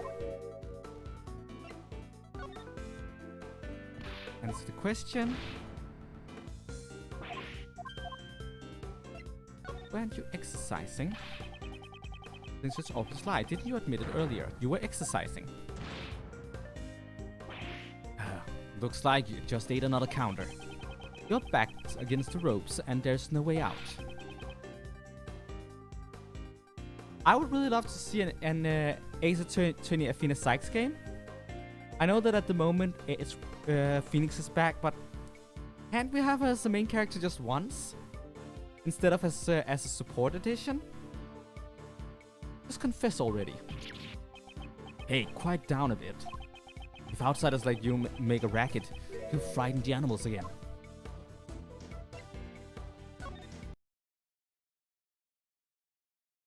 I was so close last time. You've been persistent, however, I'm afraid you're about to hit the mat. You said again just now that something happened earlier. To frighten the animals. Ah! Damn it! How could I have gotten sucker punched like that? Yeah, there was this great scream back then. It startled the animals. Dang, I would never have lost in a real ring. Checkmate.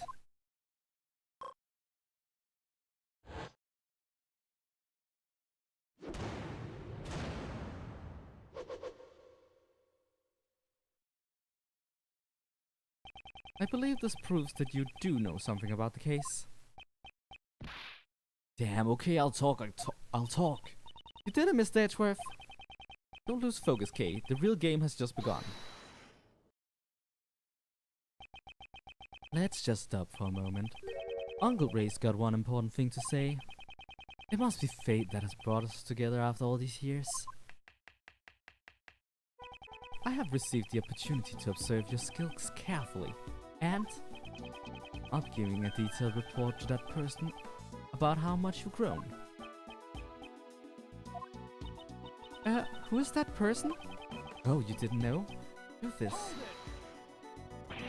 This doesn't concern Kay. She doesn't need to know.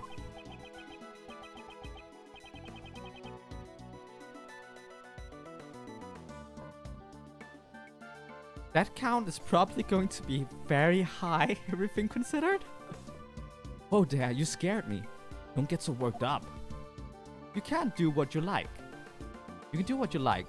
It doesn't matter to me.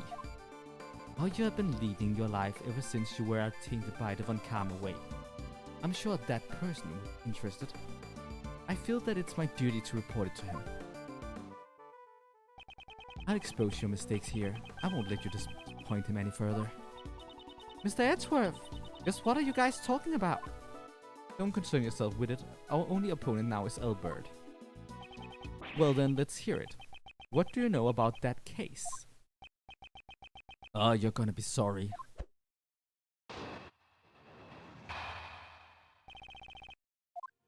Recreation time ended around 10 AM. Just as I counted to 2, I heard a voice shout out, "Arg! I've been stabbed!"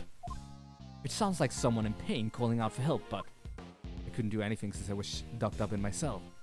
So I went back to my training. That's odd. You really weren't bothered by that shout. Even if I was, there was nothing I could do. Look out for number one before you look out for others. That's the basic rule in prison. Indeed, even if he wanted to take a look, he'd still be locked in his cell. Is that all that training equipment yours? You seem to have quite a collection. I get them from the supplier. Supplier? You can get just about anything if you put in an order. It's our secret shop. That's quite convenient. So if Uncle Ray wanted a cute girl, in that case you should order a book on how to give testimony. Because I'm going to knock you down for the count in one hit. You're gonna knock out me? Stop kidding around. Hey, don't ignore your Uncle Ray.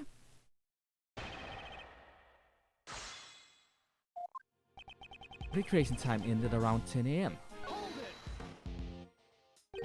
Recreation time. There are people from the outside who come here and sing and dance to entertain the people on the inside. That's great! That does sound like fun. And you participate in this event? There are a few opportunities to mingle with the outsiders. After recreation time ended, I returned to this room and went straight to my training. So what exactly does your training entail?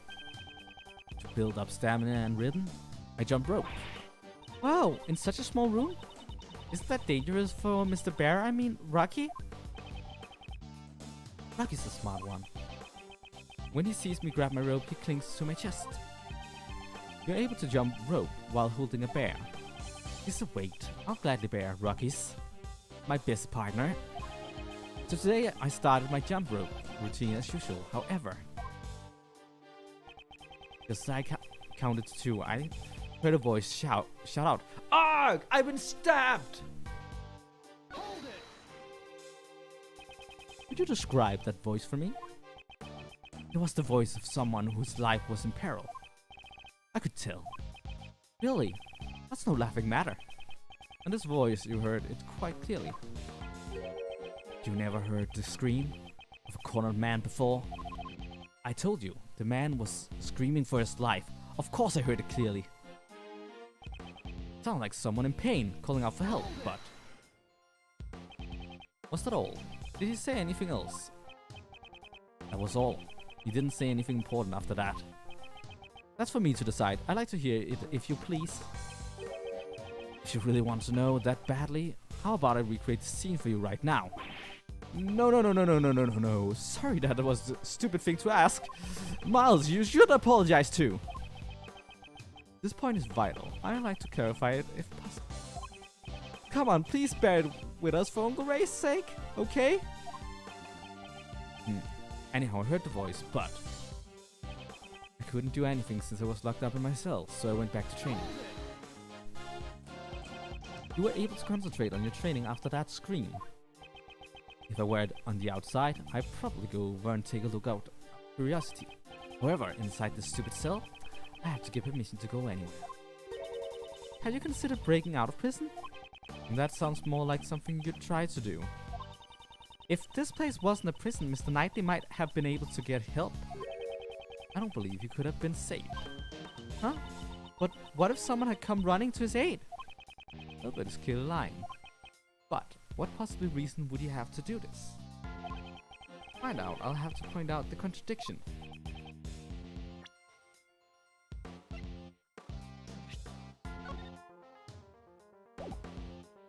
Everything?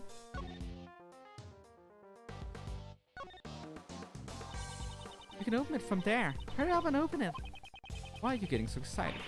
What are you saying? Doesn't everyone get excited when they're opening a box? I think that probably applies to you only.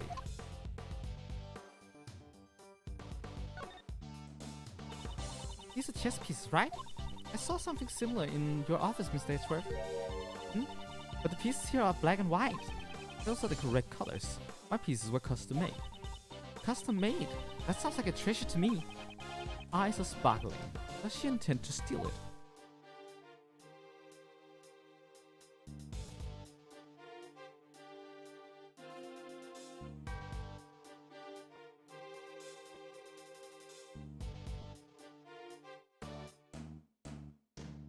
Nothing here for now.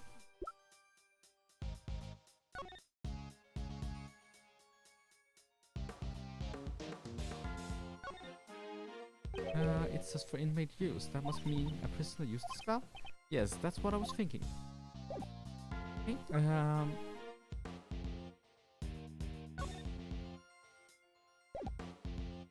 seeing...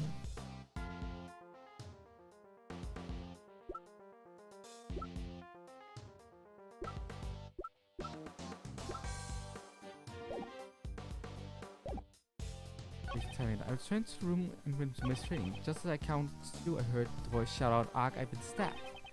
Sounded like someone in pain calling out for help. I couldn't do anything since I was locked up in my cell. I went back to my training.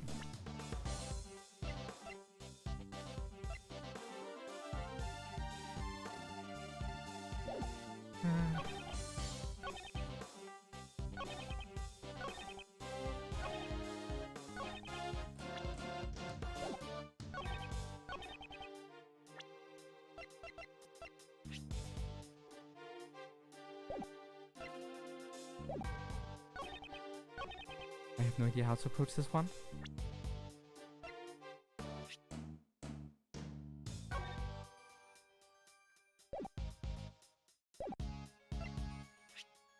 Found with the body, was it used to tap the victim? But packets inside workroom, very colorful.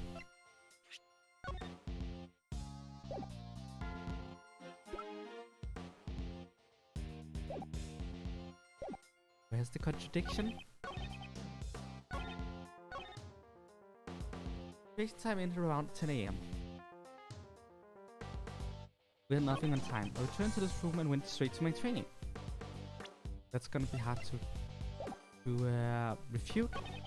Just as I counted two, I heard a voice shout out, "Arg, I've been stabbed."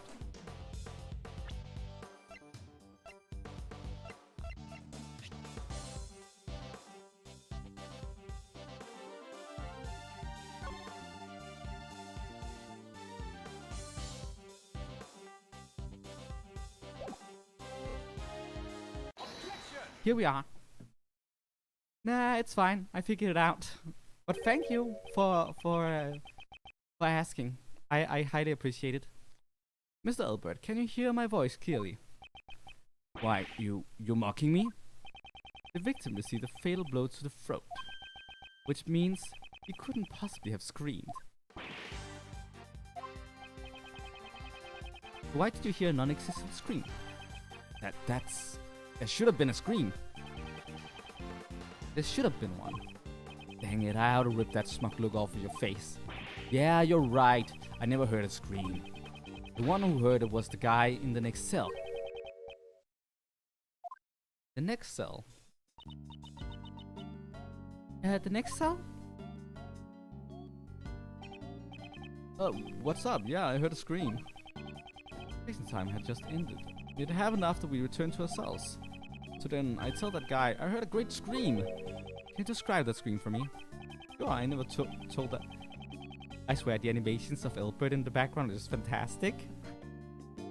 Sure, I never told that guy about contents of the scream though.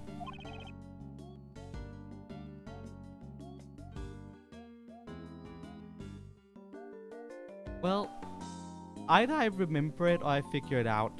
I'm not, like, I have a lot of experience with Ace Attorney games and it is a replay through, so, you know. Aye! Someone come quickly, a man spin! Something like that. It wasn't the victim, but rather it was the first person to discover the body who screamed. I see, that solves that mystery. So, there was nothing wrong with Mr. Albert's testimony? Is that really true, or is there still a problem with Albert's testimony? There's indeed a problem. Now in this case, a new problem has presented itself. Mr. Albert, why did you not hear the scream? It's not that he didn't hear the scream, sir. Hey you, why didn't you hear the scream, pal?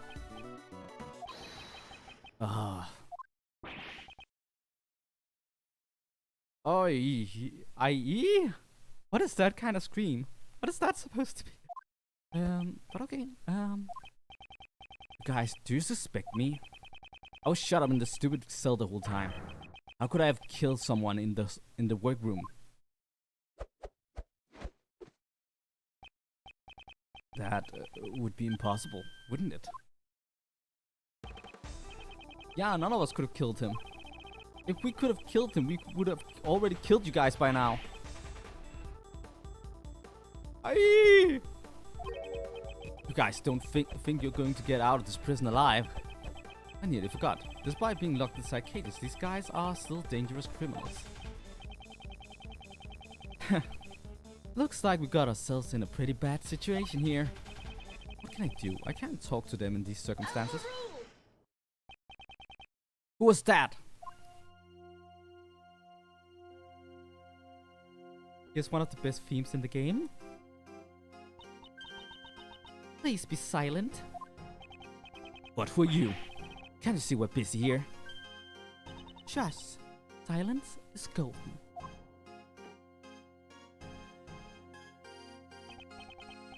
What the? Now your hands. You shall remain silent while under the judgment of the law. You should be thankful you get to live your life without the need of money. You are to receive the blessings of the goddess of the law.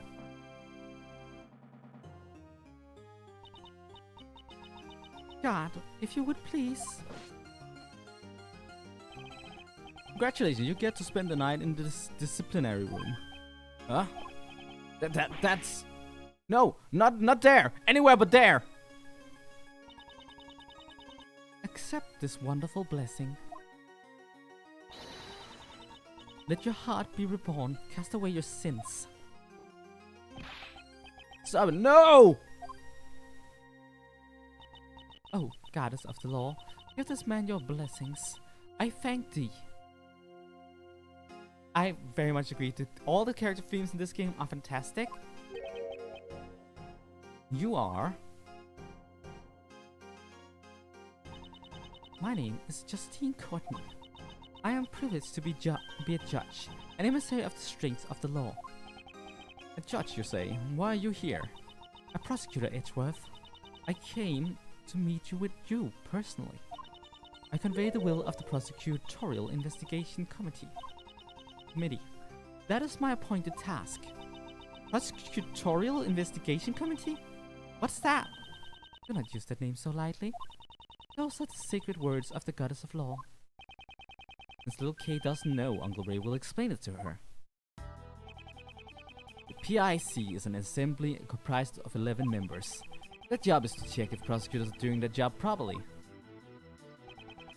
If I'm not mistaken, its members are elected from politicians and those of the legal profession. So I take it you are one of those members.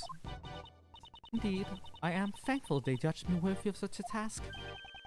I too am thankful that I was able to meet you here. How about a hug of thankfulness? The Prosecutorial Investigation Committee also shares deep ties with the Bar Association. Hey, I was just kidding. No need to make such a scary face. So your job is to find bad prosecutors and punish them? Well said. May you be blessed by the Goddess of Law. Our job is to remove problematic prosecutors from their cases. And so those people not fit to be prosecutors will be stripped of their prosecutor's badge. What business does this whatchamacallit committee have with Mr. Edgeworth, pal? We're in the middle of an investigation here.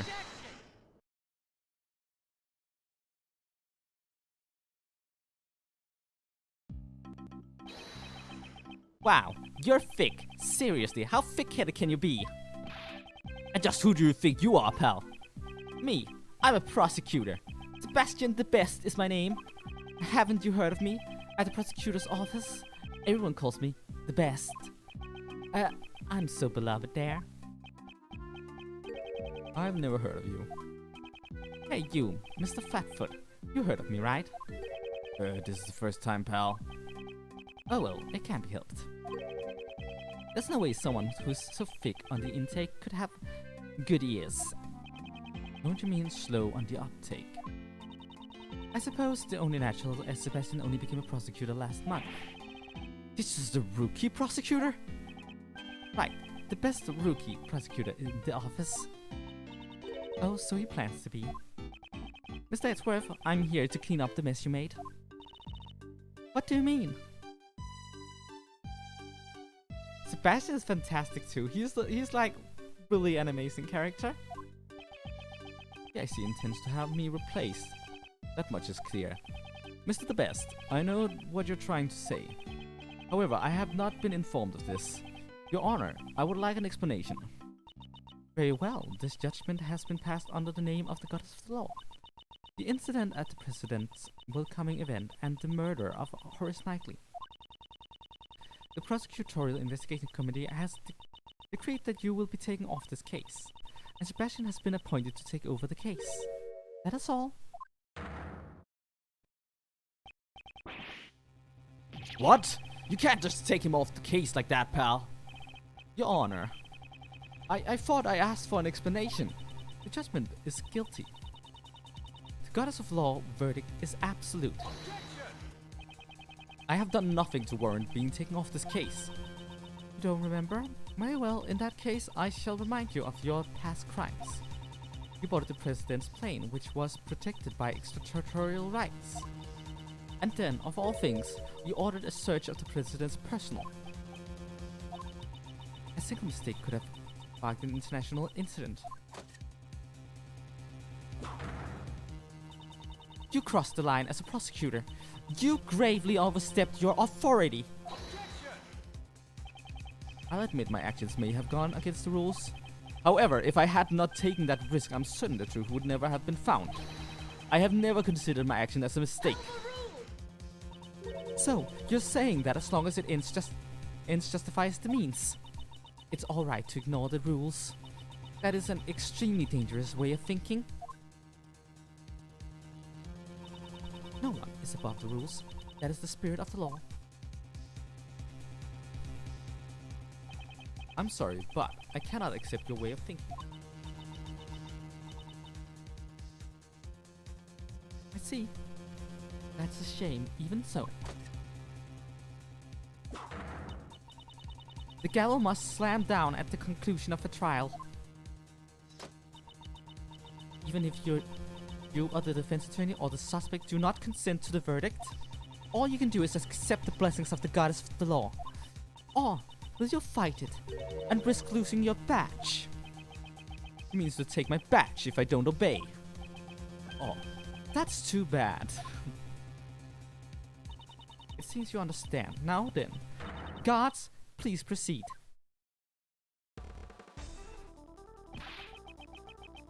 Hold it right there. Hey, what are you doing?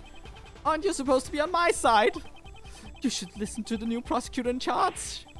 I don't want to work for you, pal. But isn't that the job of a flatfoot? We're at an overwhelming disadvantage here. Unless it is useless to resist any longer. Detective Gumshoe, you are now under Mr. The Best authority. But that's... Your Honor? Yes, what is it? This does not mean I have accepted your decision. We will meet again. Certainly, I look forward to that day. Let's go, Kay. Yeah. Wait, don't forget. I'll be reporting today's events to that person.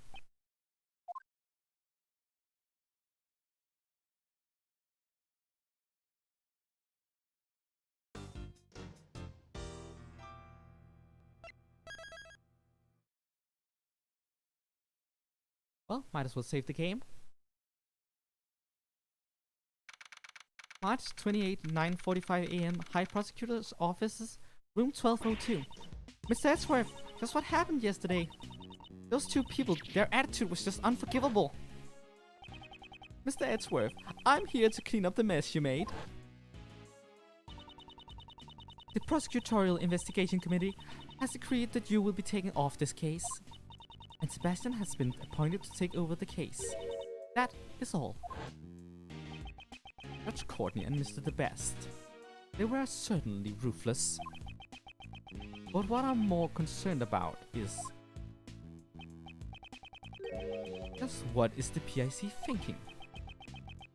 I'm worried about what they will do from here on. I have a bad feeling about this. Hey, Mr. Edgeworth, are you listening to me? Yes, I'm listening. You're not going to give up on this case, are you? No, I don't plan on backing down. Not with the current situation as it is. If I were to silently stand by, that would only validate their claims. But I no longer have investigation rights. What should I do now?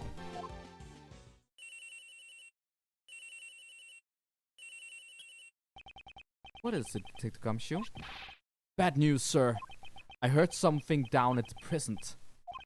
It sounds like they've already arrested the suspect in yesterday's case. What? Who is it? I don't know yet, sir. But if we don't go down to the detention center, we can ask. Let's get going, Mr. Edgeworth. Even if I can't investigate, meeting with the suspect should not be an issue. Alright, we're heading over to the detention center. Now. I'll also head over on the double, sir. Detective, won't that interfere with your job? I gotta investigate the scene of the crime anyway, so it should be okay, sir. Alright, we'll meet up with you there. Roger, sir. Let's go, Kay. Okay. March 28, 10:23 a.m. Detention Center, Visitors Room.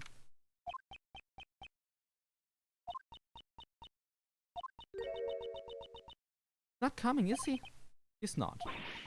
It's happening all over again. Don't joke about that. No way, I mean it. It's not happening. Yes, it's happening, alright. There's just someone here to talk to you. Hmm? That sounds like a pretty screechy voice, huh? No way, no way, no way! Don't be so stubborn. But aren't prosecutors like crazy scary or something? Always giving you a death glare? Pardon me, but would you happen to be the suspect? Oh! I knew it! Okay, why does this man seem so distraught? Well, because you're, you? That doesn't help me at all. Hello, Mr. Suspect. Would you mind talking to us for a little bit? Who are you? I'm Mr. Edgeworth's assistant, Kay Faraday. Well, it's just a part-time job. I'm just taking a vacation from a real job. I don't remember hiring you. This is Mr. Edgeworth. He's a prosecutor, but he's not as scary as he looks. So it's okay. How rude. Yep, adorable weirdo doofus time. I swear he is legit one of my favorite characters from the entire franchise. Really? Really? Really? Really. Ah! Anyway, can you tell us your name, Mr. Suspect? Yeah, I'm Simon Keys. Nice to meet you, Simon. You can just call me Kay. Kay? I am Miles Edgeworth, a prosecutor. I would appreciate a word with you. Please, it's for your own good, Simon. Really? Finally, it looks like we'll be able to get something out of him, thanks to Kay. First, I'd like you to tell me a little about yourself. No way, not that. I couldn't do that. Impossible. I'm not worthy. There's nothing interesting about me. Your occupation. No way, not that. It's no big deal, honest. Yeah, I'm just a regular employee. Good grief.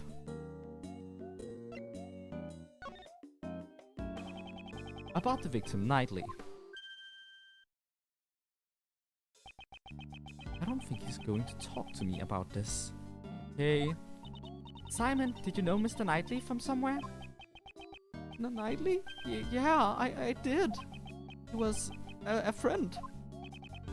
A friend? So, did he know that Knightley was arrested? You know that? Mr. Knightley was arrested? Yeah, I came to meet him. Well, he visited the detention center too. When was that? When did you visit him here? It was 2 days ago, in the afternoon. I received a call from the police, so I came over right away. The police? Why did you get a call from the police? It was a request from Knightley. He had a message for me. A message? Yeah, he wanted me to bring his pocket-sized chessboard. I retrieved it from his house and came here to give it to him. Did he say chessboard? I mean, yeah. Tell me about it. Tell me about yourself. Instant panic. Oh, honestly, Keys is a lovely character. But yeah. You say chessboard? Okay, stealing my thoughts. No, Mr. Edgeworth, it's just written on your face. I was just guessing from your facial expression. See, I can be a useful assistant, right? So, do you know what we need to do next? You bet. We gotta show that to Simon, right? Correct. Let's present it and see how he reacts.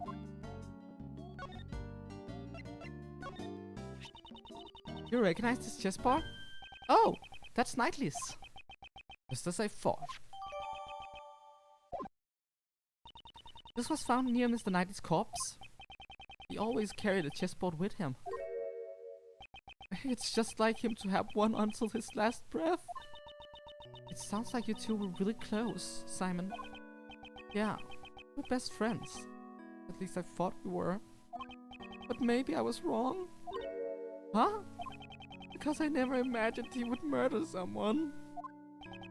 Having someone close to you turn out to be a murderer. Reality can be so cruel. It's not something most people can easily accept.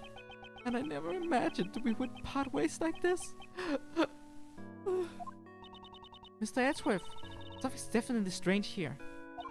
There's no way Simon could have killed Mr. Knightley. Indeed, I certainly can't see a motive at all.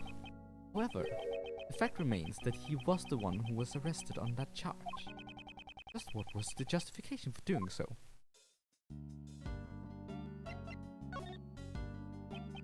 Why were you arrested? I guess he still won't respond to me. Well, I don't know. Looks like he's finally warming up to you. Phew. That's a great help. This morning, a police officer barged into my house. And before I knew it, he had brought me here. Was there a prosecutor accompanying him at the time? I remember a prosecutor called... Dumb? Dumb. Yeah, he was definitely dumb. The best or something was there too? So it was that rookie prosecutor. Then I guess the police haven't dragged you into questioning yet, huh? Are the police going to interrogate me? Yep, that's right, because you're the suspect. No way. Aren't detectives like crazy abusive or something? Always buzzing you around with their big bodies. Detective Gumshoe is on the scene. Ah! I knew it! Please don't beat me with your thick arms. I can't take it anymore. Someone called the police.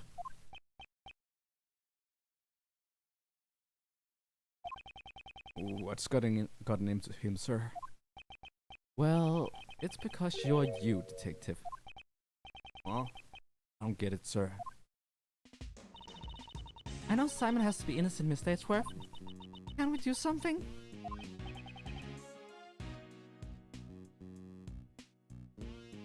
I mean... Sebastian. Simon Keyes. Yes? You're Mr. Knightley's best friend. You only just met with him 2 days ago, right? You say you didn't kill him. Are you certain about this? Yes, I am. I wouldn't harm a fly. I see. That's enough for me. I shall offer my assistance in proving your innocence. Oh? But what's the point in helping little old me? It's not just for you. This case, I have a personal stake in it as well. That's right, we gotta get back to those two from yesterday. Yeah, I'm fired up, sir. But I don't have any investigation rights at the moment. Since I won't be able to obtain information myself, your role is most vital. I'm sure we can rely on you to fill in any holes in the information we have. I mean, it's so on point. You're you, detective. Oh, I don't get it, sir. It's a great scene. Also just Simon being like, ah, call the police! Like, here's the police, Simon. Help us help you. That's all I ask. Ah, I just had an idea. Why don't you just borrow a defense attorney's badge, sir? Come on, there's no way Mr. Edgeworth could do that. This isn't the time to be joking around. But I wasn't joking. Helping the suspect is a defense attorney's job, pal. Jeez, don't worry about that. Doesn't matter what Mr. Edgeworth's job is. All we gotta do is find the real murderer. That is a nice nod to trials and tribulations, to be honest. Let's get moving. Okay, pal. I'm sure you understand, but if the investigation results prove that you are the murderer, no hard feelings, but I will show you no mercy. Ah! But you don't need to be scared. I believe in your story, at least for now. All you need to do is believe in us and wait patiently. There's nothing to fear. Now, if you'll excuse me, I must be off.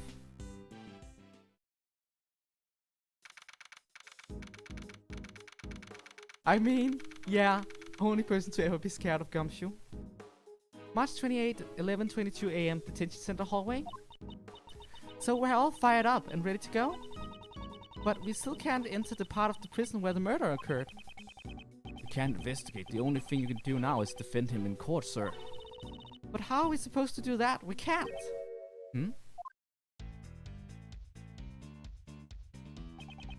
If it isn't Prosecutor Edgeworth and his merry gang, what are you guys doing here? Did you come here to harass Mr. Edgeworth again, pal? What are you talking about, big guy? Uncle Ray's just here to do his job. Your job? Oh yeah, you're a defense attorney, right? Okay. You're as beautiful as ever. I might start using that. Beautiful. It's an adorable pun. beautiful. I might not look like it, but your Uncle Ray is a hotshot defense attorney. I'm here to meet with a new client today. What was his name? Shy Monkeys or something like that? What, you mean Simon Keys? Oh, that's it, Kay. Looks like you know the deal.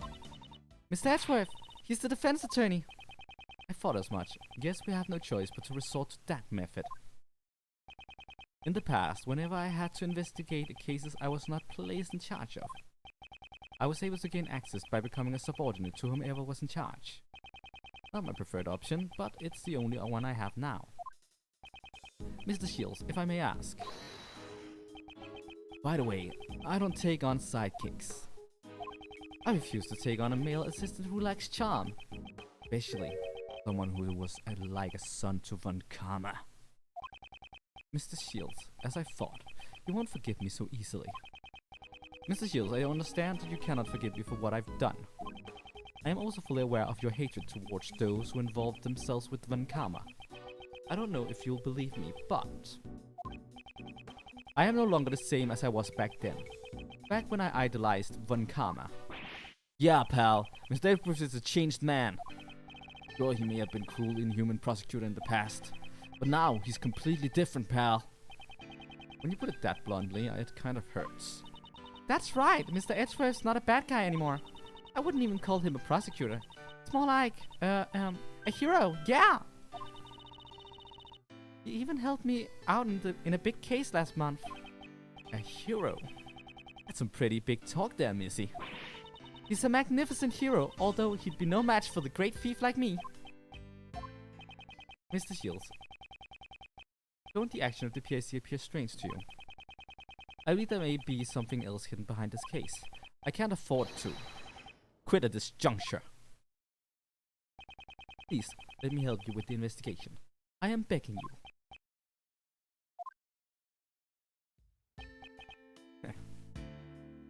I never expected you to grovel like this. It sure looks like you changed. Alright, and I'm kinda interested in the causes of all this. You're interested? In what changed me? If I had to say, it would probably be the courtroom itself. All the experiences I've had and all the people I met inside the courtroom. And perhaps reuniting with my old friends. I never expected you of all people to change. Who would have thought that you would lay upon your heart like that? I'm sure that man would be surprised as well. Yes, I can't turn you away. It may be long overdue, but allow me to properly reintroduce myself. If you'd be so kind as to read this. Edgeworth Law Officer's Raymond Shields, head attorney. Edgeworth? Mr. Shields was an assistant to my deceased father, Gregory Edgeworth. Really? Your father was a defense attorney? So that means that man Mr. Shields talked about is... Correct, my cutie little Kay. Prosecutor Edgeworth's old man. I never changed the name of the firm. It's my way of showing my appreciation for his help. Prosecutor Edgeworth. No wait, Miles. Uncle Ray doesn't fully trust you just yet. It may have been temporary, but the fact remains. You were once a disciple of Von Karma. You say that you changed, but you'll need to prove it to me with your actions. Even your old man would have wanted it this way. Yes, I understand. Alright, I'm getting tired of all this stuffy talk, so let's give it a rest and move on. For now, I'll make you my temporary assistant. How does that sound? I'm sorry to trouble you, but this outcome is kinda moving, yeah? Your prodigal son returning to work in his father's law firm. What about me? What about me? Of course, you can help too, Kay. Alrighty, thanks a lot, Mr. Shields. I mean, boss. Now then, let's get right to work. Let's see. First off, what do you think we should do, Miles? That's right. I had some unfinished business yesterday. So it wasn't the victim. Rather, it was the first person to discover the body who screamed. Why don't we find them and listen to what they have to say? Yeah, that's it. Uncle Ray thinks so too. Upbeat as always. Okay, with that decided, Let's hurry up and grill him. So what am I supposed to do? Detectives can't help defense attorneys. I can't just leave him be. Detective, I will give you a special assignment. I want you to assist Mr. Best in his investigation and follow his orders.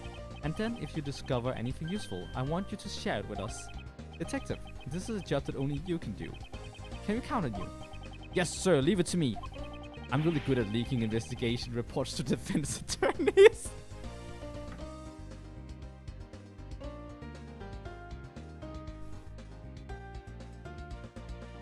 I'm sorry, it's just... I mean, he's not wrong. Oh. I mean... Oh. Normally that would be a problem for me, but it may come in handy this time.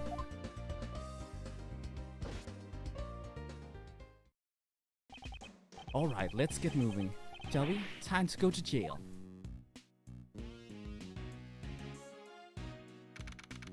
March 28, 11:50 a.m. prison hallway. And I think this is where we're ending it for today.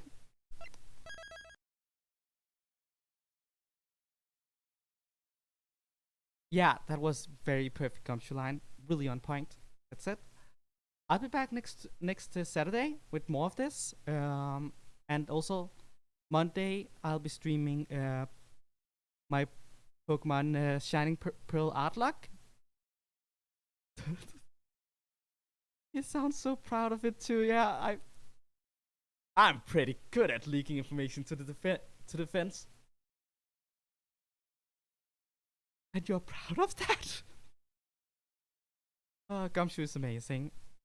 Anyways, that Monday I'll be streaming my Shining Pearl playthrough, and next Saturday I will be continuing on the prosecutor's path. And until then, thank you all so much for watching. I hope you had fun on that. I guess I'll be spawning out. Bye!